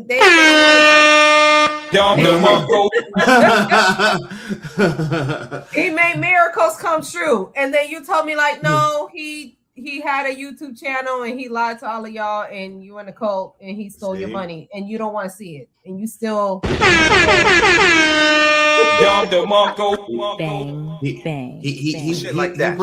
So I think it also comes to a point where people don't even want to know the truth because they're just been so accustomed to the lie. That's interesting. Okay, so being that is my question, I've had quite a bit. Why'd you ask that anyway? What came from it? Why'd you ask that? Because I don't know. I have this weird kind of thing where I think about how people think. And it's like when people process information, I'm always thinking about what the response is going to be. Right? Because this is really where the question stems from. I pay attention to the things that people say, right? When they describe the type of friendships and relationships that they want, I often hear people say things like, "Oh, you know, I only keep real ones around me. You know, you got to keep a 100 with me. You know, I only have real ones around me. You know, if you want to be around in my circle. You know, I only roll with people that always keep it 100. And those are those same mugs. They say stuff like that. That do the complete opposite.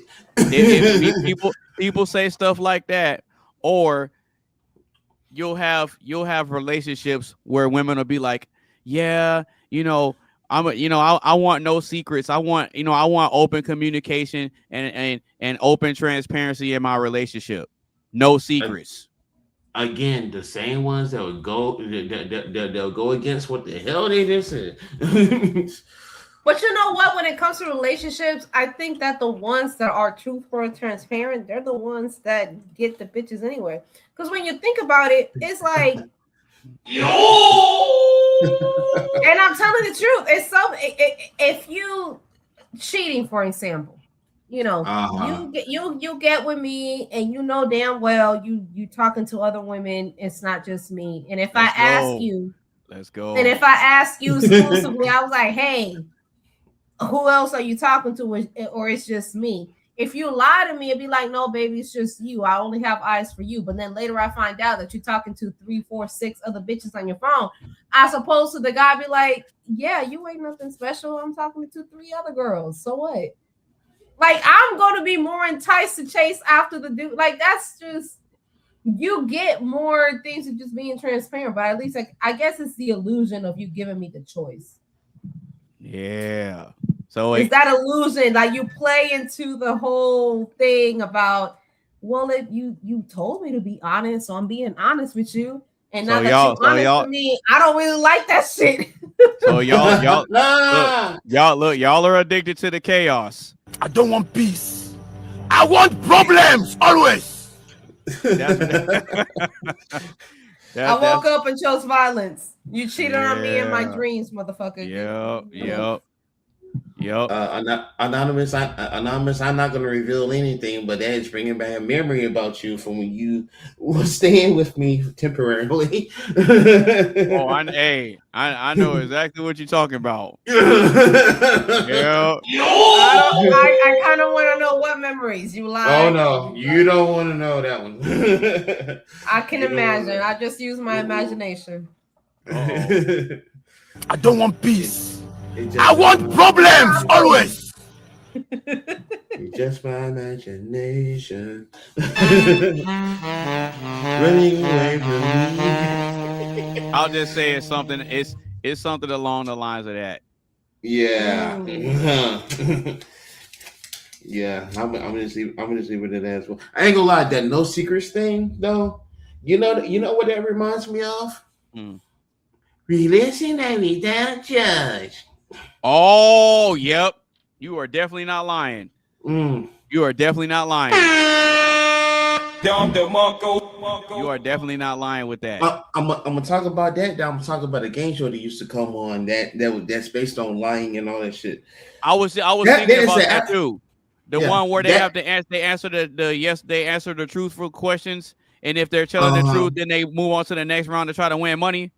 That one, okay. Yeah, it was called The Moment of Truth, and only one person in that on that whole show won the $500,000. I've never heard of the show. Yeah, I've seen clips of it. Yes. A quick snaps, Carmen. So there was asked like 50 questions backstage, but the producer chose 21 questions to be asked, and the first question you was asked, in the first round you was asked 6 questions, then 5, 4, and all the way up to 1.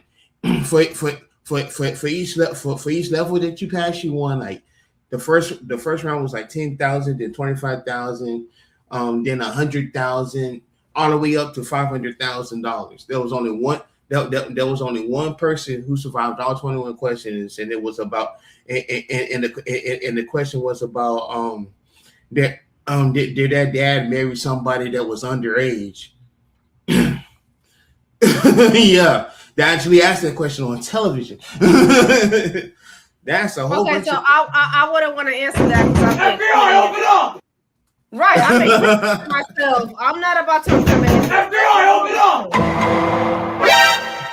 This guy. I'm not about to incriminate myself. So go ahead. Right. but hey, that's an interesting thing that you said, right? Because on the show they had like a white buzzer they had a white buzzer over there by their relatives or whatever. And it can only be used once, but if you didn't want to hear the answer to that question, you can hit they hit that buzzer and it. they'll swap it. Not promising that the next question is going to be easier, but right. you can swap that question, but you can only use it once. Yep, I remember that. And see, another thing too. That's crazy.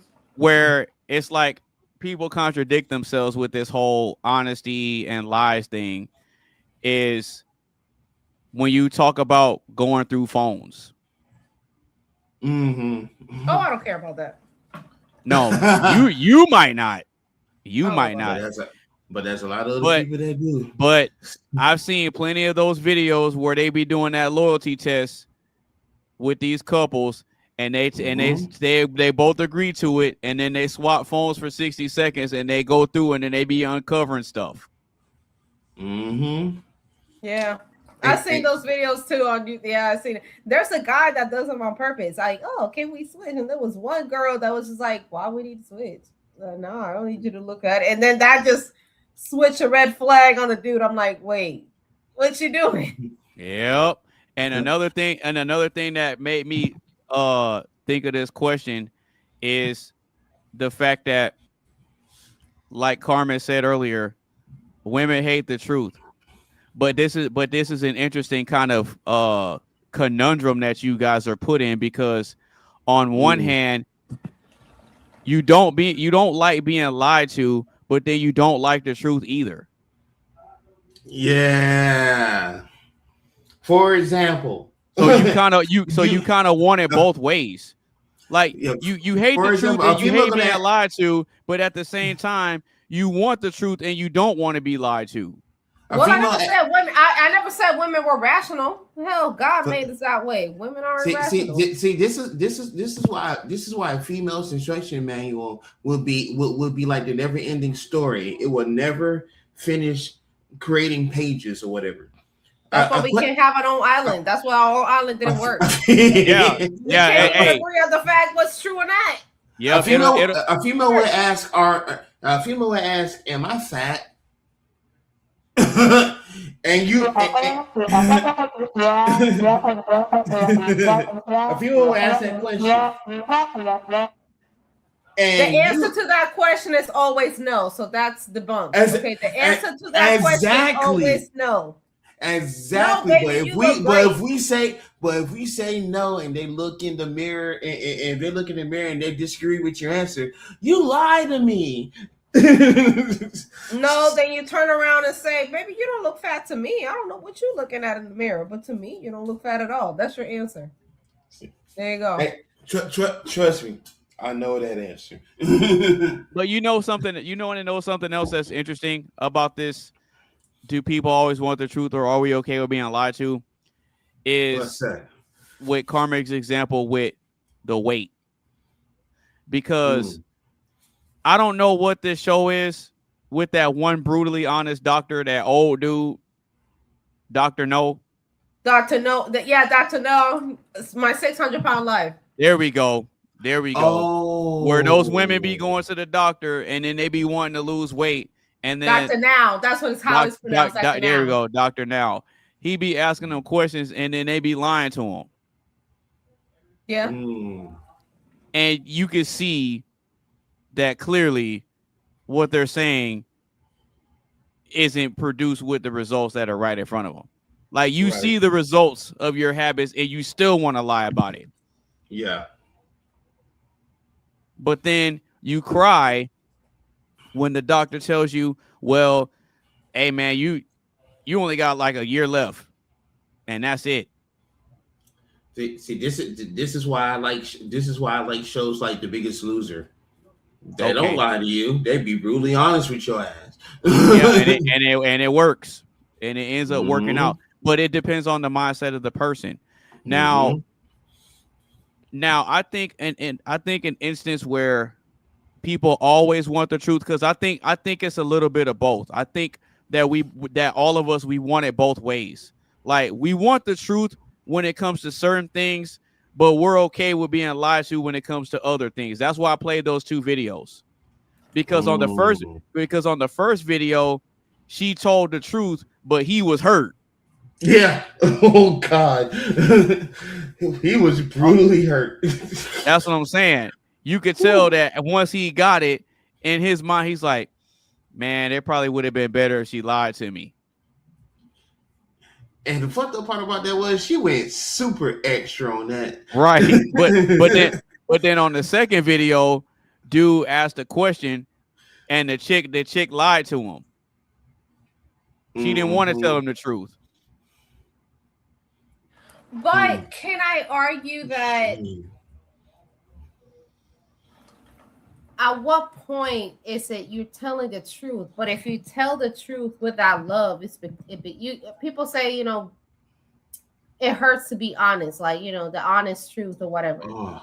But at what point does that change to, if you tell the truth to somebody without love, that becomes brutality and you're really not helping that person, even though you're telling them the truth, but the way that you're stating it is really not helping them. And can you lie to somebody out of grace to save them? Ooh. I'm pretty sure there's instances where both of those can be true.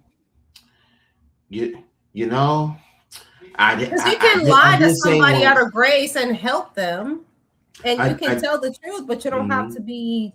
You don't have to be brutal about it. Oh, honestly, okay. So then give me an example of how you could tell somebody the truth about themselves and it not be taken in a brutal way. Okay. I say if you're telling somebody, like, look, this person, I know that you love them. I know that you see the potential in them, but I don't think they're the best person for you. Yeah, but you don't know him like I do, Mom. No, that's not true. I know what he's doing and what he's telling you, and I don't think that, and I see how he's changed you, and he's changed you for the worse. Yeah, but you don't know. But you don't know him like I know him, Mom. Okay, well, that's an example. I'm telling you what I see, and I know that you love him, and I'm not trying to be brutal with it, but if you stay with this person, they will lead you into destruction. They will bring you down along with them. Yeah, but you don't see what I see in him. You'll see. Just give him a chance, Mom. You don't see what I see in him. You don't know him like I do. So you got to give him a chance, Mom. You got to give him a chance, Mom. So if he beating you every night, that's a sign of him loving you. That's not love. Well, arguments are healthy in relationships, Mom. You know that. Arguments don't lead into putting hands on each other, honey. Yeah, that's not love. That's not love. Yeah, if he puts his hands on you or you put your hands on him, that's a toxic relationship. You should not be with each other. Yeah, but if I want a relationship or a marriage that'll last 40 or 50 years, sometimes we have to stick it out through the ups and downs, right, Mom? This is not ups and downs. Right now you're down, and when have you been up? I mean, we have our good times and our bad times. I mean, that's every couple goes through it, Mom. And I think that you have more bad times than good times, and those bad times end up in you putting your hands on it, being violent. And I don't think that you should be with them. Yeah, but it's not always his fault. I mean, sometimes I hit him sometimes too. You gotta go back and forth all the time with role playing right now. See? But you see that wasn't a harsh, brutal way. I didn't say, bitch, she's beating your ass. Leave his ass. I don't know what the fuck you say. But see, like, no, I didn't say that. Or vice versa. Bro, she's beating your ass. She's calling the cops, telling them that she sent your ass to jail because she said she lied to the cops and said that you put your hands on her. Now you in jail. I didn't say that. And a lot of times the guy will just sit there because he know he can't argue it back without being wrong and looking crazy. But women, you try to tell them the logic of the nature of their situation, and they will come with rebuttal, excuse. And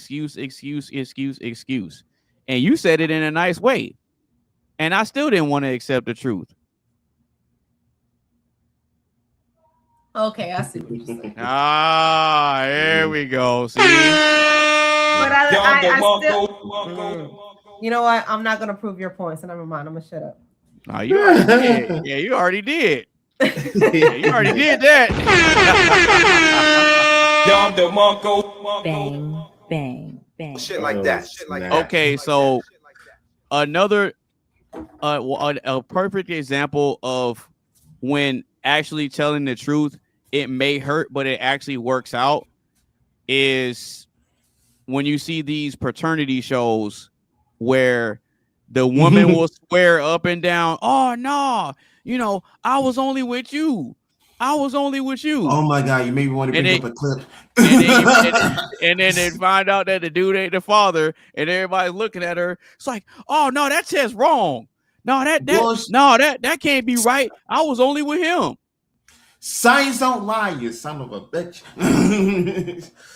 Oh shit. But in that situation, what if you been in this kid's life for, I don't know, 12 years? They're already a teenager, 15. Fine, let's put it 15. And then you find out, hell, I've been here for 15 years and this ain't my son. Are you gonna tell that kid? I'm like, I'm not your daddy. And then he's gonna look at you. I'm like, but you're the only dad that I know. It's been 15 years. Would you want to know? If I'm the kid, yeah. Okay, well, what if you're already a grown person? Would that make any difference? Like, what if you're already a 40-year-old man and you find out at 40 years old that the dad that you grew up with wasn't really your dad? Grandma lied to you. I don't know. Grandma lied. Your mama lied. At that point, it's like you're 40. Does it really make a difference? So then, you have your own kids. You have your own kids and all of that. Does it matter? So whose fault is it that the lie went on that long? It's your mama and probably your grandmother's. But at that point, you got to face with the decision. You're a grown-ass man. You have kids on your own. You have a family on your own. Does it really matter at that point? Would you want to know? Yes. If at 50 years old, if your mother's on your deathbed and she says, I got to tell you something, I can't die without it. I know your father, he wasn't really your daddy. I just told you he was your daddy. Like, would that make a difference? Would that make everything that you live with this man a lie? No. Yes, it does. Why? Because it's gonna cause. Let's see. This is the problem. Because it'll cause a person to want to do this. Hey yo.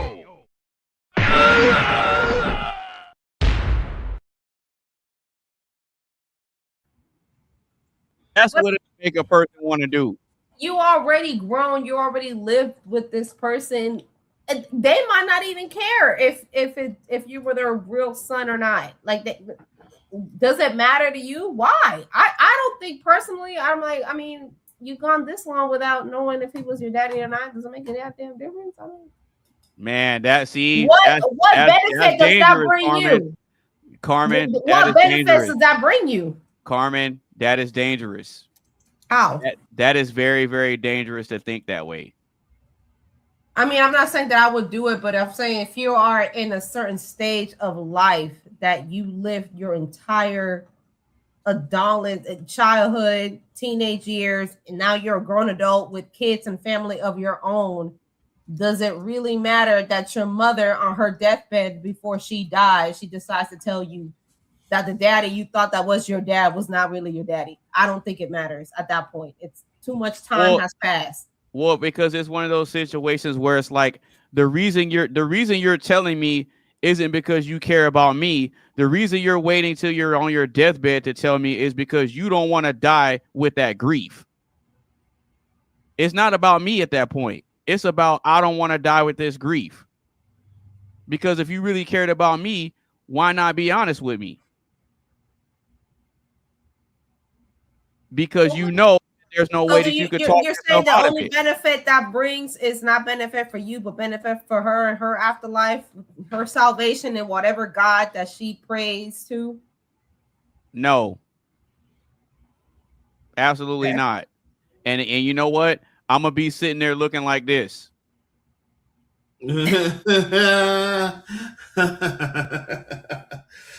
That's gonna be my reaction. Like you goofy, you nasty, and you dirty. You're goofy and you nasty and you dirty. Straight up. I mean, that's not too far fetched. I know there's probably plenty of grandmas and mothers who have died and just be like, damn, I just left this earth and my son ain't really. I don't think it matters at that point. At that point, I think there's just so much has passed and so much time has passed that it's just like, okay, what you gonna do? No, okay. Let me ask you a question, Carmen. Let me ask you a question to really drive this home. What man or woman in their right mind wants to find out that their mom lied to them about who their father is, and they find out that their mom was for the streets? She belongs to the streets. Who's going to be happy about hearing that and be like, you know what, Mom, I still love you anyway? I don't think logically at that moment, no. But when you sit down and really think of this, and this is an extreme example now. Oh, it happens all the time. Your mother's on your deathbed, your grandma's on your deathbed, whoever it is. It's like, well, I've lived my whole life. Am I going to hold on to this resentment? At this point, it's like, all right, you told me the truth. I'm not going to hold on to this resentment. This is a person who I thought it was my father, who I thought was my grandfather. Turns out they're not, but this is the only father and grandfather that I've known. At that point, I'm left with one choice. Either I choose to hold on to the resentment or I choose to, well, she was wrong for that, but I'm going to choose to move on because this is the only life that I've known. So. Nah, I'm going to keep it real with you, Carmen. If I were to ever find out something like that my dad wasn't my dad, there's nothing that anybody could ever say that would get me to be okay with my mom. But your mom is dying. Like, that's a resentment. That's resentment. At that point, it's like you don't even know the situation. You don't know. At that point, it's like you're already grown. Look, I know you lied to me. That's the situation. Okay. That's the situation. So there's no grace. So you're not showing any type of grace whatsoever. Look, this is gonna be my reaction. No grace. Right, nigga. You a hoe. Okay, so no grace. Got it. So no grace. That's gonna be my reaction. Right, nigga. You a hoe. That's my reaction. Because you can't tell me something. You can't tell me something to prove me. You can't prove me wrong. So your mother that gave everything for you and all of this, all the memories that you have with your mother, all the memories that you had with the potential father or grandfather that you thought was your all of that is just a damn lie. Like all of it, your whole life is like your whole grown ass 40-year-old life is a goddamn lie. Is it not? No, I don't think it is. How not? Okay, is it? Those memories are real. No, those is it? Memories are real. No, because every love is real. All of that is real. Look, but it was created under false pretenses. That's the point. I think you should show some type of grace. No, absolutely People not. Deserve grace. People deserve grace. No, listen. And you want to know how I know that you don't really believe that? You don't believe that. You don't believe that because there's a popular TV show that was created off of this type of stuff. It was called Catfish. Catfish is different. No. Oh, whoa, wait a minute. Catfish is different. Catfish is people. No, it is different because a lot of those episodes were people who have trauma within themselves and they actually got off on the fact of deceiving other people. So it was a form of entertainment for them. I get it, but the impact I'm and the talking damage about is still a whole the same. entire life. I'm talking about whole entire life. Like, what if your real father or grandfather was not somebody that was going to be better off for you. So you chose the better option, which was this stable, loyal, whoever guy. Like, that's who I'm talking about. Catfish, a lot of those shit was entertainment for people. No, but okay, let's go with that example. Is it fair for the other guy to get a baby pinned on him that he thought was his and he finds out it ain't? Is that fair? It's not fair, but what if he's okay with it? Well, then that's not an argument. That is an argument, because a lot of them would be like, listen, a lot of all those soldiers that came back from World War II or whatever, and they came back with their wives pregnant, they knew that it wasn't their. Yeah, man, I'll tell you what, man, the dang old boy ain't right, man. I'm gonna talk about don't kick them dang old ass, man. I don't take. Don't start beatboxing, Carmen. I'm just saying, if that other, it's not fair to the other guy. It's not at all. Have you ever but at watched that Lauren Lace point, when you get to a certain point in life, it just seems like, what are we arguing? For the past 20 years, we've been father and son, or granddaddy and granddaughter, or granddaddy and grandson. Like, what's the point? I really don't see the point, because I thought we grown. We lived the whole life.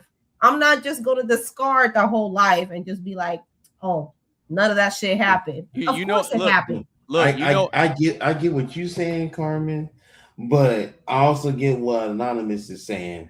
Look, he's saying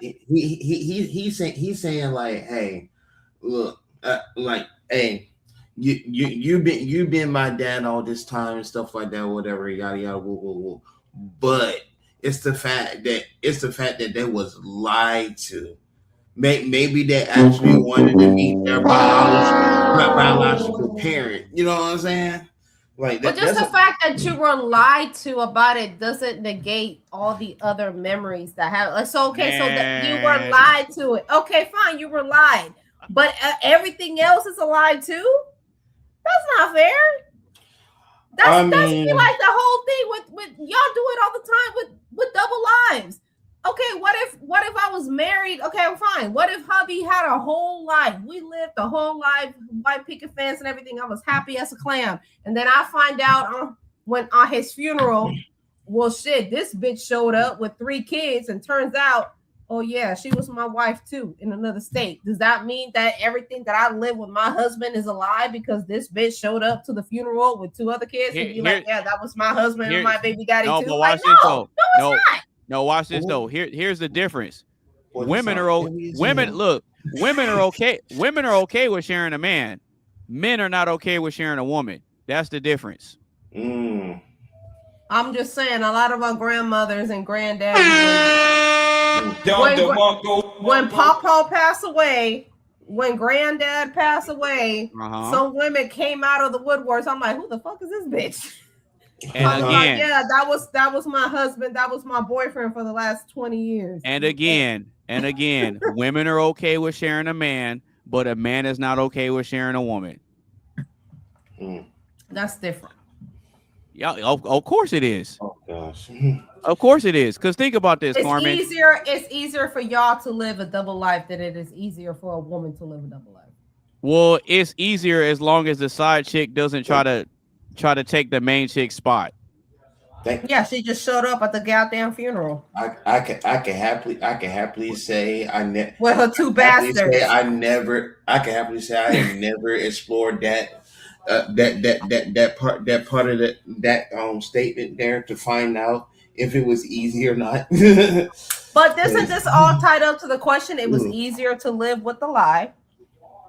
So, like I said, it's easier to live with the lie than for somebody to tell you. No. My argument with that is that this is one example where the truth hurt.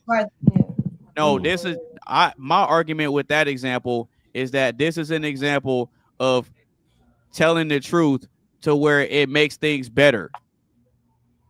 How would that make things better? That will make you resentful towards your own mother or grandmother. No, listen. Make you question your whole damn existence. That's not something that you need to make but better.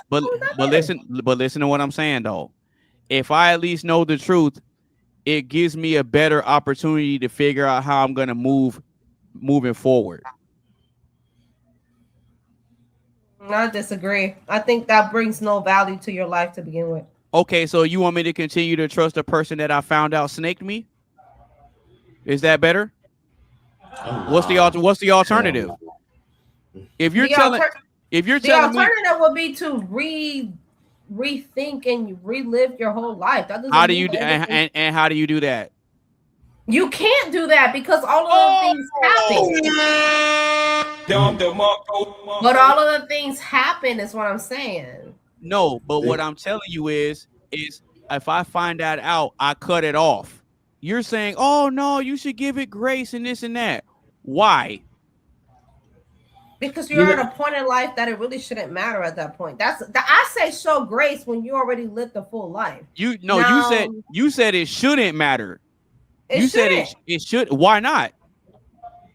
Because what benefit would it bring you to do that? What benefit would it bring you to resent your mother on her deathbed, or to to taint the memory that you have of her because she lied to you? No, that doesn't bring you any benefit. No, you tainted it when you had another man's baby and tried to make the other dude raise it. Well, he did. No, he didn't know. He didn't know it wasn't his. Okay, well, he didn't know, but at the end of the day, the facts are still the facts. You already raised him to be a 40-year-old man. So what benefit does it bring you? Does it mean that you don't love him? So that means that the love that's a lie. All of that's a lie. It didn't exist. No, what it shows is that there's a common denominator to the problem. That's what it shows. So now that I find out what the problem is, I remove myself from the problem. Problem solved. 18 years. And on the 18th birthday, found out it wasn't his. So those 18 years meant nothing to you. Okay. You didn't grow any type of attachment to this adult. It was a lie, man. It was Carmen. Because we've had this discussion before when it talks about the cheating or whatever. And Carmen asked the guys if they found out that their woman cheated on them, would they take her back? And we're all like, no. We're all like, no. Nope. Nope. Absolutely not. Yeah, we take y'all. But yeah, we take all of y'all back. You know why? Why is that? There's a logical reason to it. Which is? Women don't mind taking back a man that cheats because relationships are hard to come by. But a man won't take a cheating woman back because sex is hard to come by. There you go. Marinate on it. There you go. Marinate on it. Sex is hard to come by from a man. No, for men. It's hard for us. It's hard for us to get it. That's not true because y'all Really? Yes. Okay, let's test that. Not the sheer numbers of it. There's more women. There's more women in this world than there is men. There's one man for every 5 females. Carmen, what are y'all talking about? That doesn't automatically mean that the dude is knocking them down. You want to know how I know? And I got a question for you. Do you sleep with every guy that talks to you? No. Oh, thank you for proving my point. So how is it easy? You think it's easy for a man to get laid? I think it's easy if they have to. Yes, I think there's a lot of cheap women out here. Cool. There is not a short supply on the kuka. So just stop. Cool. There's all right. kukas out here all the time. Okay, Carmen. All right, Carmen. I got you. Hold on. No, you say it's easy. You say it's easy. AB, you can come outside your house and buy a bitch at 4 for $4 for Wendy's, and she will give you some coochie. It's all right. That don't always work out like that. It don't always work out like that. You know what? We could test that, Carmen. We could test that. You be the guy, and I'll be the girl. You could be whatever guy you want. You could be 6'2", millionaire, whatever guy you picture in your head. You get to be that guy. Have a hard time getting bots. Hold on. Focus on the scenario. You're whatever guy you want to be. What guy would you want to be? Describe him. you know what? Because we're not out here a millionaire in a yacht in Miami. Let me be a regular guy. I'm out on Edgewood. It's 2 o'clock it's 2 a.m. I just got out of the club. You think I'm not gonna get no coochie? Okay, cool. Okay, so you're the guy. I'm the girl. I'm a regular girl. I'm by myself. I'm whatever type you like. I'll be that girl for this scenario, and we're gonna do a role play. How are you gonna get my number, and how are you gonna get some from me? Go ahead. Show me how you do it. You said it's easy, so let's role play and act it out. I'll be a regular girl. I'm not gonna go too crazy. I'll just give you typical responses that females give. You be the guy. How you gonna shoot your shot to get my attention? Because you a female. Okay. I will walk up to you. It's 2 a.m. Okay. Hey. What's up? Oh, who are you? We met at the club. I saw you dancing. Really? Yeah, I saw you dancing in there. How long ago was that? Because I don't think I remember you. I mean, it was a while ago, but anyway, I'm gonna have to hit this after hours spot. I was wondering if you wanted to come with me. This is the after spot. I know a couple people, so we're just gonna go chill out. I'm not really sure. I mean, have you ate yet? Because we got some food. We can get some food. We can get some drinks, and we can just hang out at this after spot. It's just chill. We can just chill. Well, I ate before I came out tonight because I didn't really want. Because I was trying to save my money and not really go too crazy, you know. Okay, well that's fine. But I mean, I know a spot that's open 24 hours. It's a diner. We can go get some more food there. I'm sure you hungry because I saw you dancing and all of that. We can get some more drinks and we just chill out at the after spot. Come on. Well, I got to get to know you first. Like, I don't even know your name. Okay, well, I'm Cameron. What's your name? Cameron? I'm Jessica. Okay, Jessica, nice to meet you. Now we know each other's names. And I saw you dancing. So let's just chill out. Let's grab some food, get to know each other some more. We can talk. We can chill, and if we vibe, we can just hit this after hour spot. Well, I'm not sure because I have to work in the morning and stuff, and I gotta wait for my homegirls to pick me up because I don't have my car. Oh, you gotta work in the morning? That's cool. Yeah. You don't got to have a car. I can drop you off at your place. That's fine. Matter of fact, we can go to your place. Like we can just grab some food to go, or we can go to your place and we can chill. I don't know because I'm already kind of talking to somebody. That's fine. Bring him with you. So you want me to bring the guy that I'm talking to with me on a date with you? Is that what you're saying? I mean, we're just trying to get to know each other. Isn't that what you're trying to do? Well, I mean, I was kind of taking some selfies for my Snapchat because, I got followers and stuff. Oh, okay. That's cool. Well, let's get to know your followers then. Anyway, this after spot, we about to. I'm hungry. I don't know about you, but I'm hungry. So let's just go grab something to eat. I got it. You want to invite some homegirls? You want to invite some homegirl? We can invite one of your homegirls if it makes you feel more comfortable. That's cool. Really? Yeah, that's cool. Bring your homegirls. Oh, so you'll take me wherever I want to go? Yeah. Well, I have a spot already. It's open 24 hours. It's good food. So just bring one of your homegirls and we can chill. Okay, so if I bring 3 of my homegirls, you got us, right? Yeah, from the spot that I'm talking to about. Yeah, bring your 3 of your homegirls. I got a spot that they can come to. They just okay. Okay. I'm gonna send you the location and just bring that to the homegirls and we can all meet up at the location. That's cool. I got 3 of my homeboys here too. The your girl on mine? Oh, okay, you're on the phone. All right. Hey, Maria, you're not gonna believe this. I'm at the club right now, and this guy came up to me and he wants to take me out, and he said I could bring all of us. Yeah. Yeah, he's tall. Well, I got 3 of my homeboys too. You said you got 3 homegirls, right? I got 3 of my homeboys. We can all just chill, have a party. She said she got 3 of her homeboys with her, or he said he has 3 of his homeboys with him. Yeah, I got 3. You got 3 homegirls? So what you think?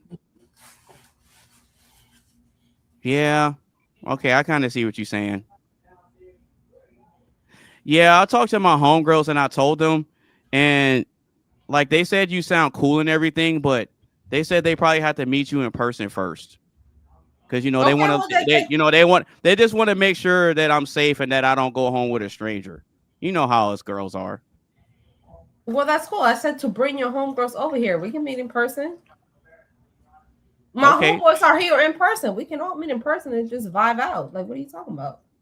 Okay. Yo, you smoke? You smoke? Because we got, if you smoke, we can. Well, I don't smoke. I don't smoke like that because of my job. Oh, okay, that's cool. That's cool. But there's a liquor store too, so we can just all vibe out. Like, let's just get some food. Let's get to know each other, and I'm not trying to pressure you into anything, but let's just. You know what?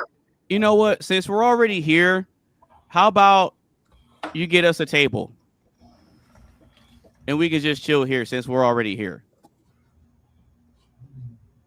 Like a section here? Yeah.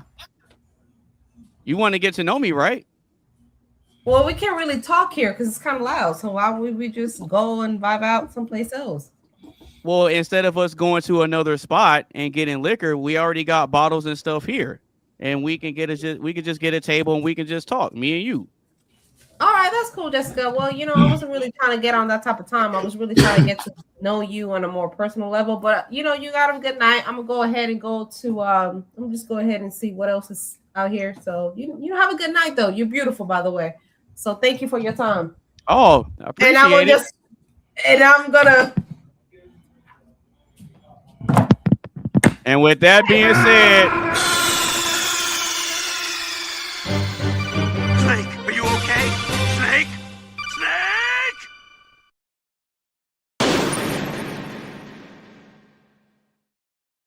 And I will turn around and talk to the next chick. Why y'all talking about? No.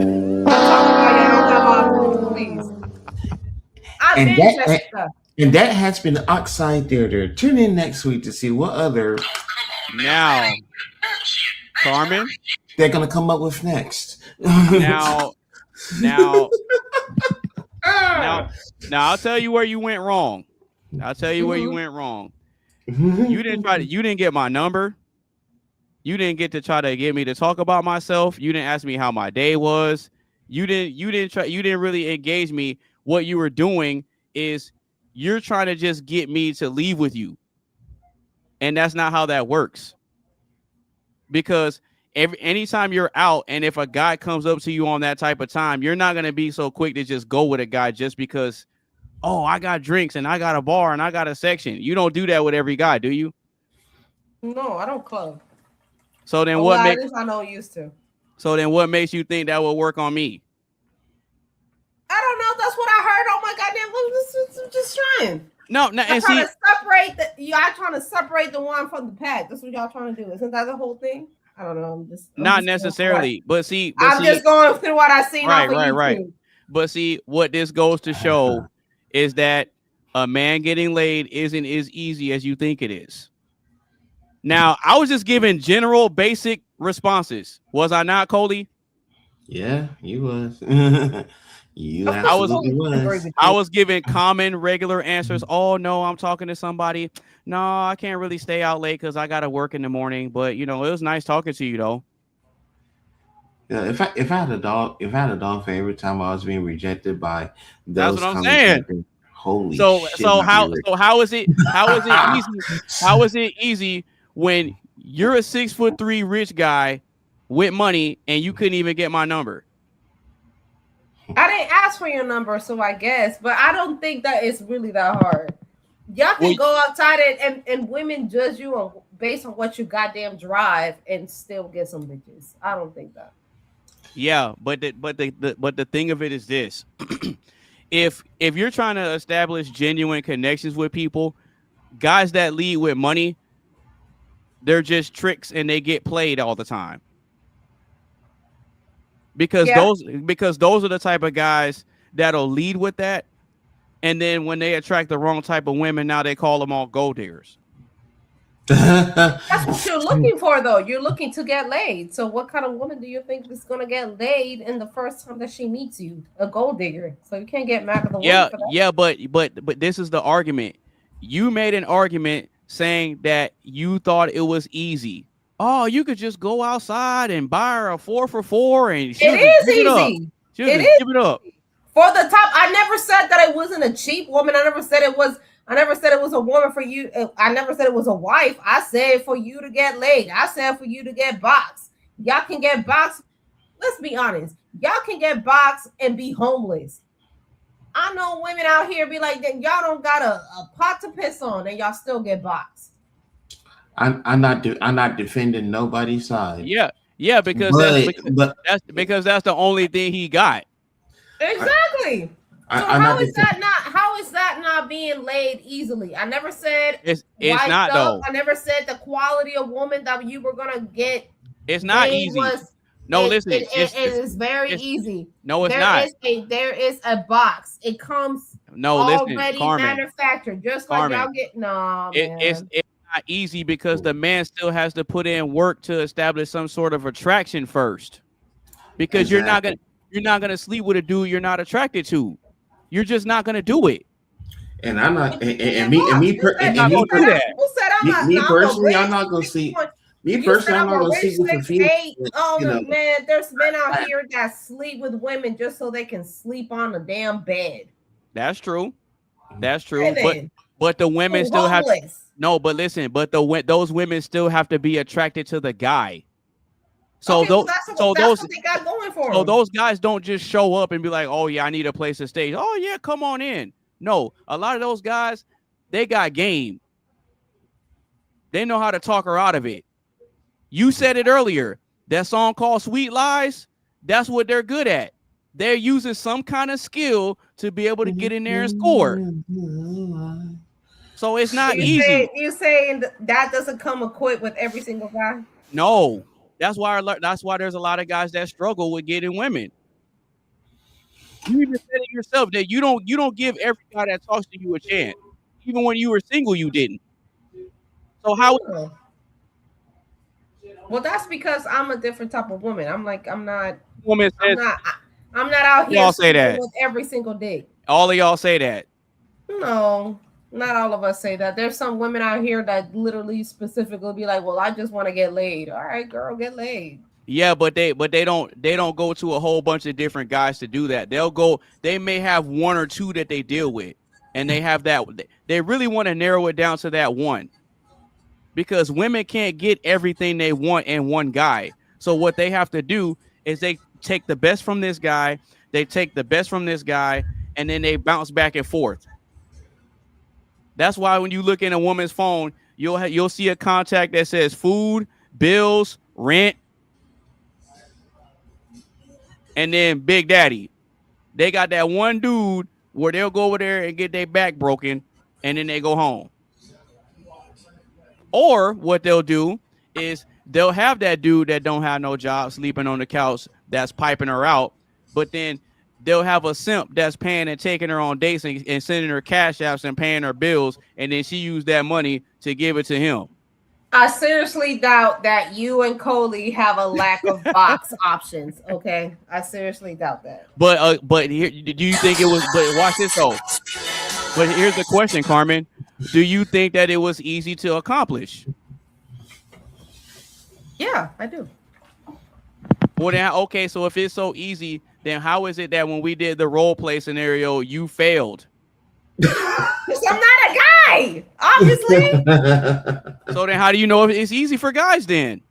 I put you in a man's shoes and you crashed out. I guess I don't. But I don't think that there's a lack of options, and that's what I'm saying. I'm like, y'all have options just like we have options.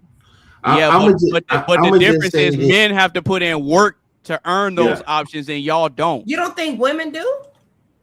You have to put in work to earn a relationship. You don't have to put in work to earn attention from guys. Hang on. That's not true. Y'all got standards too. That is so not true. Hang on a second. You gotta look a certain way. No, you gotta look a certain way. Some men have their type. You gotta put on a certain way. No, man, you don't see I don't know, Big Shirley getting options on her DMs. You don't. See Coley, stuff like this. is why men be running game and lying to these women, bro. Oh my God! This is exactly why they do it. You're just gonna twist everything into your narrative. This is exactly because it goes into the question: do people always want the truth, or are we okay with being lied to sometimes? And you said women don't like doesn't have options. Y'all acting like y'all not physical. Big Shirley don't got options, please. Yeah, they do. That's why they always. Don't. If they don't, then tell me why on that 600-pound life, them fat chicks always be having a man. That's a catchphrase that be used from time to time. No, them 600-pound chicks always be having a man. They always have a man. What kind of man do they have? A low value dude. Exactly. But you said they don't be having options, but they always be having a man. There's a catchphrase that's always said that big women always need loving too. Yeah, that too. So big women do get it. You know what I'm saying? They be having options. It's just they don't want those dudes. It'll be dudes they don't want. I've seen a lot of big dudes, and I've seen a lot of face, I guess beautifully challenged dude have a lot of finance women. So how the hell do you? Look at what we have here. If I were you, I'd keep those eyes closed, cause I'm gonna play Monster Reborn. You what? Now I'll bring back a monster. It's the same one I just sent to your graveyard. My blue eyes! Yeah, man, I knew you could do it. Now that was impressive. Tizzle? What? Man. What? You're just not pulling up Tizzle. God damn. And he's eating. He just came back from for his date. I almost forgot about that. Soul, tell him, let him know. I told niggas I had a date. Oh, that's right. You did say that. See, I remembered it. Oh, Wait. I don't want to be nosy. Let's not be nosy, y'all. Let's not be nosy. Oh, screw that. Remember that earlier question about the talk show? So Tizzle. What's up? So Tizzle, how did the day I want to go? see What did Tizzle's y'all question. do? Where did you go? Let's do Tizzle's question since he came back. Let's do his question. Yeah. Hey, actually, matter of fact, let me get my setup better off from the. Okay, while he gets set up, let's ask his question. Yeah, we can go ahead and move on to the next one. In reverse. Yeah, well, because his question is actually the last one.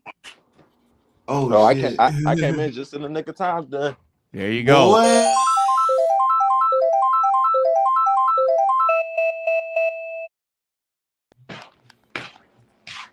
And I ain't gonna lie, Tizzle, you missed a lot. All right. So Tizzle's question is, what is an opinion you hold that would be considered controversial? I'll say it again. What is an opinion you hold that would be considered controversial? Oh, Lord. I already been asked this. You said what? I already been asked this, and I hate to bring it back to political, but it is. I voted for Trump, and I'm a Republican, and I agree with all the immigrants, even though I'm an immigrant myself. I believe all the illegal immigrants that came here should be deported. I'm an immigrant myself. They gotta go. That's very controversial. All right. Controversial. Sorry if it might hurt you.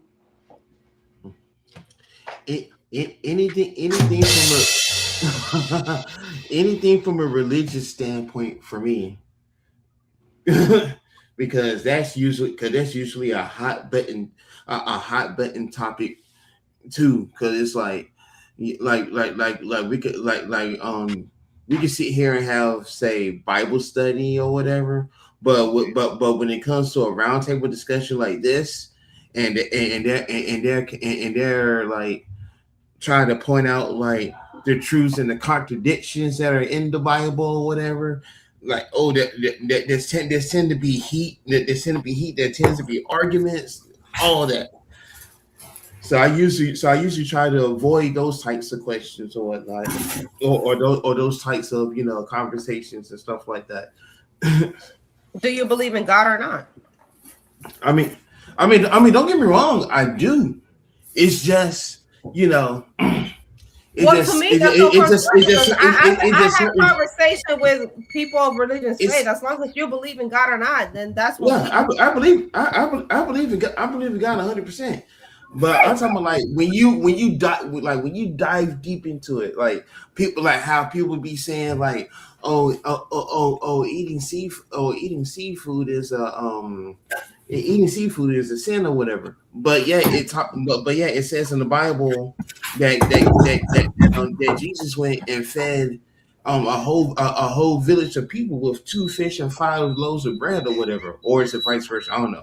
But that story, you know what I'm saying? So and then another thing that I disagree with, I said the political standpoint.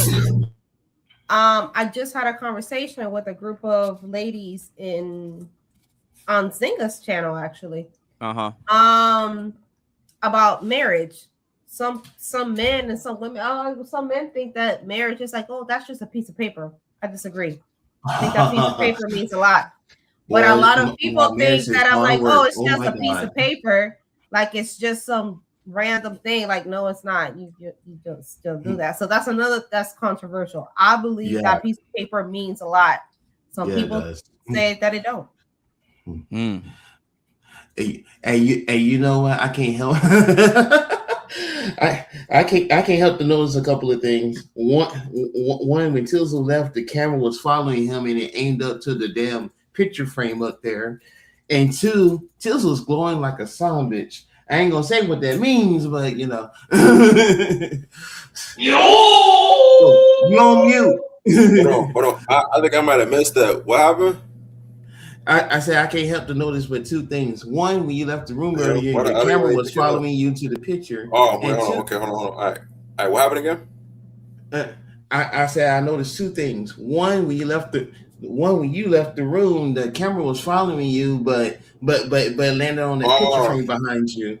And 2, and 2, you glowing like a son bitch. I can't say what that means, but we all know what it means in the dating world. Just saying. It sounds like you taking shots.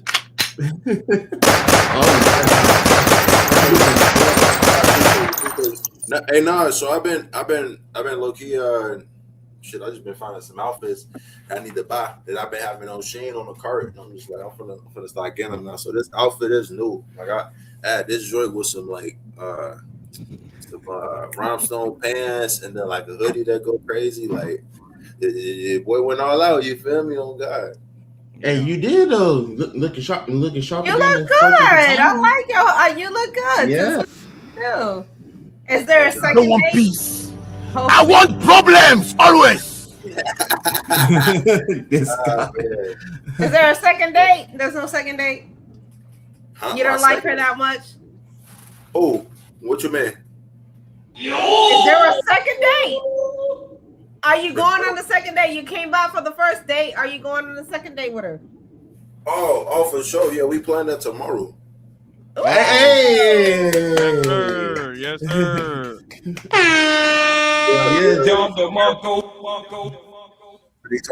We already talked about it on God.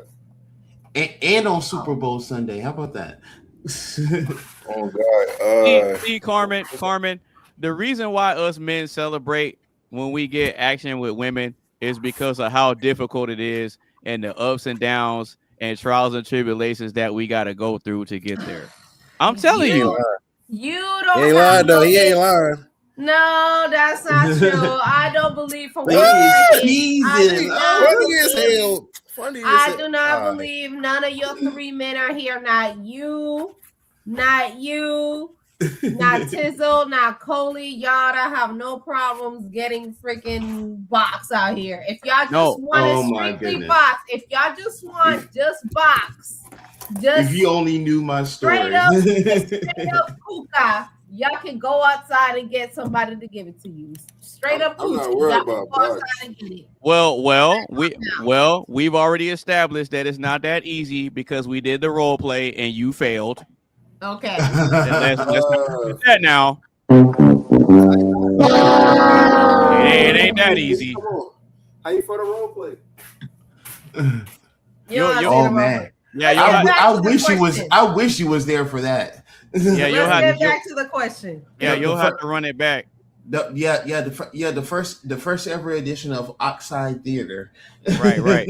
But see, Carmen, I think you're right to a degree, because in order for guys to really get anywhere with women, you got to have experience with them at some point, and you have to kind of know how they think. Okay. You have to know how to think, and you have to know how to communicate with them, and to a degree, you have to understand women in order to attract them. I feel like that, and then you got the only thing that you said was because I didn't ask you for your number at the beginning. Yeah, because even from a woman's perspective of you trying to be a man, you don't understand how women think. I don't want to be asked for my number straight out the back. I really don't. And yet, that's what you did to me. I didn't do that to you. No, you were trying to get me to go with you without trying to get to know me better first. I said we were trying to get to know each other at the spot that we was talking about, at the pretend spot that we were talking about. Yeah, but what I'm trying to get you to understand is that. And I said you can bring your homegirls. So what the hell? Right. But well, because yeah. I'm rich. You said I was rich, so I was like, okay, bring your homegirls. I told you you could be whatever guy you wanted, and I told you that you had to try to get the number and try to get laid, and you couldn't do it. You didn't do it. No. That's why I say you hold the L. And it hurt. It hurt. Let it go, bro. It's okay. Let it go, bro. It's okay. I only held the L because you decided to call a friend. You decided to exercise the whole I'm gonna call a friend. Well, you told me I could bring my homegirls, so I called my homegirls and told them. Yeah, and then you could have The come. homegirls gonna be. Now, as far as what you're saying is concerned, Carmen, you are right to a degree, because not every guy is out here just getting it like that. Now, in order for you to be able to have rapport with them, you gotta talk to them. And see, and as a guy that talks to women, you'll learn that all women don't respond to the same things that you talk to them about. You know what? He ain't lying. They don't. That's 100%. Different women respond to different things. But if you do, but see, if you like you don't go into the gym right now and probably get some gym body girl, whatever. I could probably talk to them, but see, but what I understand is that for women, for y'all to get turned on, it's like a volume knob, and for us guys to get turned on, it's like a light switch. Yeah. So women play hard to get a lot. Exactly, and that's what I was doing with our role play scenario. I was playing hard to get, and now you got to see firsthand that it's not easy. And I was just a regular girl giving you regular responses. Shit ain't easy as you think it's. It's not. Y'all want to be right so bad. Okay, I got y'all. Well, I gave you a chance to prove me wrong. We dead ass right about. Hold on a second. We're dead ass right about this, and I can give you one example that I went throughout school and shit. Every girl I try to mac on or whatever. So some of them be like, oh, I got a boyfriend, or they give you this fake dialogue that you want to hear or whatever. Then they give you a phone number, and then by the time you get to the house or whatever, I did this is telling you how old I am. As soon as you get to the house and you dial the number. Let's connect service.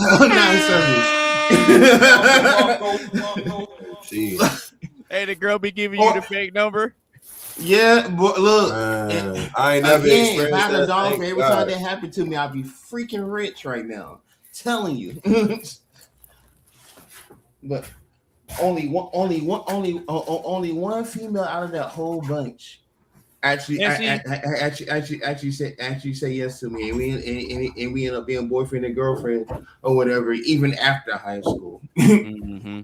And see, Carmen, there's a reason why women in general are afraid to approach guys, because women are typically afraid of getting rejected.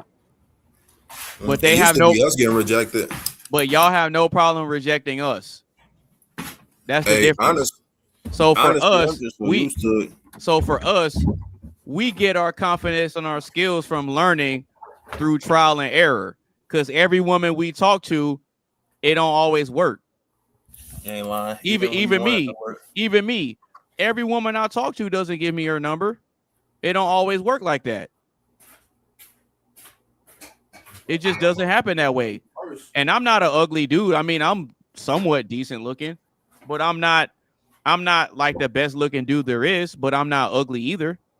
Man, a shorty for like you for you in the story. That's what I'm saying. So it's a matter of talking to different types of women and trying to get a feel for what type of personality they have. So when you get a feel for what type of personality they have and you're paying attention to their body language and how they're communicating with you, that lets you know, and that'll give you certain green lights to say or do certain things. Hey, yes, I'm in my basement for the goddamn viewers. Yes, I'm in the fucking basement chilling with an airbed on God. I'm in here with my TV and all that. Now, Carmen. Hey, nice setup. through trial and error, through trial and error, and working on your communication skills and your confidence and all that of dealing with women, then you can get something like this.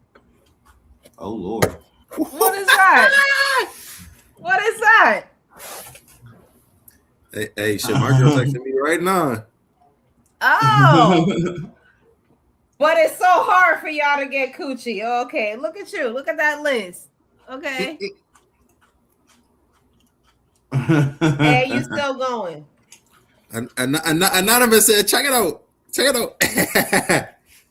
You like that wrong? I can't say the actual names or whatever of the song because I'm gonna get it wrong. But you like that one song, Ringoing Shaniqua. Y'all such a man horse. I swear. Oh wait. Y'all such a man horse. Look at all those women that you talking to. Ooh. Oh, that was called love. Oh, look at that. Hey, look, I didn't put that in there. She put that in there. Damn. Okay. Oh God. She put that in there. Hey, you left it. You left it though. You left it. You left it, and she low-key looked like me. She left it. You left it. So there you go. Oh God. I don't think he left it. He just didn't return to it. You feel me? I mean, I'm just saying, if a female changed her name on your phone and you leave it, I'm gonna take that to mean something. I'm like, well, he didn't change it back, so I guess. I just call that assuming. I'm gonna keep it 100. I don't like that assuming shit. See, See, and Carmen, this is why I said earlier that women don't mind sharing a dude. And the reason I say that is because quality dudes that have, some degree of intellect, have some confidence, got a little bit of charm about them, have a decent amount of self-esteem, that are ambitious, goal-driven, or goal-oriented and driven and stuff like that, that really want to achieve things in life, those types of guys are hard to come by. Because most guys... Certain women don't mind sharing. Certain women don't mind sharing a dude. Certain women. Look, and I bet out of your whole list, which one is wife material? None of them. Okay, got it. Well... Oh, well, what? Oh, okay. Maybe about 5. You ain't got 5 wifeys in there. If you got 5 wifeys in there, that wouldn't be on the list to begin with because you wouldn't be checking for other women. None of them bitches. I'm not even calling them bitches because I don't know this woman. None of these women. They not hoes. That none of these women. I didn't say they were hoes. I didn't have that. I said none of them were wife material. Check it out. Hurry up. What the? I don't like the Funyuns, but I do like the Come back with the hair goes. Hey, nah, look. So what happened was I bought her some shit, and then she bought me some shit. So it was like a fair trade. That shit made me happy as hell. She was like, Yes, "Oh, sir. I got you." I'm like, Oh, that's That's cute. right. Yes, I'm like, sir. it's the thought. I'm like, it's the thought that count on God. I don't give a fuck if it's little or small. I'm gonna still appreciate it. Oh, that's cute. Yeah, see, there it is. There it is. A person that don't ask for a lot, but the little things make him make him like See, that. if that were me, I would just make you some food. I'd be like, all right, we don't need. I would just make you some food. Uh-oh. Mama made some food. I'd be happy as hell. I'd be like, shit, all right.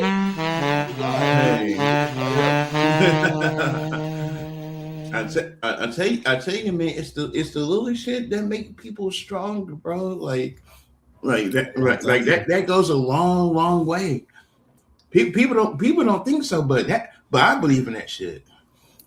No, I do. Yeah, you definitely ain't lying on that. Hey, speaking of which, what's on the menu? On here. Well, I made tacos yesterday. He had some taco leftovers, and they were really good tacos. Oh, snap. And Why not no burritos though? Especially some chicken and rice and beef fried bean burrito. That shit good as hell. On my You ain't soul. lying.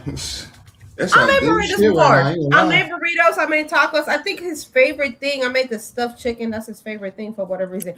Oh, and he also likes, but that takes me like 5 hours to make. He likes short ribs a lot. Hubby likes short ribs, but the short ribs take me a long time to make because you got to marinate. Short ribs? Yeah, short ribs. He doesn't eat pork. Okay. He doesn't eat pork, so he eats the short ribs and that. And he doesn't like plantains. I never understand. I'm like, he's missing out. He's missing out. He doesn't eat pork and he doesn't eat plantains. So like that cuts my authentic Dominican Dominican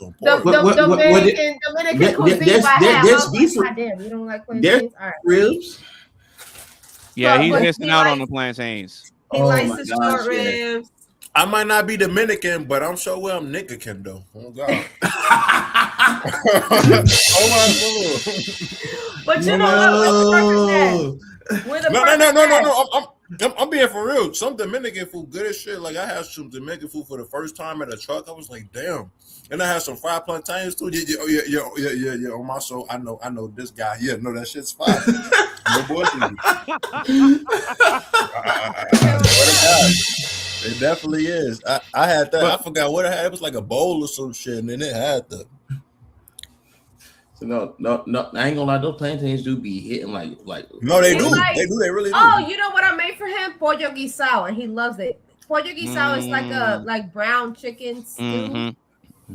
It's brown chicken stew with like the rice. It's not rice and peas, but it's rice con guandules. But you can it's kind of like it's guandules is the top of peas, but it's rice. He loves that shit, and he doesn't like the plantains. But I give him some yuca fries, and he's like, "Give me yuca fries." He loves yuca fries. I'm like, all right. I think if he gives the plantains a chance, he'll start to like them. I tried. He don't like him. I try to feed him the green ones, the sweet ones. I try to make him some mango. He just don't like them. I'm not really a fan of the sweet ones. I like the green ones though. The green ones are good. I'm not really a fan of the sweet ones because if I'm gonna eat those, I might as well just eat a banana. I like the sweet ones actually. I better have some rice on that bitch. No cap. Yeah. He loves empanadas. I make empanadas. He loves empanadas. My neighbors love empanadas. Oh my god! Like my neighbors would hunt me down with empanadas. You said empanadas? No, empanadas. Empanadas. They're like patties. You know, like the Jamaican meat pies. Kind of like a beef patty. Like a meat pie. A meat pie. Oh, you like a pot pie? No, a meat pie. You sticking a Popeye and shit? No, like have you ever had like a Jamaican beef?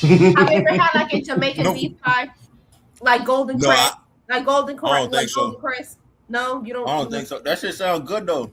No, they are. No, they're a freaking blessing. I swear they are. All right, so Y'all Coley. might just put me on. Okay, well, yeah. Anyway, let's go back to the question. We'll go Okay, over so here. Coley. I think you answered it already. What is an opinion you hold as controversial? You said it's anything religious, right? Yeah, Okay. anything religious. Yeah, absolutely. Okay. So a controversial, man, I got a lot. Ooh, I do have a lot. But if you can narrow it down, I do have a lot. I do have a lot more specifically with oh,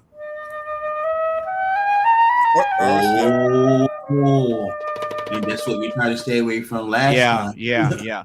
But for the sake of the question right now, I would say an opinion that I hold that's considered controversial is that I don't believe men are supposed to be monogamous. Monogamous. Elaborate on that word. I don't believe that men are wired and designed to only have sex with one woman. And these are those meat pies. Tizzle, you gotta look, bro. Oh, them? Yeah. I ain't never had them, but them bitches look good. No, they Oh, are. you should have mine. Oh my god, That shit literally look like a Popeye, but it like a to-go hot pocket Popeye type shit.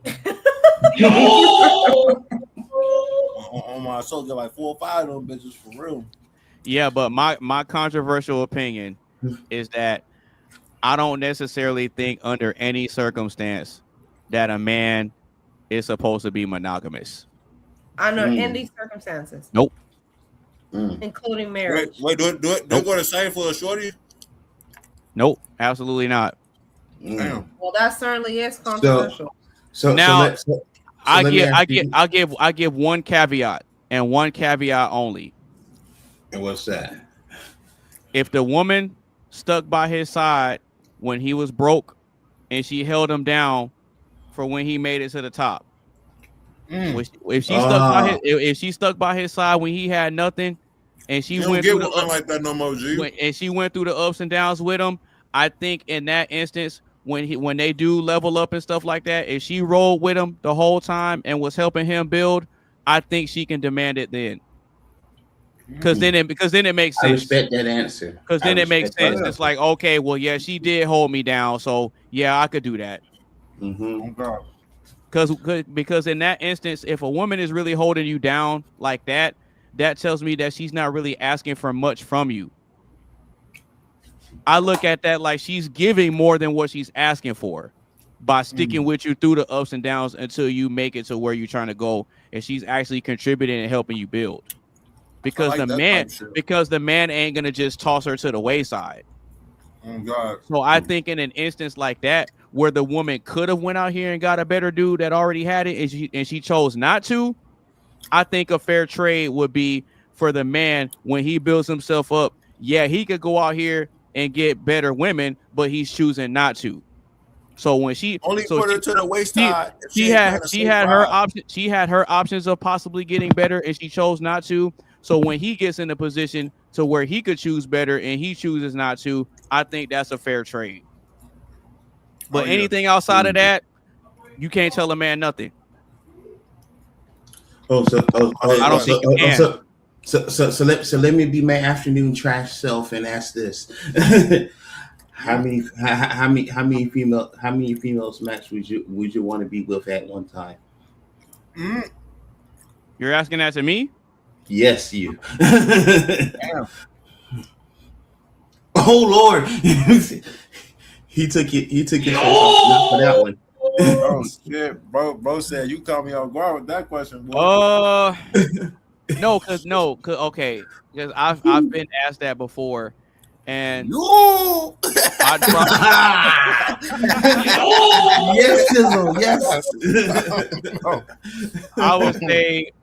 I would say probably like 2 or 3. Okay, that's a respect. And see, have a group here. No, but I thought he was about to risk it for the biscuit for a second. I thought he was about to say 7. Nah. Nah, that's pushing it. That's pushing it. I ain't trying to be like Solomon. Oh no! Oh, You got nah. 700 wives and 300. Nah. That's doing too much. No, but see, when I say that to people, their instant thought is, oh, well, you just don't know how to keep it in your pants. Oh, you don't have self-control. Oh, you're insecure if you need more than one. They say all that stuff to try to shame you into not wanting what you want. But see, there's a logical basis to it, right? We're gonna shame these nuts. Mess. Oh God. Now I can go into the logic if you want to hear it, Carmen, because I know you frowning up like this dude. I'm just listening. Okay. Oh, shit. So this is the logic behind it, right? So I believe that if a man is in a monogamous relationship, he's actually trapping himself, because that's not really what he wants. It's almost like taking a lion and putting him in a cage and not letting him roam and do what he does. That motherfucker gonna go wild. At some point he will. At some point he will. Rain mode on Chief. So I look at it like this. I don't believe that a man is created to necessarily have limitations to the amount of abundance that he can acquire. Because women don't have a problem, and no one has a problem with how much money a man can have, how many cars he can have, how many houses he can have, how many pairs of shoes he can have. A man is accepted to be abundant in everything else, but he's always told, oh, you need just one. You need just one. Why? Why is it okay for me to have abundance in everything else, but then you're telling me that I'm only supposed to have one chick? That doesn't make sense to me. Right. How the hell am I supposed to have abundance on this goddamn orange Kool-Aid and I have more pack of flavors? Now that shit gone. I be wondering that. I be like, God damn. But that shit was good though. I ain't gonna lie to you. The grape, the watermelon, that shit hit. Like if you know. Like what the fuck y'all favorite Kool-Aid flavor? Come on now. My personally grape. You feel me? What's up? So Anonymous, you was looking at him weird, but weirdly enough, I understood that. Yeah, I understood it too. So it's like this. If I have two cars, right, I can only drive one at a time, which that's a fair argument. But if I have two cars and one goes out, I'm still not losing because I have a backup car. Oh God. I look at that the same way. So if I choose to be monogamous with one woman and have her be responsible for all my sexual needs, and she decides, you know what?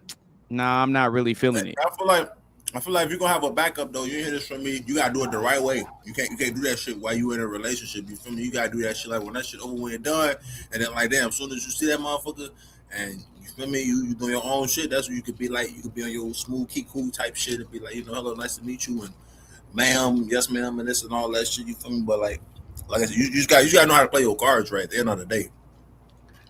Right. So if I'm with one woman and she decides that she doesn't want to be intimate with me, then what does a man do in that scenario?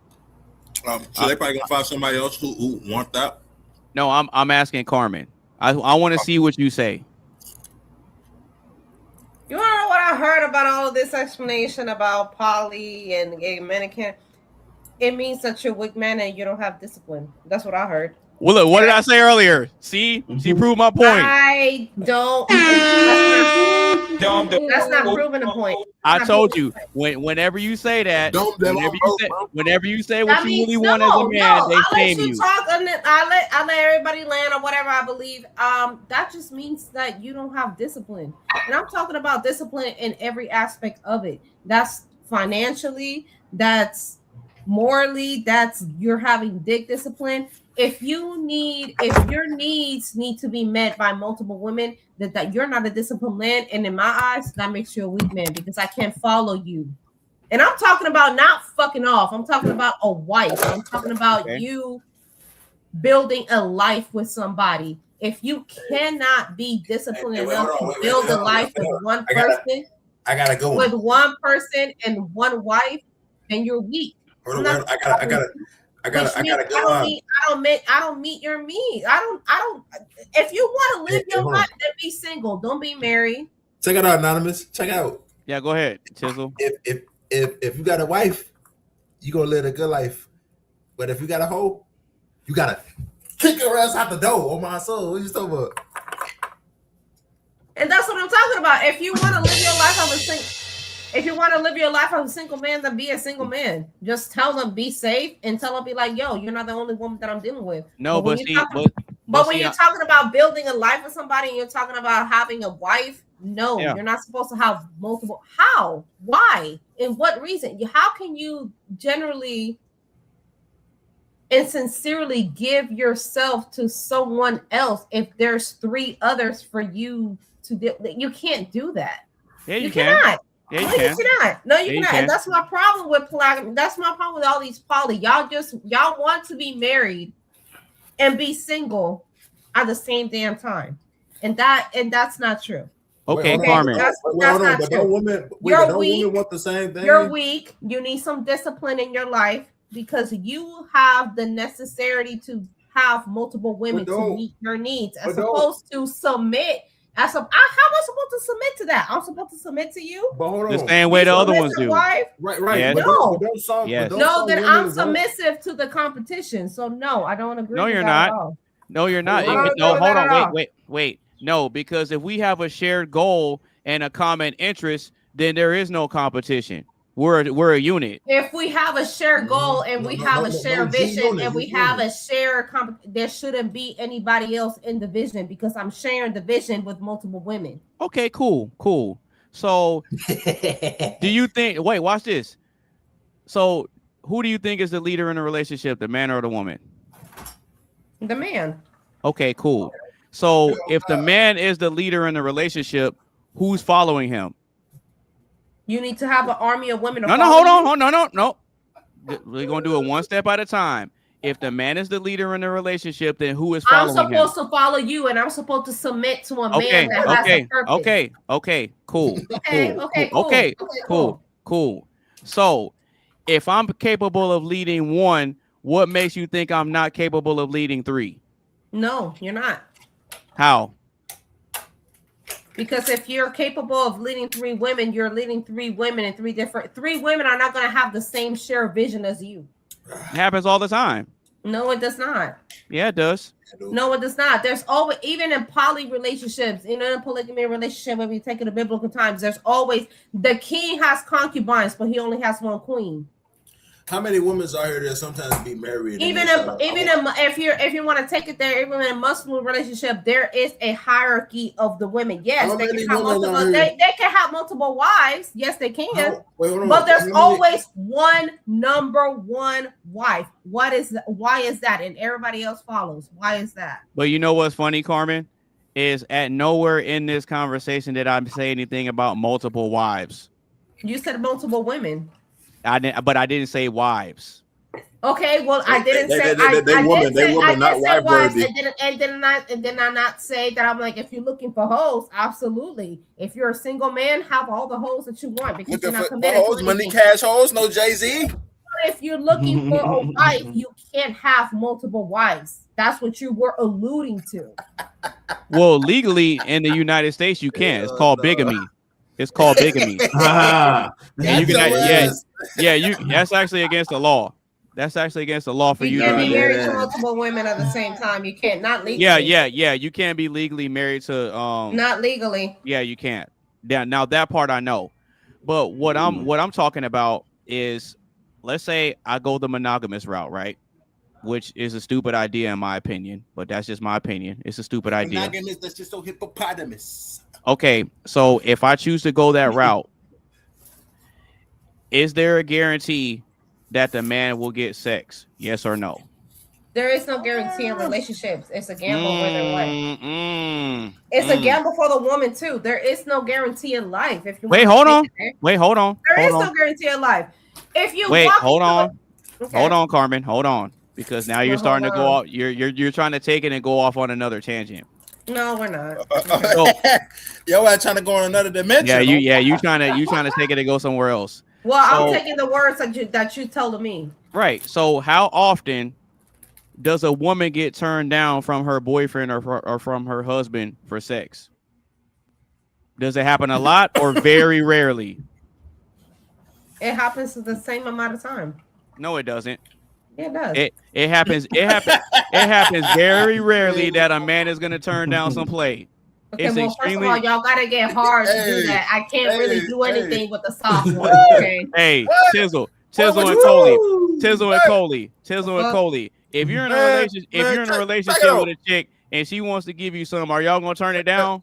Hey, look, check it out. Look, you 2 words. Hell no. You already know. Look, this just from man respect. You already know when a woman gonna give you some. They tease that shit. They be shaking their ass on your. Oh man, whatever. Y'all been soft as you said, well, hold on, wait, hold on, check it out. Check You're too old. You're just a plethora of options. Have you ever heard of a gift horse in the mouth? That's how I know that you know I'm right though, because you immediately cut me off as soon as I said that. You know I'm 100% right. I'm not capping.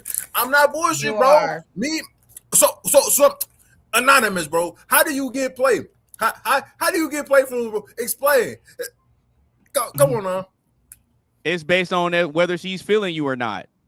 Exactly. Us guys, we don't.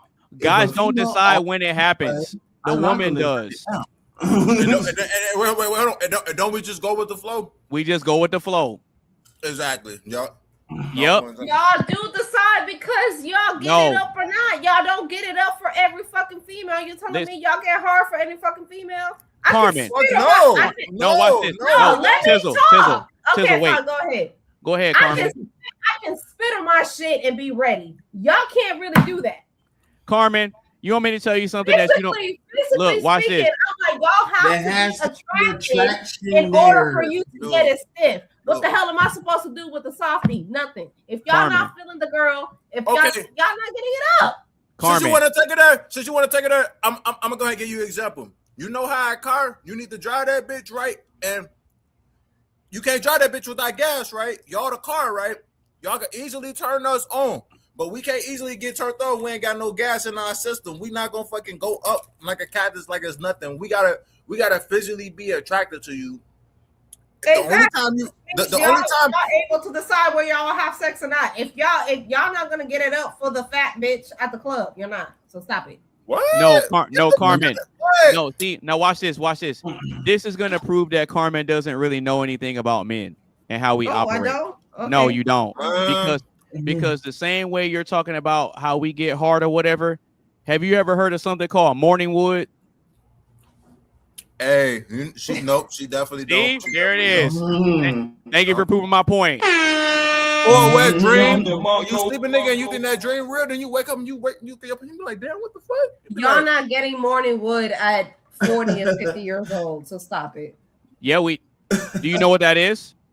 No, wait a minute now. Wait, hold on. Carmen. And why does everything have to come down to sex? Carmen. Wait.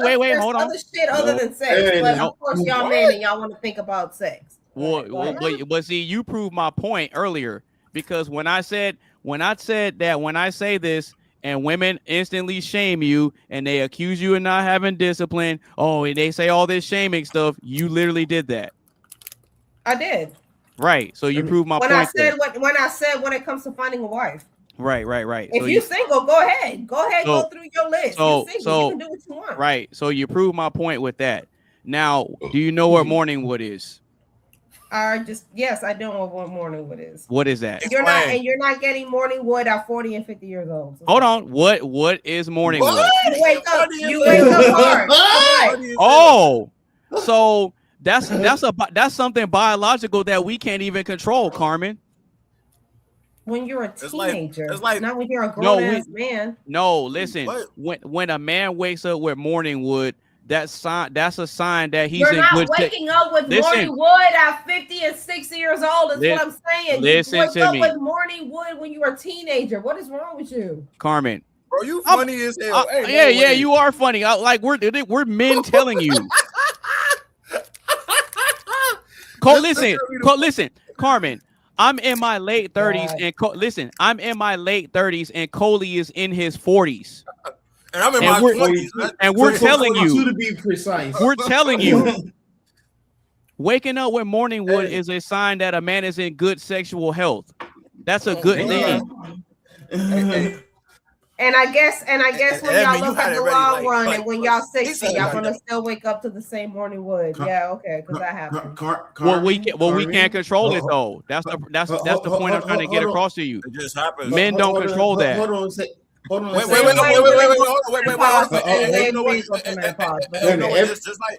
Just like how women can't control their periods, we can't control how our dicks get hard. We can't. Like if we wake up in the morning, hold on. If we wake up in the morning and we don't get morning wood, that is a thing called erectile dysfunction. There you go. And it's a problem. You're gonna have to it's see a problem. It's a problem. That Marcus Special from Bad Boys 3, he gonna be talking to Mike, be like, I can't get an erection no more. They said. Yeah, it's a problem. Remember that scene? It's a problem. So Carmen, Carmen, you said that there's more to it. You said that there's more to it than just the sex part. I agree. There's a lot more that goes into it than just the sexual part. So let's take it away from the sexual part. Okay, right. So let's take it away from the sexual part.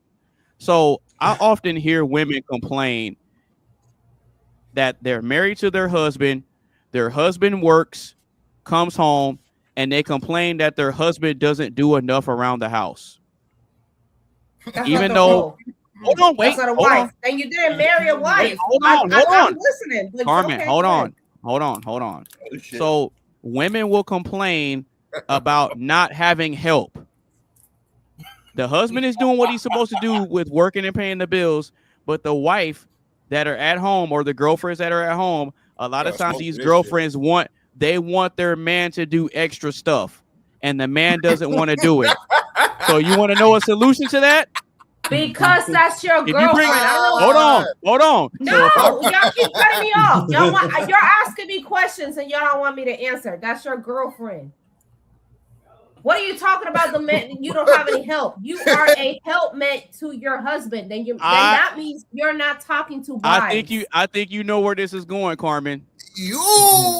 I think you know where this is going, Carmen. I'm waiting for you to make a point. Well, hold your horses. Calmate.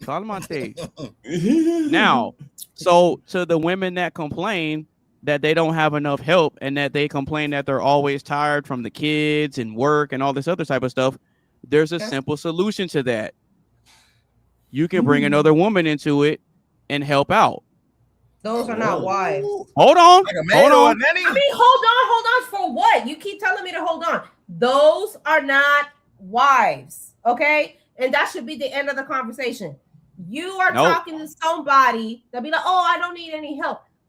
You are a helpmate to your husband. If you are confronted by a woman and be like, well, you don't do enough around the house, that is not your wife. That is a girlfriend. That is a concubine. End of conversation. A wife is not going to complain about that. Oh, really? Which brings me to the same thing you're talking about. Well, what if a wife talks about their husband and their husband is not doing enough around the house? That is not a wife. They do it all the time, Carmen. As a matter of fact, and then that means that you married somebody that was not a traditional woman, that does not operate in the role that God intended her to be. If you need another woman to take care of, to pick up the slack, I guess is what you're alluding to, of another woman, you did not marry a wife, and I'm sorry, you did not marry a wife. You married a concubine. You need to go find somebody else, because I will damn sure not gonna allow another woman to step into my home and say all that shit. No, I'm absolutely not. I'm not doing that. Okay, so but that's the difference. That's the difference. Y'all don't know how to vet women. Y'all don't know.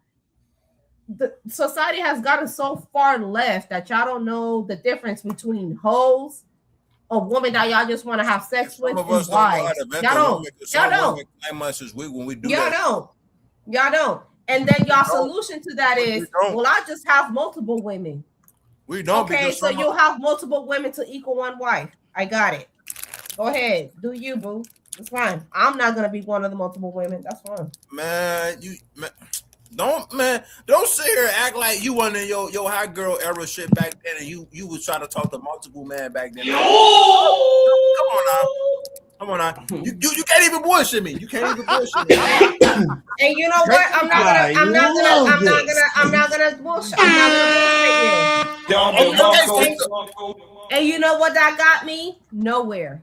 It got me nowhere, and it got me more lost, and it got me more lost than I ever been in my life until I found somebody. I was like, you know what? I don't need to be out here like this. I don't want to be out here like this. Why? For what possible reason? What benefit does that bring me? But y'all don't think about that. Y'all solution is, well, she don't cook and clean. I got 80%. Nobody's gonna get 100% of anybody. I got 80% of a But good men aren't man. complaining about that though. Men Yes, aren't the you ones are, complaining. because your solution is to get multiple women. That's your solution. I'm not. I got 80% of a good man. That wouldn't be our solution if some women would complain. He's not perfect, but I got 80% of it. The other 20%, yeah, he don't do. The other 20% is bad. Maybe he don't do what I tell him to do all the time. Maybe he don't do something that get on my nerves. But I'm not gonna just I'm not gonna throw away the whole man because 20% of it is bad. Y'all solution is, well, she's 80% of what I want, but this other 20%, I'm gonna compensate by getting other 5%. No. Okay, so Carmen. Okay, so Carmen, I asked you a question earlier that I didn't get an answer to. Okay. So I asked you that if a man is practicing monogamy with his wife and his wife decides that she doesn't want to give him sex, what does he do? What is the solution? This motherfucker You need to discipline yourself and not, or maybe ask yourself, why is my wife not giving me some sex? Oh, so you're okay. So if the man decides, and even that, it's like it's your duty to give your man some sex. If she's your wife, yeah, maybe sometimes I'm not gonna be in the mood. But in order for me, because I love you, in order for me to please you, maybe I'm not in the mood, but maybe I will get in the mood, and vice versa. And vice versa. Let me finish.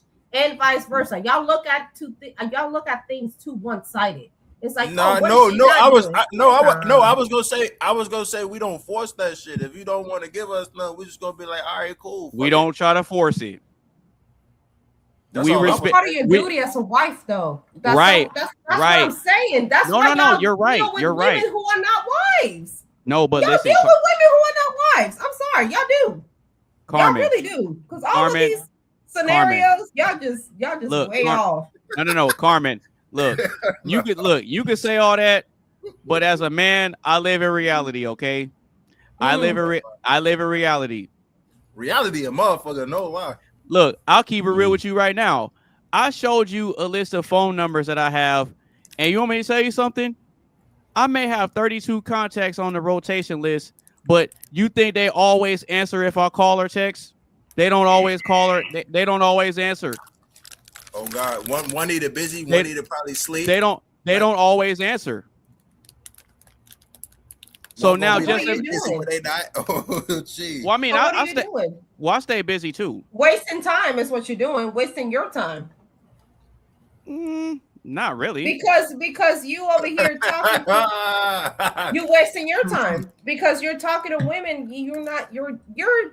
See, a lot of y'all just not ready to be in a relationship, really. And I'm not talking about y'all in the panel. I'm talking about us in society. I don't believe y'all just trauma bond with people. Really, y'all really do. Y'all just hop Wait, so then again, you said trauma bond? Yes, I said trauma bond. Y'all trauma bond from pussy to pussy. Y'all trauma bond from dick to dick. There is no way that you can have a connection if you're talking to 15, 20 people.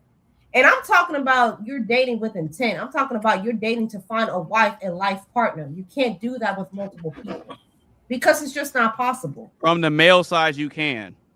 It's not. Even from the male side, you can't. You cannot. Carmen. Okay, fine. You said that. You said that. All right, fine. But let me tell you something. Let me tell you something. I know that. Look, because we already went down the scenario. You understand that the man is the leader in the relationship. So from a leadership perspective, there's really no limit to how many followers a leader can have. Yes, you can. Okay.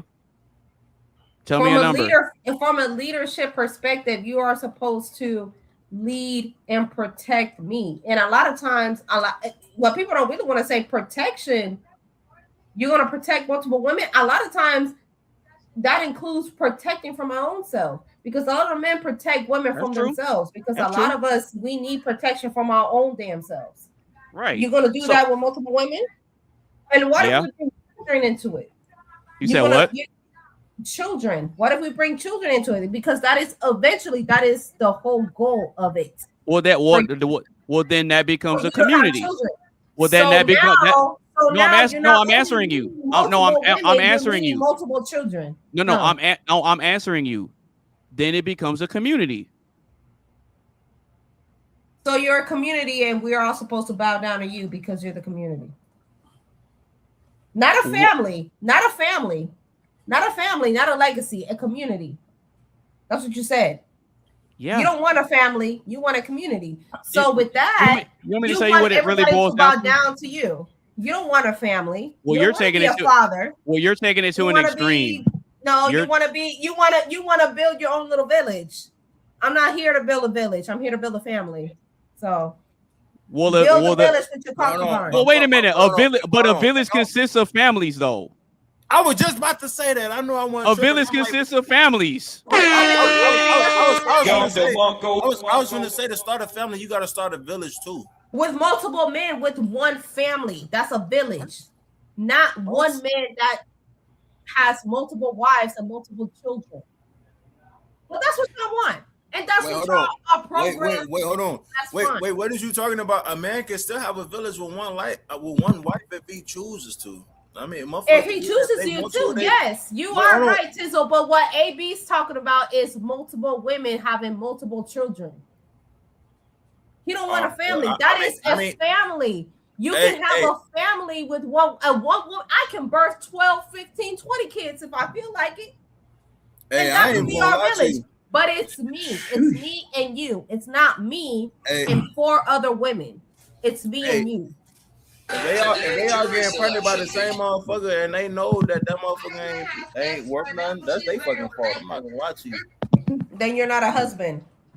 I think we're confused about the fact, like we're arguing if y'all single, that's fine. Y'all do what you want when you're single.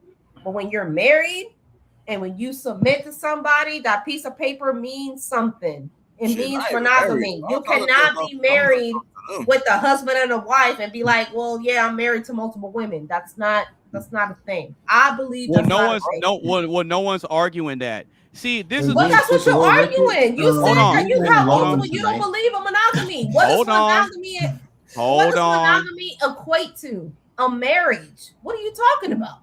No. Then you're just single. Say the words. You said, oh, men are not supposed to be monogamous. Monogamous is a synonymous to a marriage. If you're not monogamy and you're not in a marriage, then you're just single. Said the problem is some people don't even know. Fuck? What are you talking about? You just single and you in a relationship with multiple people. I wouldn't say I'm single. I just say I'm talking to somebody. You're single until you're married. That's the reality of it. You're single. Okay, I found it. I was looking for something on my phone. Oh, okay. So, Carmen, I really need an answer to this question. Hold on. So I found the video. I answer all your questions, but hold on. I found the video. I got the video right here, and I'll play it. And you tell me what a man's supposed to do in this scenario. Do you ever not want to cuddle because you know that's what's going to happen? All the time. Can you couldn't really hear it, could you? I heard if you ever want to cuddle all the time. I don't. Okay. Well, I'll see if I can try to do it again. Do you ever hit play? not want to What the? cuddle because you know that's what's going to all happen? the time. I'll play dead. He's like cuddling, and I just lay there, and he's like, "Geez," and I'm like, "Well, no, because then you're gonna take it as a green light." And no, it's not a like green frustrating because I don't mind a cuddle. Like he'll rub my back, and I like that part, but I'm not always ready for the whole thing. I have to be very clear with the signals I'm giving. I'm not trying to give the wrong signal. Sometimes I feel like if I cuddle, or sometimes if my feet are cold, I'll put them on him. He thinks it's the go, and I'm like, no, I have cold feet. So I have to say, hey, can you get my heating pad? Because then I'm by myself, you know? If I'm rubbing up on him, then he thinks that it's like the green. I heard it. That's not a good example because those women are stupid. No, hold on. Those women are describing their marriages where their husbands are practicing monogamy with them, and when their husbands are trying to get it from them, they're playing mind games and they're not giving it to them. So I'm asking you. So wives. But what are you asking me? I asked you. So if a man is practicing monogamy and trying to be sexually faithful to one woman, and she's playing games and withholding, what does he do? What's the solution to that? Then you're not married to a wife, and the solution is you need to separate yourself from that person because she's not a wife. Because at the end of the day, part of your duty, as is his, is to submit to your husband, and if he wants this, give it to them. You might not be in the mood, okay, fine, but Unmute yourself. that is part of your duty. What are you talking about? How can I answer the question more clearly? Yeah. These women are not wives. What do you want me to say to you? You want me to tell you? I know what you want me to say. You got the banana. Nice. I know what you want me to say. No, I know what AB wants me to say. AB wants me to say, well, yeah, if she says no, then you should go out and go ahead and cheat on her. And forget all the other vows that you took. You should go out because she said no to you for that sex. So that gives you the green light to go cheat. And but you're missing the point, though. Then you're missing the point. You shouldn't be married. Yeah, but you're missing the point. The point is that you're making the argument that monogamous relationships are centered around marriage. Okay, cool. So I'm granting you that. I'm going along with that. So I'm asking you that if both parties are trying to practice this monogamy thing, but then one party doesn't want to play their part, then what is the other party supposed to do? Because if you tell me that if you're not monogamous, then then you're married. If you're not monogamous, then you're single. So yes, you should go out and explore your other options. No, but listen to me. If I am listening to you. If I'm married, listen. If I'm married, if I'm married to one woman and she denies me, what do I do? That's what I'm saying. If you are married to one woman, then you need to separate yourself. What you want me to tell you is it's okay for you to cheat on your wife, not your girlfriend, not the person that you're talking to. If you're not married, then you're single. You can do what you want to do. But when you are in a monogamous relationship, that is synonymous to marriage. That's why you are monogamous. That's what you or your vows to. But because she told you no, I don't feel like my head hurts, whatever. Mm-hmm. Separate yourself from that because I'm not a good wife. That's part of your duty. Just as part of your duty. Cool, what perfect. Are you talking about? Cool. Okay, cool, perfect. Let's say I take your advice and I tell her, hey, I think I want to get separated. Okay. So what do I do when I get separated? Am I still expected? No, if I get separated from her, am I still expected to be monogamous in that scenario? You're still married, aren't you? So if I'm separated, which means we're not together, get divorced. So then that defeats the purpose of me being. You keep trying to change the scenario into me trying to tell you, oh, it's okay for you to cheat. I'm not going to tell you to do that. No, but what? No, but what? The same way proving, that you can deny me sex, is it okay for me to do it? But a man ain't going to deny you. A man's not going to deny you. Yes, they do. How often? You can be tired. You can be not in the mood. You can be all kinds of stuff. But it's okay for me to go and just a man. Look, check it out. A man ain't gonna deny like y'all just be hard all the time. That's great. Dude, okay, what, y'all bro? ready to What go is- every single day. You're right. In a perfect world, all three of y'all ready to go every single day. Let's go. Look, Let's go, AB. Tizzle Right and after Coley. this live stream, we can go ahead and get it on. Look, Tizzle and Coley. This is exactly why I said this opinion is controversial. That's exactly why. It's controversial because y'all want cake and eat it too. That's what it is. But it's sure. Well, if I have, I've been if I- listening to this whole conversation, and But it's if- been a trap. Look, but if I have, if I have the job of providing the resources and getting out here and making something happen, and I'm supposed to be the leader, and it comes with authority and responsibility, you don't get to tell me how much cake I can have. No, okay. You don't get to tell me how much cake I can have. That's great. You don't. You don't. You should watch his podcast. He ain't lying though. Am I lying? Nah, do you get to tell me how much cake I can have? Then don't be married if that's what you want. No, because listen, you want to know how I know that it's a bunch of hypocrisy and nonsense and contradictions, because women will get on this internet all day talking about what a broke man doesn't deserve. They talk about what a broke man don't deserve, but then if a guy builds himself up, they try to tell him, "Oh no, you should only get one." No, you don't. If I become a There's millionaire, a lot of podcasts that's been said that's been saying it's true. They be saying that. They want to place limitations and restrictions on you as a man because you don't have your money and your life together. Okay, cool. Let's say I agree with that.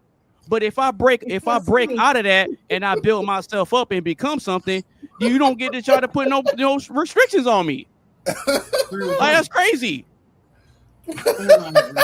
Crazy work. What do you gain from it? What do you gain from it? Okay, so you just get to have multiple women. What do you gain from it? But the point that I'm making is that this opinion that I have is controversial, and you're proving why. The opinion that you have is that you want to be able to be single and be married at the same time, and that just can't happen. That's the opinion that you have. Okay, that's what poly is. Okay, by your logic, you're not monogamous because you're single until you're married. Look, by your logic, want to be married and you want to Carmen, multiple women at the same time. Carmen.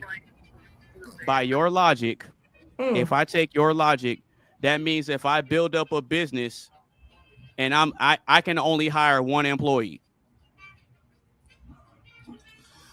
You're comparing two separate things. Marriage is because in both scenarios, I'm the boss and the leader. No, a business is that you're trying to generate revenue and build something, right?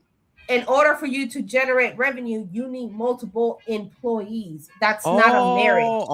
That's not a marriage. Now you want to compare a marriage to a business for you to generate revenue.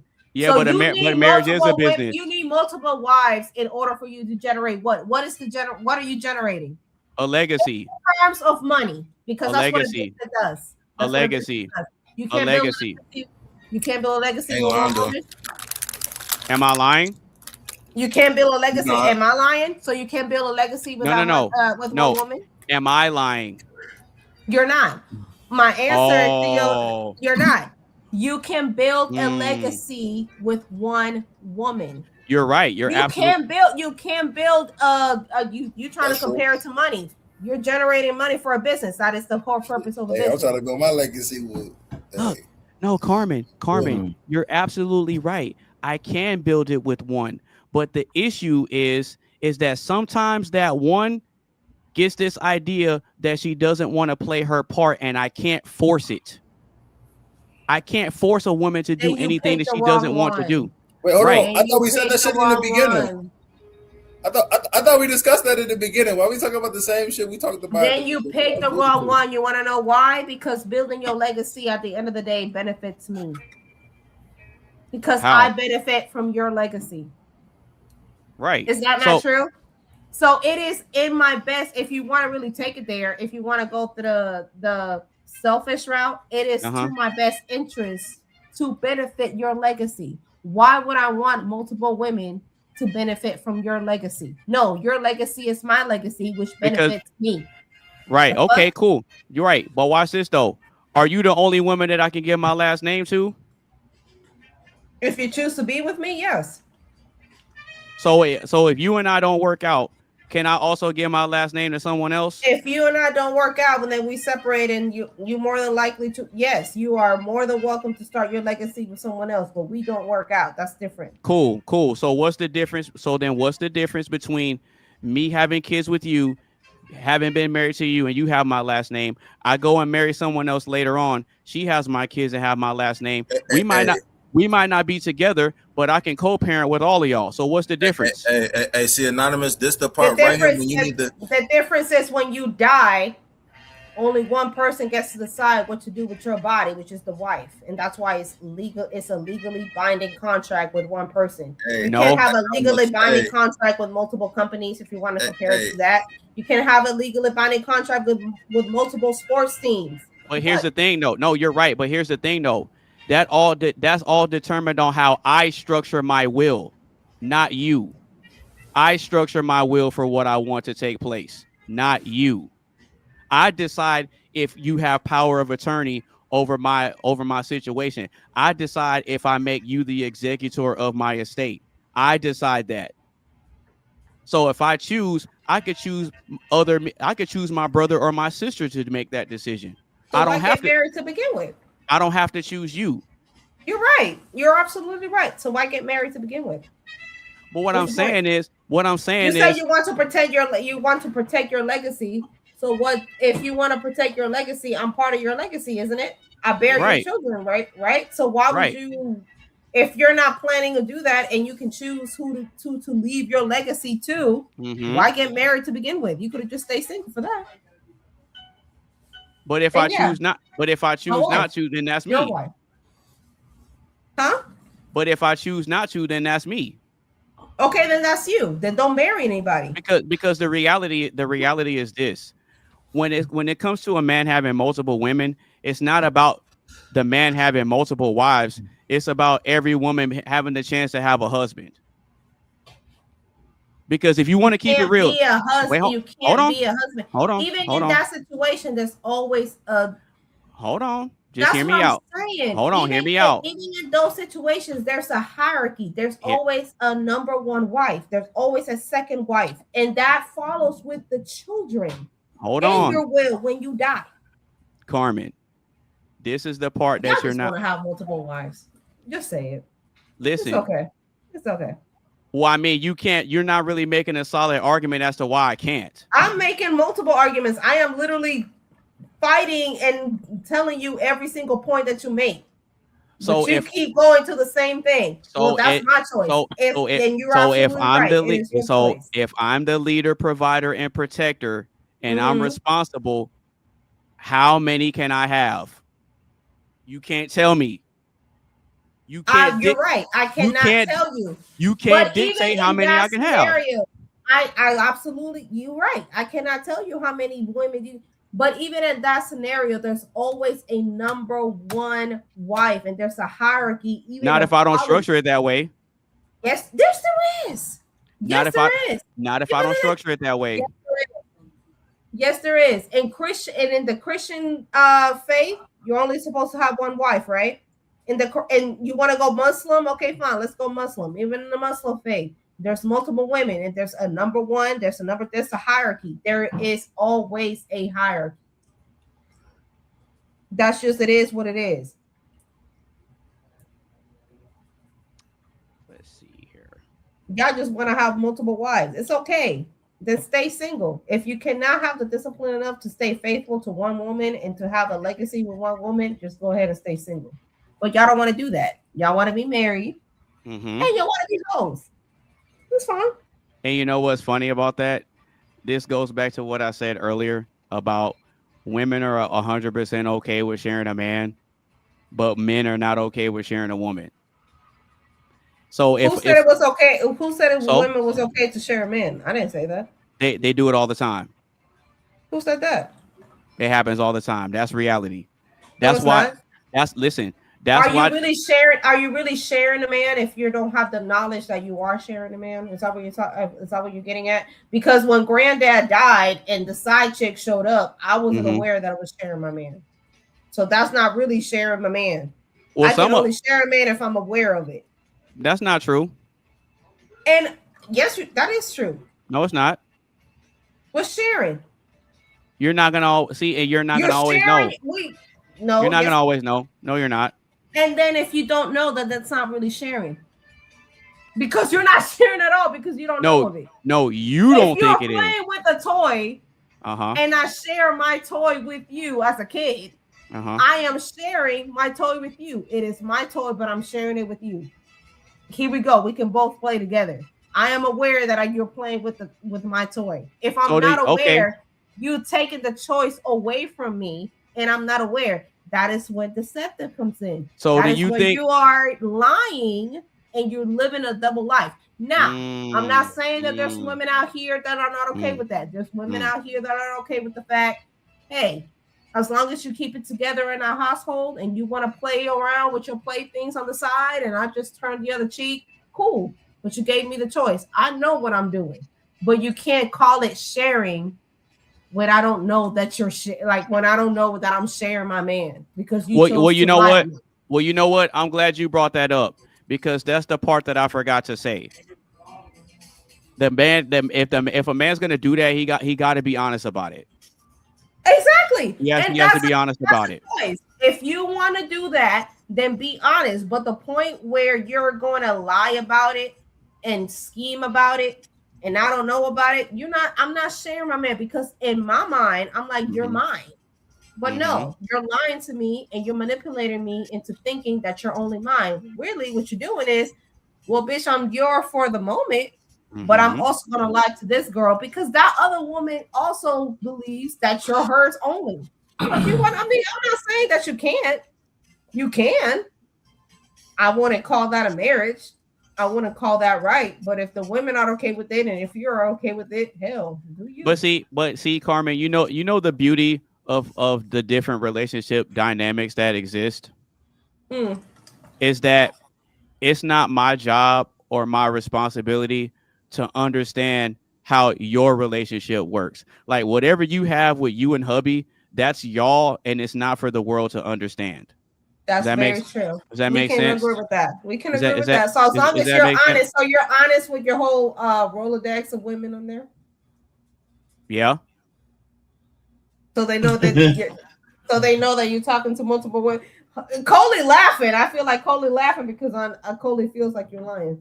No, they know. No.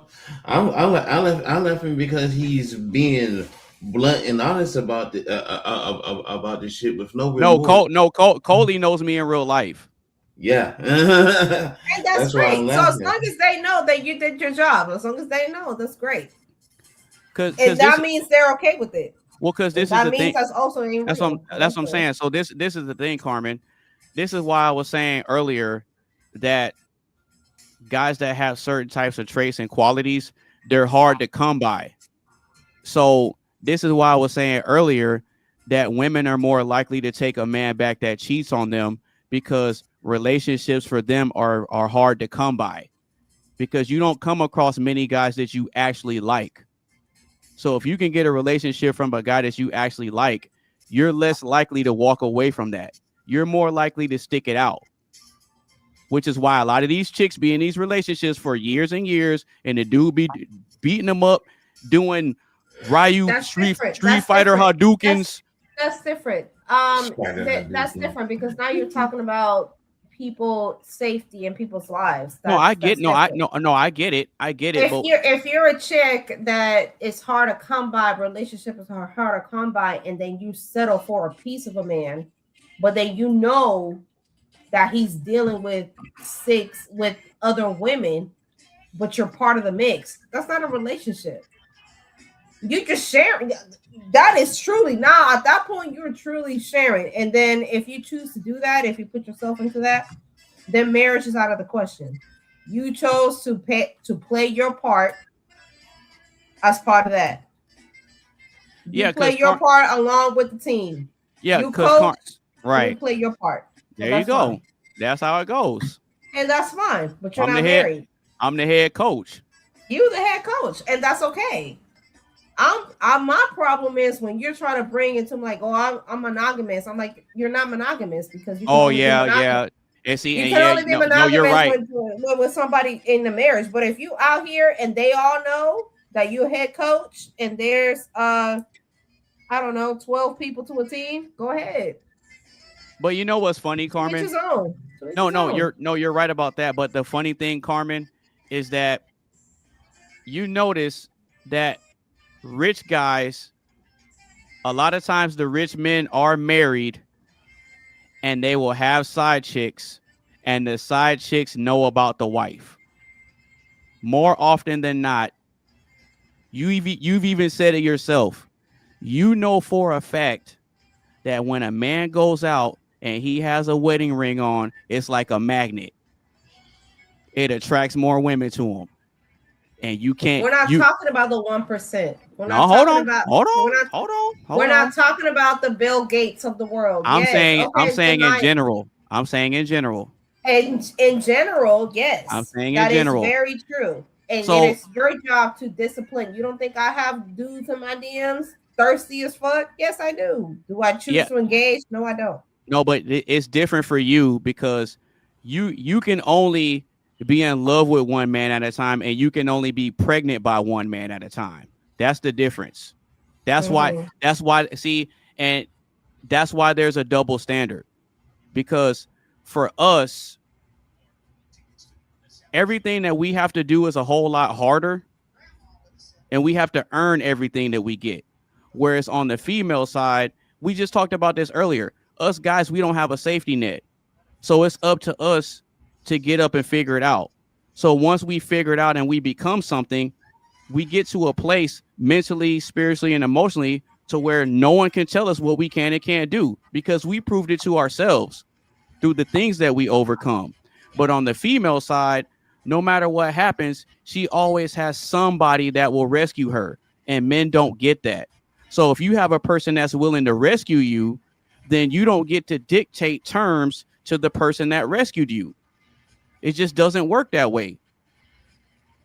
It just doesn't work that way. We both get to dictate terms once we take our vows. Like I said, I think the disconnect is when you decide you can do what you want before marriage. Do what you want. Have 1,000 girlfriends. That's fine. There are women out here that are perfectly okay with that.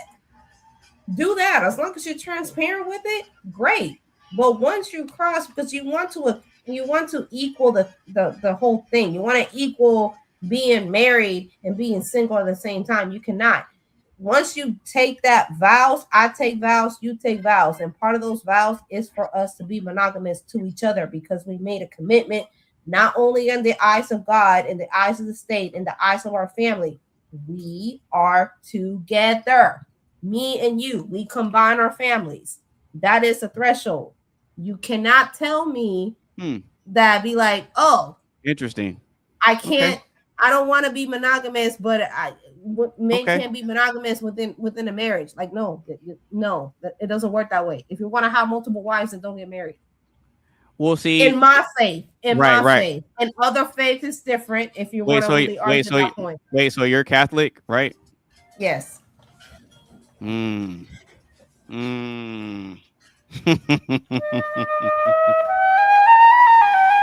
Yeah, there's a lot I can say about that, but I'm not gonna get into that.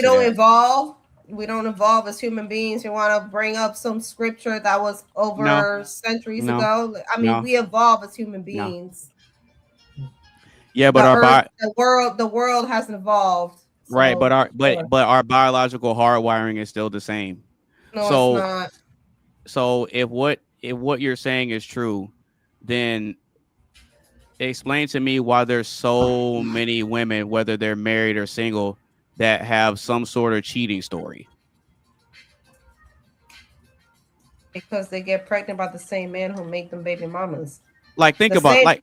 The same woman that has a cheating story, there's a man behind it that also has a cheating story. You can't cheat without another man, can you? Like, really think Y'all about both, this. y'all both cheaters. Y'all both cheaters.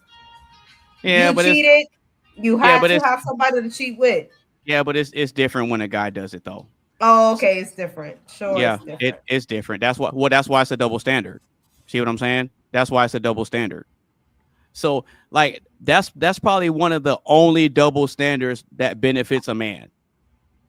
All the other double standards benefit y'all. We're not the ones that are looking for leaders, providers, and protectors. So all the brunt of the responsibility falls on our shoulders. So if I have way more responsibilities and power than you, then you can't come to me claiming that we're on the same playing field, because my responsibility of what I'm supposed to do isn't the same as yours. There can only be one head, and it's not you. And that head requires you to have multiple women in a marriage. Got it. Because you can't lead without having multiple concubines, is what you're saying. Well, no, that's not what I'm saying. What I'm saying is that you can't place a number on how many followers a leader can have. That was my argument. And what I'm saying is you can't really fully commit to multiple followers, because then at that point, like we were talking about community and if you're in a family, then you don't want a family. You want a community. Well, if you're in you one want house, to build your country, and at that point, yes, you're supposed to have multiple women. Great. Well, that's what I'm saying. That's not a family. So you're not leading a family. Stop the cap. Stop the cap now. Stop the cap. For real. Stop the cap. If you're doing it under one household, you can. With one person. You could do it with multiple too. No, you cannot. Now I can be fair and grant part of your argument and say, will it have a lot more challenges? Yeah, it will. It will have a lot more challenges, because now you're in a position where you're dealing with multiple personalities, multiple emotional cycles, and all that. So I mean, there multiple are legacies, which is your argument. Multiple legacies, because how a legacy is one, right? Isn't that the definition of a legacy? No. So you can have a legacy with multiple people. Which one is your legacy? Which one? The one where my kids have my last name. And that can only be one. that can only be with one woman. That's not necessarily true. Which son gets your legacy? The firstborn. And which one was the firstborn? Can you have multiple firstborn at the same time? I can, and I can split it up. So you can split up your legacy with multiple firstborn. Yes. So even when you go in the biblical days, who can be king after the king dies? Is that not the queen's son, the firstborn? It's the firstborn son. The queen, the woman is irrelevant in that. Okay. No, she's not irrelevant in that, because even in royal blood, the king is married to a queen, right? No, it doesn't start off as a queen. She gets elevated to that. Okay, well, you married a woman who you're the king. You married a woman, therefore she is a queen now. And this is the difference. So with the king, then when she bears her first son, that is your heir. Not what your second queen bears. Not what your third queen bears. There's not a second and a third queen. There's only one queen. There are concubines. And the only one that's recognized is the children that are bared by your first queen. Well, now, yeah, you're right. But watch this. There's no limit to how many kingdoms I can set up. I gotta say, this conversation is no matter how you try, no matter how you conquer the world. Okay, got it. That's what king. Remember we talked about Genghis Khan earlier? So in order for you to have multiple wives and multiple legacies, you literally have to go out your way and have a queen in Mexico, have a queen in the US, have a queen in Canada, and have a queen in Europe. Got it. If I choose to, yeah. If you choose to. Do you play chess? And which one of those children carries your legacy? Choose one. Because from my understanding, legacy can only be carried on with one person. That's not necessarily true. Oh, it's not? Nope. And what occasion it's not true?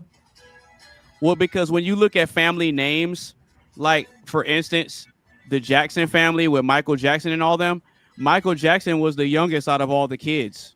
But yeah, he's the one that carried the legacy because he was the most popular one. And he was the most successful one. Hey, speaking of Michael Jackson, boy, I'm definitely gonna watch that biopic movie. That's Michael Jackson is the youngest one. And all the Jackson children was birthed by one woman. That's true. I'm sure Joe Jackson had many concubines, but all the Jackson children were birthed by that one woman. No, you're right. No, who else was birthed? Okay. Oh, okay. No, you're right in that. But what I'm saying is, it's not always the firstborn that just automatically gets the legacy. It depends on who the father decides. But I'm saying legacy to how you defined it. You want another example? You said that legacy can be defined with multiple women. All the Jacksons were birthed by one woman. Do you want another example? Do you want another? Donald Trump. What about Donald Trump? Donald Trump was not Fred Trump's first son, but yet he took over the legacy. Now, granted, there is a caveat to it. So initially, Fred wanted to pass down the empire to the firstborn son, but the firstborn son wasn't acting right. So Donald actually went to his dad and he saw the vision and said, "Can you let me take it over? I'll build it up." And that's when he said, "Okay, cool." And he gave him whatever he needed and he showed him the ropes and then he took it and ran with it. And Donald Trump was not married to multiple women at the same time. Not at the same time, but he had kids from different women that he was married to consecutively. In a span of a first and a second wife. Great. Like I said. Yeah, like 3. In a marriage, it was one person. And he has 3 who he left and divorced and remarried. He did not marry Melania Trump and the first wife, whatever her name was, not at the same time. That's what you want to argue. What I'm saying is this, is that it doesn't take just one woman to establish a legacy. Because Trump... But you separate yourself from that one legacy. Don't you not separate and divorce? Hold on. Because Trump's legacy is established because he has kids from different women. They all bear the same name.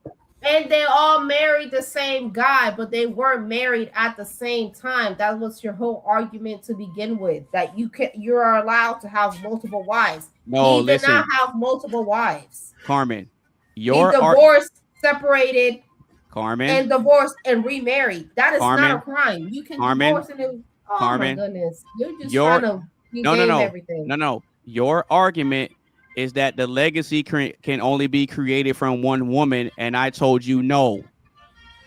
It's not true. And your argument is that you can be married to multiple women and have a legacy. I never said that. I never said that. Yes, you did. You said no, I didn't. I never said. Carmen, you can rewind. No, Carmen, you can rewind this back. I never said anything about wives, and I also said that being legally married to multiple one woman in the United States is a crime, and it's called bigamy. You're right, you did. Okay, see, I'm consistent with what I'm saying. For those so listen, I gave you examples. Of very powerful legacies that were not led by the firstborn son. Okay. It's whatever the father decides. So typically, now traditionally speaking, the firstborn son is automatically the heir. Does it always play out that way? It doesn't always play out that way, but in a traditional sense, it does. I'll give you another example of how it didn't work out that way. When you look at the monarchy of England with Queen Elizabeth and all that, her father was actually trying for a son, but he got a daughter instead. That's how they ended up with a queen. That was the first child, though. Right. So typically, And she wasn't queen. She was queen, but she married someone else. It's just so happened that the person that she just ended up. Well, those are all exceptions. Right. But what I'm telling you is this. So from a king perspective, the king is the ultimate authority. And so since the king is the ultimate authority, the king is the one that delegates titles and roles. But when it's a queen, if she marries somebody, she can't elevate a man to a king, but a man can elevate a woman to a queen. That's the difference. We're not arguing that. We're arguing the point that at the beginning of the question, that you want to have multiple queens. That's not what I'm saying. Never if you want to do what you, okay, so we're in agreement. If that's not what we're arguing, that's what we're doing. That's how the conversation went. Well, the question is, what is an opinion you hold that would be considered controversial? And yeah, that was the question. And then what did you say? And my answer is that I don't believe under any circumstance that a man should be monogamous. And I gave one caveat. Which was if the woman stuck by his side through thick and thin and helped him build himself up, then she can make that demand. Because she had better options at the time, but she chose not to go. So when he builds himself up to where he can have access to better options, I think it's fair that he chooses not to go. Because she sacrificed her options for you and stuck by your side and helped you go from the ground zero to the penthouse. She helped you build from the ground up. So I think that's a fair trade. And there's also multiple advice. I think that's fair. When women have done that and they've been traded off by a better model. For sure. That's true, but typically what happens? You're right. That does happen in some cases, but typically what'll happen is the guy that has it, they'll keep their wife, but they'll just have their fun on the side.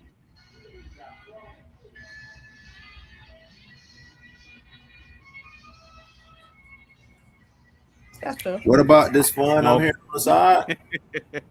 So I mean, my argument still holds.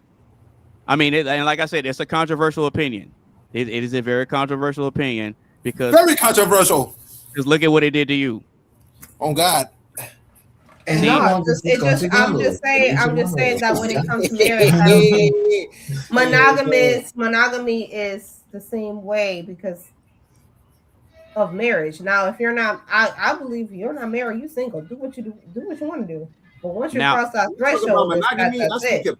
But that's the problem. All of y'all be like, well, you can have multiple wives. I'm like, no, it's not, because when you're talking about monogamy, you're talking about marriage because you committed yourself to one person. Right. Multiple wives. But if you want to, if you want to keep it real, just based on the numbers, Carmen, if you want to look at this from a numerical standpoint, there's not enough men for every woman to have a husband and be monogamous to.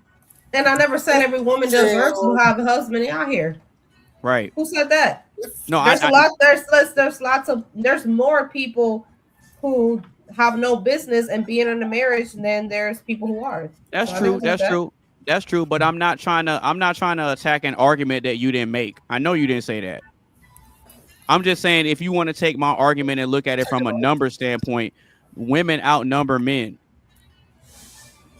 But if it was really designed for us to be monogamous, then the population would be split even down the middle, and it's not.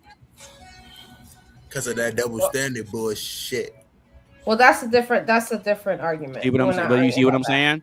That's a different argument. I'm saying if you are looking, which clearly you and Tizzle are not looking to get married. So if y'all want to be what y'all want, go ahead. Well, who said that? Wait, hold on. Where'd you get that from? What's she talking about? Where'd you get that from, Carmen? Who told you that?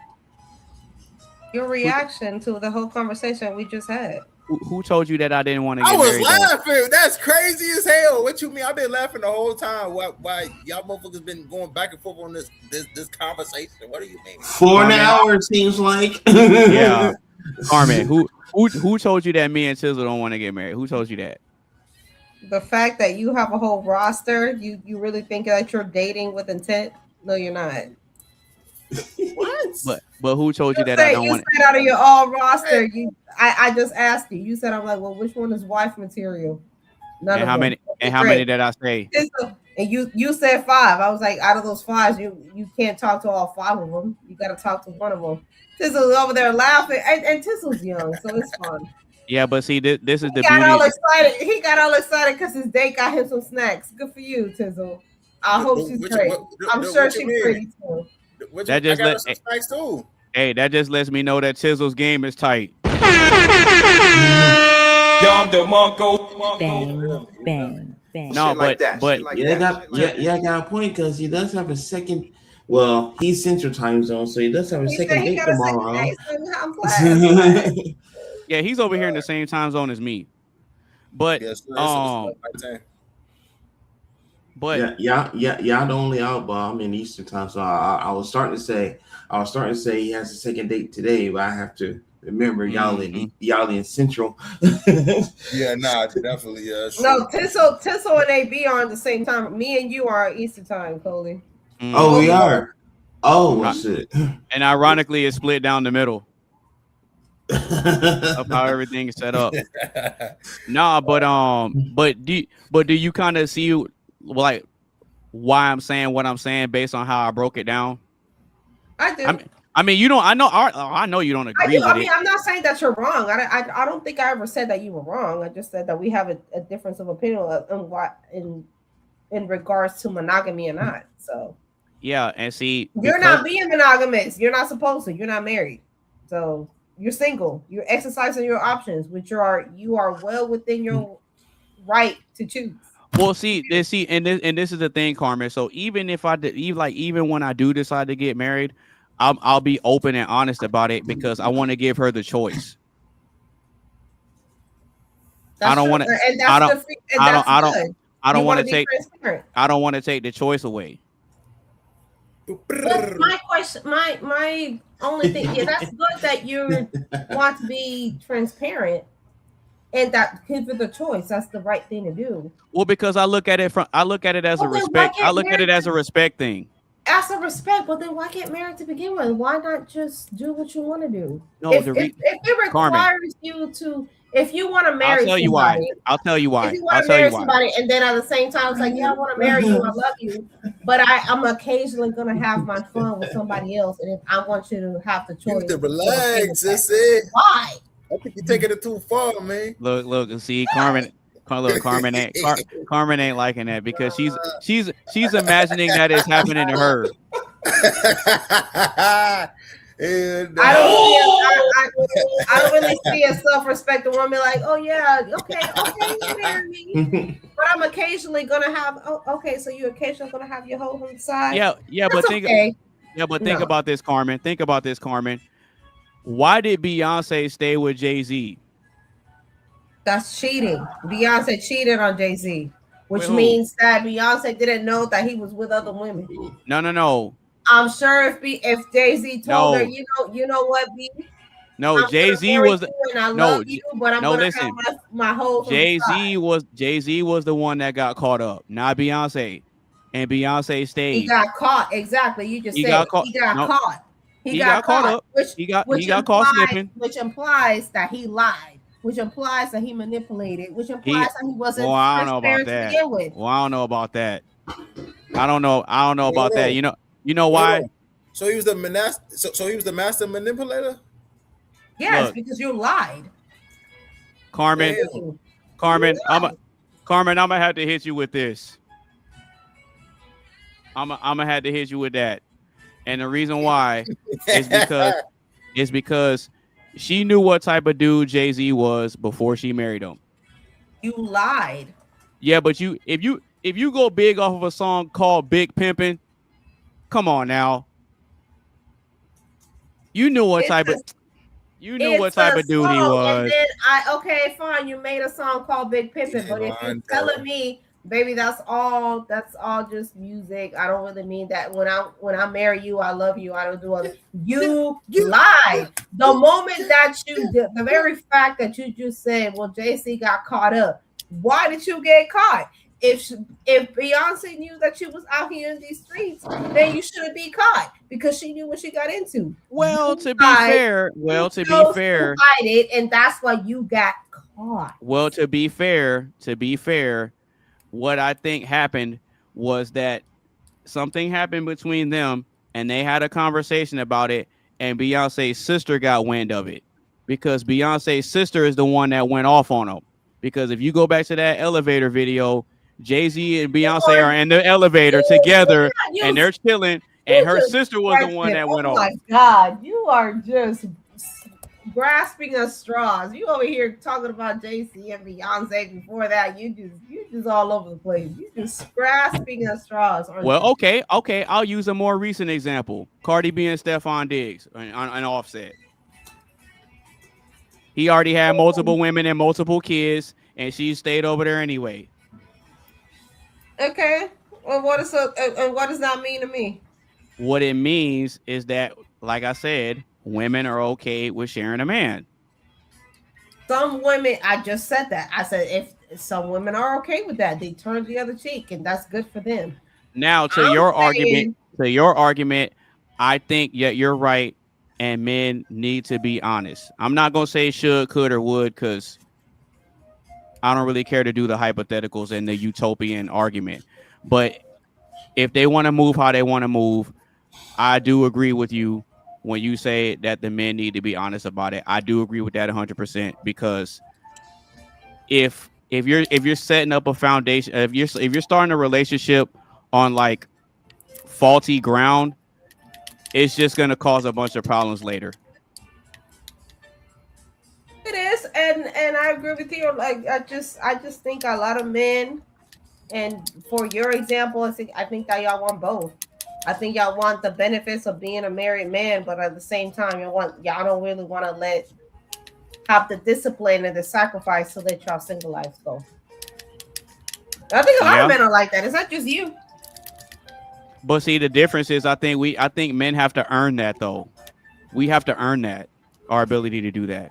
I mean, not every man. Same thing with us, like y'all. Not every man is born able to do that. You want to have the housewife, but at the same time, I want to be out in these streets. I can't do that. So it's the same thing with y'all. Like you can't expect wifey privileges and be like, oh, I'm married, I have my wife, but at the same time, I don't want everything else that comes with a marriage. I just want the fact that she's submissive to me and she's only yeah, me. But Carmen, you're cherry picking what you want in the marriage. Well, I think a man earned that right. You can't cherry pick. No, man hasn't earned that right. You can't cherry pick. So if you can cherry pick what you want from different guys, why can't I cherry pick what I want from different women? I didn't say that you can cherry pick for it. Neither party can cherry pick. If that was the case, then we wouldn't see these marriages that are 60-year-old marriages. And there's people in my family that have been married for 60, 65 years.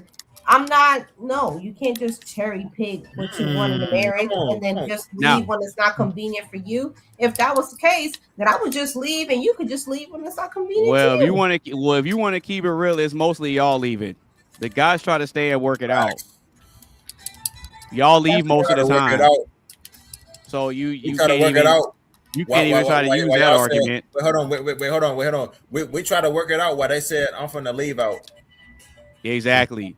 Because, like, think about this. If I'm in a relationship and I'm going through it with my girl and I talk to Tizzle and I talk to Coley, I say, man, me and Melissa, we going through it, bro. You know what they're going to tell me? Hey, man, just try to work it out with her, bro. Just try to work it out with her. Right. They're not going to tell me to leave her. But if you do it on the other side and the woman, let's say you going through it with hubby and you got some single girlfriends, you know what they're going to do? They're going to tell you to leave them. Oh, no, girl, you deserve. They're going to tell you deserve better. They gonna say that because they go truly go deep down. They gonna tell you that you deserve better, and then watch you break it off with them, and then they gonna sneak behind. They gonna backdoor you, and then they gonna be kicking it with them. They gonna say you deserve better while they trying to get better what you got. Exactly. Exactly. And then that goes back to the whole thing where you gotta look at what you have. Everything's not. You're never gonna have 100% of a person. No, you gotta no. focus on what you do have, and that's where the discipline comes in. Yeah, you might find better at 80-20. Okay, well, are you willing to throw away that 80% for the 20% that you don't got?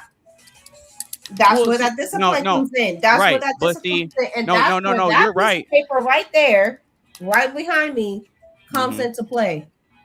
You got to remind yourself, okay, right now I don't like her. Right now I don't like him. Am I willing to throw away everything good that we just built? No, I'm not. So fuck what my single friends are saying. Now, but you know what though? Y'all will leave for not being happy anymore. Men will be in a sexless marriage for years and not be happy and still stay. That's true. I will say that. I will confide that. That's fair. That's true. So when I talk about men trying to do the right thing and be monogamous, a lot of times those men get punished for it.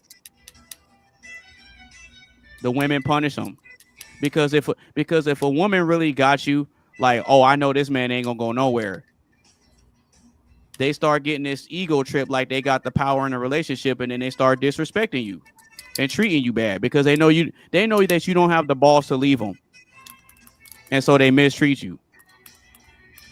That happens a lot. That happens a lot. That happens to a lot of guys.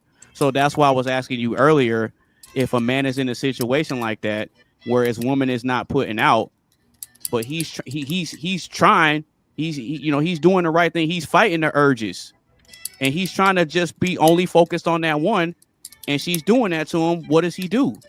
That's not what you said at the beginning. You just be like, well, I guess that's my free card to be like, oh, okay, let's go find something else. Well, I mean, I didn't give that extra nuance, but I was just making a general assessment.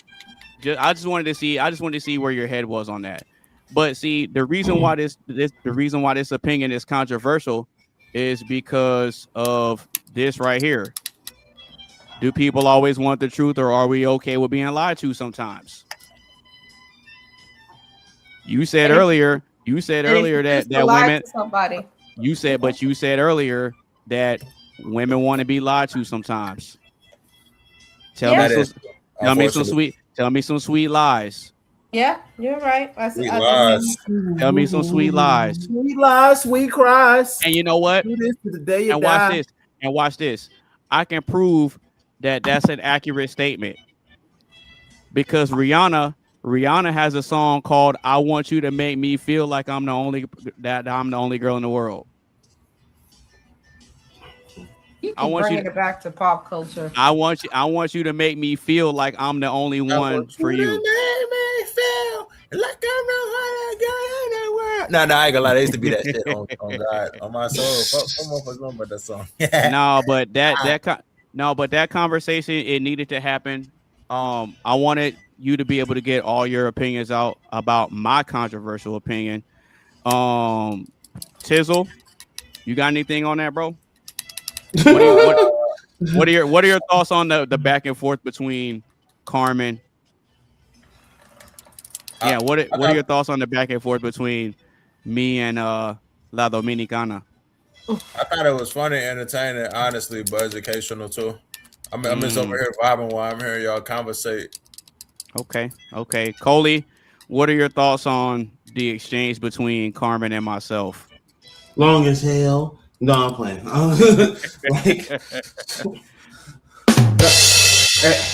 Now you can be honest. You can be honest. At one point I thought it was the AB and Carmen show for a second there, but no, seriously though. You could have chimed in at any time, by the way. But no, I tried. No, I tried. I tried so many times. It got ran over. It got ran over by you or AB. So the whole time I was playing like theme songs in the background. Right. But yeah. Like y'all started with the question, then y'all went on this long tangent, and I was like, yeah, he's right. Then she's right. Then oh, y'all started clashing, and then she started singing BS, and I started laughing with Tizzle, and I was just on an emotional roller coaster, to be honest. but very healthy conversation though. The real shit. Now you know what this highlights. I know that Carmen is a Cancer, and I've dated Cancers before, and so, well, yeah, because one of my exes, not the other Cindy, but there was another Cindy. Oh man! And her birthday was July 16th. Oh Lord! yeah, her birthday was July 16th. Now, the interesting thing about this is that you got a Virgo and a Cancer going back and forth, right? Mm-hmm. Now with Carmen, she's gonna stick to her guns. She's gonna grip on, and she ain't gonna let go. she gonna grip on with her crab claws, and she ain't gonna let go. Now what that shows me is that as passionate as you are in a debate, that's how passionate you are when it comes to your relationships too. I mean, you can correct me if I'm wrong. Oh no, I'm not correcting that at all. I don't know. Yeah, she's sitting there thinking. I don't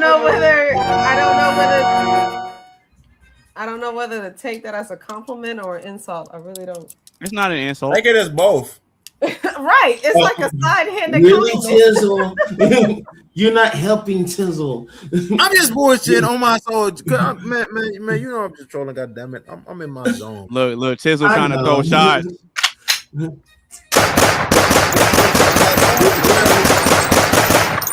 We already created a new record. We already created a new record at this point. Why not just keep going? Nah, but Carmen, I appreciate you for being not only a good sport, you've been an excellent sport. You've been a great sport. You've been phenomenal on the panel, just like Tizzle, even though you showed up on the tail end. Coley, like you always you show up and do your thing, but I want to give the MP. Look at me messing up. Stupid. I want to give the MVP of the night to Carmen. Yeah.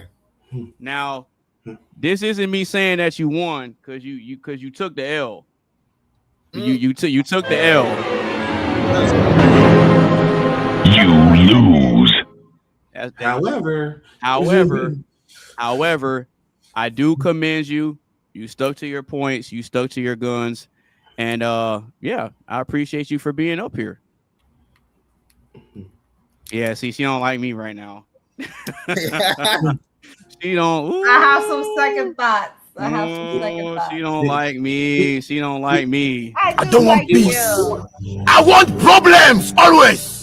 She want to slice and dice you up and put her in put you in her soup.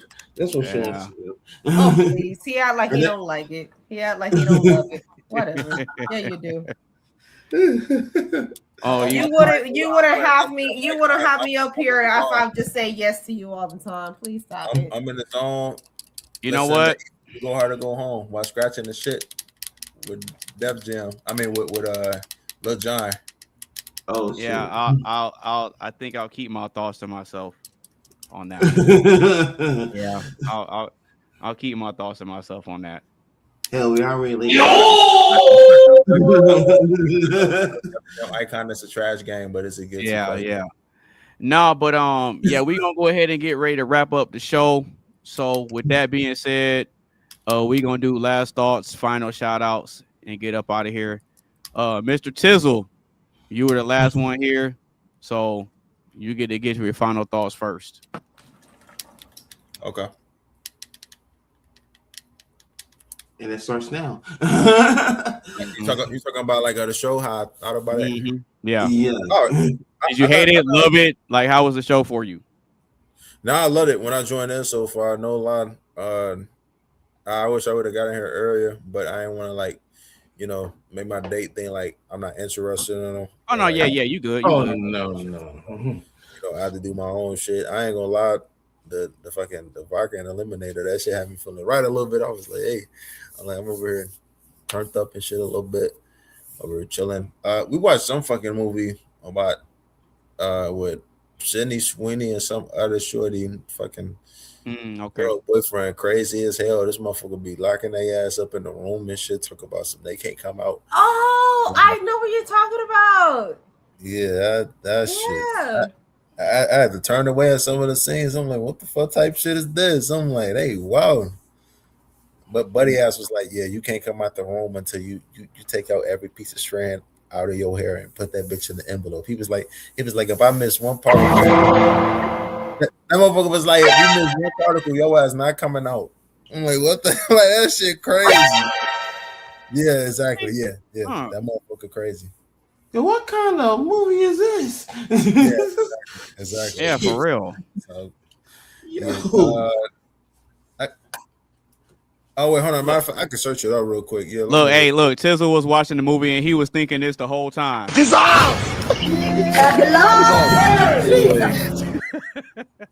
For real though, a little bit, no lie. No lie. The movie definitely was something different. I'm like, what the fuck? It's called The Housemaid. Oh, okay. All right. So, Carmen, last thoughts on the show. Did you hate it? Did you love it? How was the show for you? Hold on.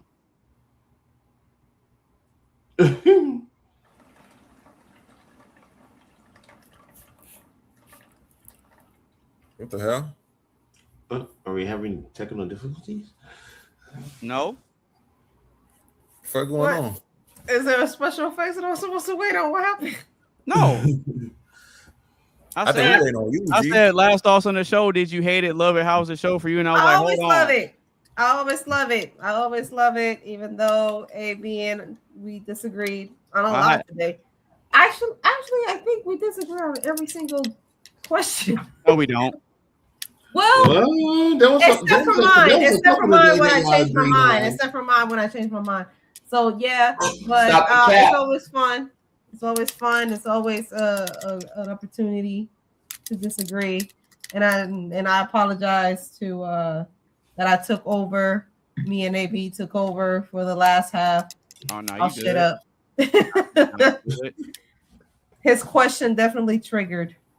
See, I told see. Which I think was the point. So well, no, that was Tissel's question. What nobody say about this Def Jam game, boy? E40 that. Oh yeah, that was Tissel's question. Yeah, actually, that was Tissel's question.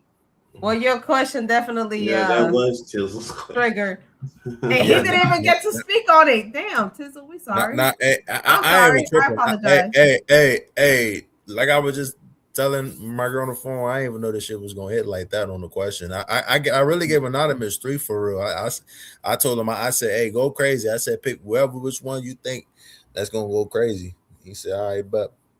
And you know what's funny is that every single one of y'all gave me more than one question to choose from. Hey, so I mean I think that's good. Honestly, they gave you pretty much they gave you a lot of options to choose from. You know. Wait, they gave me a lot of what? A lot of options. Oh, I see what he did there. Don't bite into it. Don't bite into it.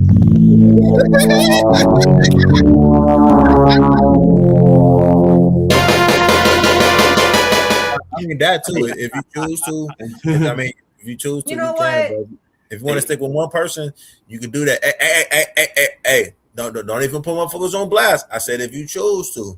If you're loyal and you want to be like that, you can do that. But if you want to go out here home, you can do that too. I mean, you're your own person. At the end of the day, they go for man and woman. Like I hate when some women be acting like they don't be knowing what they be doing. They be talking to multiple men and all this shit. I'm like, dude, but then they be trying to get the next girl some advice and all this bullshit. And I'd be like, I be thinking in my head, I'd be like, shorty, you out here hoeing and you telling her what she need to do with her man. Yeah, Carmen, like I could see it in your face, Carmen. Like you're seething right now. No, I'm smiling. No, Yeah, she's boiling like. Hey, Tizzle, I got a question for you that I want you to quick respond to. Cause I know we're running out of time. The question that was asked by me earlier was, if you was a talk show host, would you rather be a breakfast talk type of host, an afternoon trash type of dude, or a late night talk show? Yeah, it was this question. Yeah. Man, the second one was afternoon trash talk. Yeah. Yeah, I put the question up. I put the question up so you can look at it. Yeah, I'm gonna look at that shit real quick. Yeah. Quick response.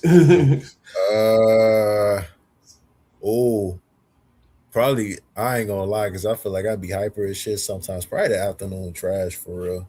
Thank you for making me not feel alone. I mean, I don't know. Like I guess I'm not the type like to start shit, but I guess I am one of them type like if shit going on, then I am going to hear it, and I'm probably gonna like. You're gonna be Maury. You're gonna be Maury. That's what it is. I'll go be Maury. You funny as hell. Wait, hold on. So that mean you gonna be a judge then?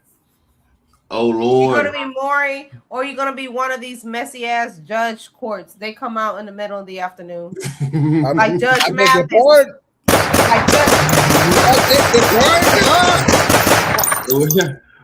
Like Judge Mathis. What? Judge Mathis on divorce court just started some. Wait, hold on now. They'll come on in the afternoon. Y'all ain't hold on. See, what we not about to do is hate on Judge Mathis. What we not about to do is hate on Judge Mathis, gang. We not about to do it. He a good ass. You get very Judge Mathis vibes. You're gonna be messy as hell. Hey, Carmen. Judge Mathis ain't gonna lie. You be Ricky Lake. We're not gonna do that. I'll be Rika Lake. That's fun. I'd rather be Rika Lake than Oprah. Now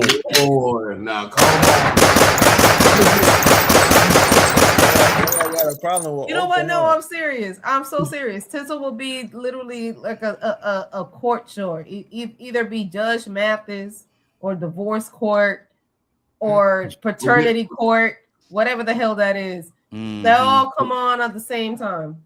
That's what you would be. All right, Mr. Coley. Last thoughts on the show. Did you hate it? Did you love it? How was the show for you, man? Some shit. Well, this show was a roller coaster of emotions. I really have to say, but for the most part, this show was absolutely enjoyful to be in. You know what I'm saying? We created a brand new record for longevity. Yeah.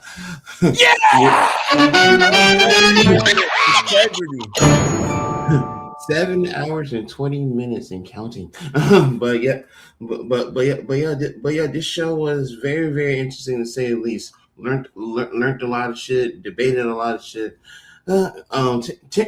Tempers flared up a little bit, but hey. And if it wasn't for those ingredients, there wouldn't be no outside. That's probably because I got a heater on next to me. You stupid. Oh God. Hey, shit, you said it. I'm like, hey, I do got something next to me. Y'all niggas crazy, blood. The coincidence. Hey, for real, bro. Hey, you know how that shit go, cuz on cheap. We go chop it up with motherfuckers shit. You feel me? Y'all niggas crazy, blood. Hell no. And for the first time we got an AB to really crack up this episode. He's usually very serious. Am I right, panel? He's usually very serious, but he cracked the hell up this episode. I love that shit. Like I wish you would have seen it, Tizzle. You gotta play it back once it publishes and shit. Well, what? wait, hold on. Wait, what happened? I'm curious. You gotta be winded and see. I can't tell you.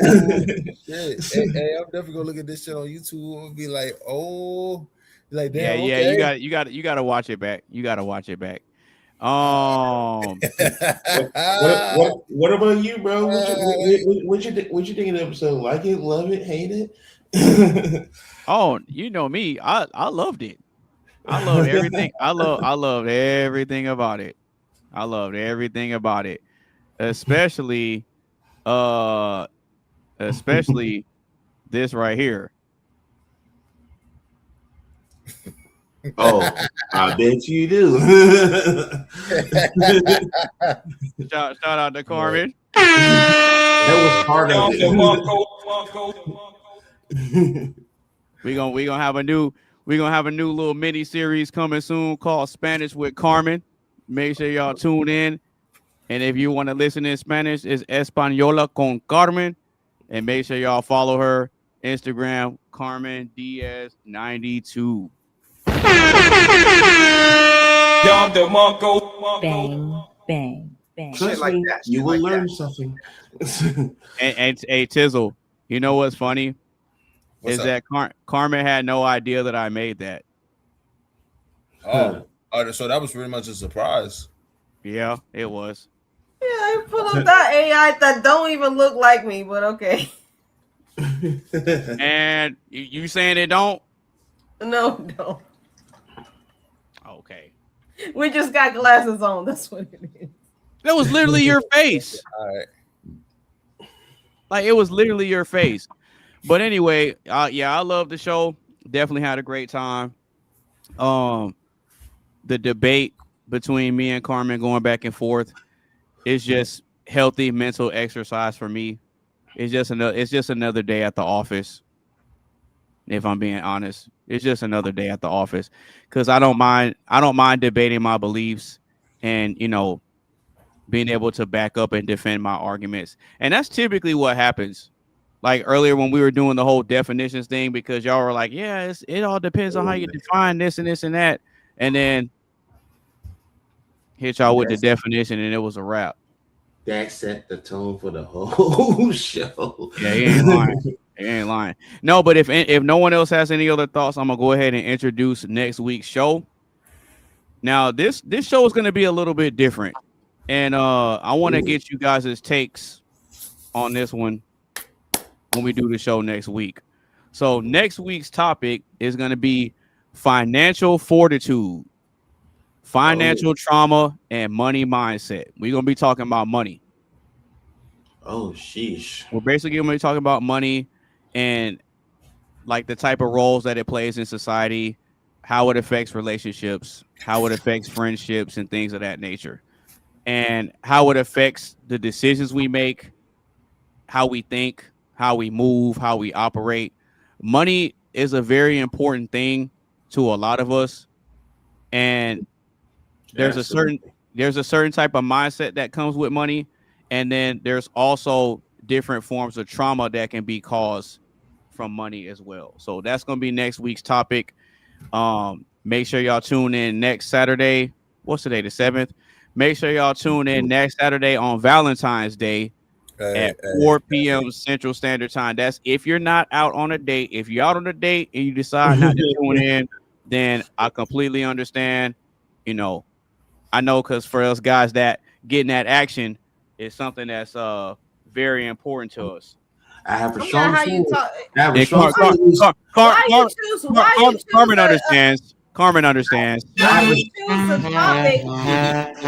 have a strong feeling that who's not. I understand why the hell you chose a topic about money on Valentine's Day, the very same day y'all supposed to spend money on. Hey, I definitely will be watching. Carmen just messed up. Carmen been taking shots all night. Hey, so y'all know Red Lobster? Oh Lord! Oh, I love the cheddar biscuit. Look, he talking already. Look. Look, you talking about going on a date to Red Lobster on Valentine's Day? See, look. I'm dead. That's a good ass date. What are you talking about? I like the cheddar biscuit. That's good. I'm not shooting it down. I'm just saying, like, he already making plans. No, but that's gonna be next week's topic. We're gonna be talking about money and stuff like that. And yeah, if no one has anything else, we're gonna do our shout outs and then close it out. Y'all got anything else?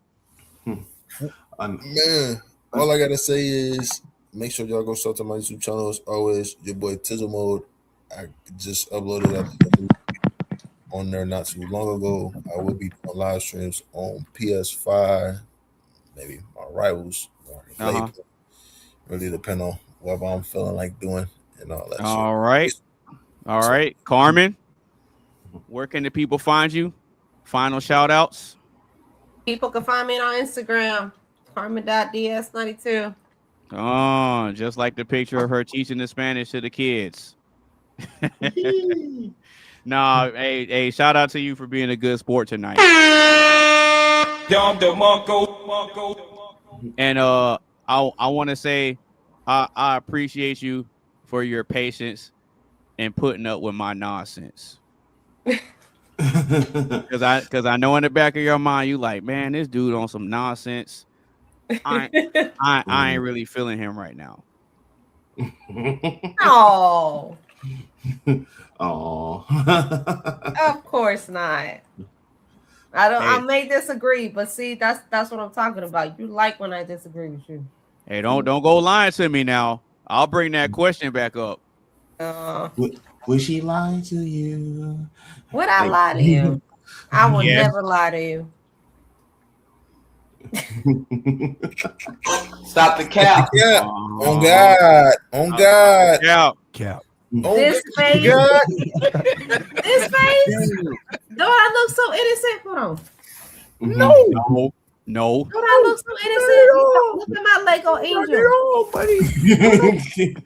The lie detector determined that is a lie. And I got Lego Stitch. Will we lie to you? Just because you got that female little don't mean check. That I mean we will lie to you. We will not lie. What kind of shit is that? Weak. We will not lie.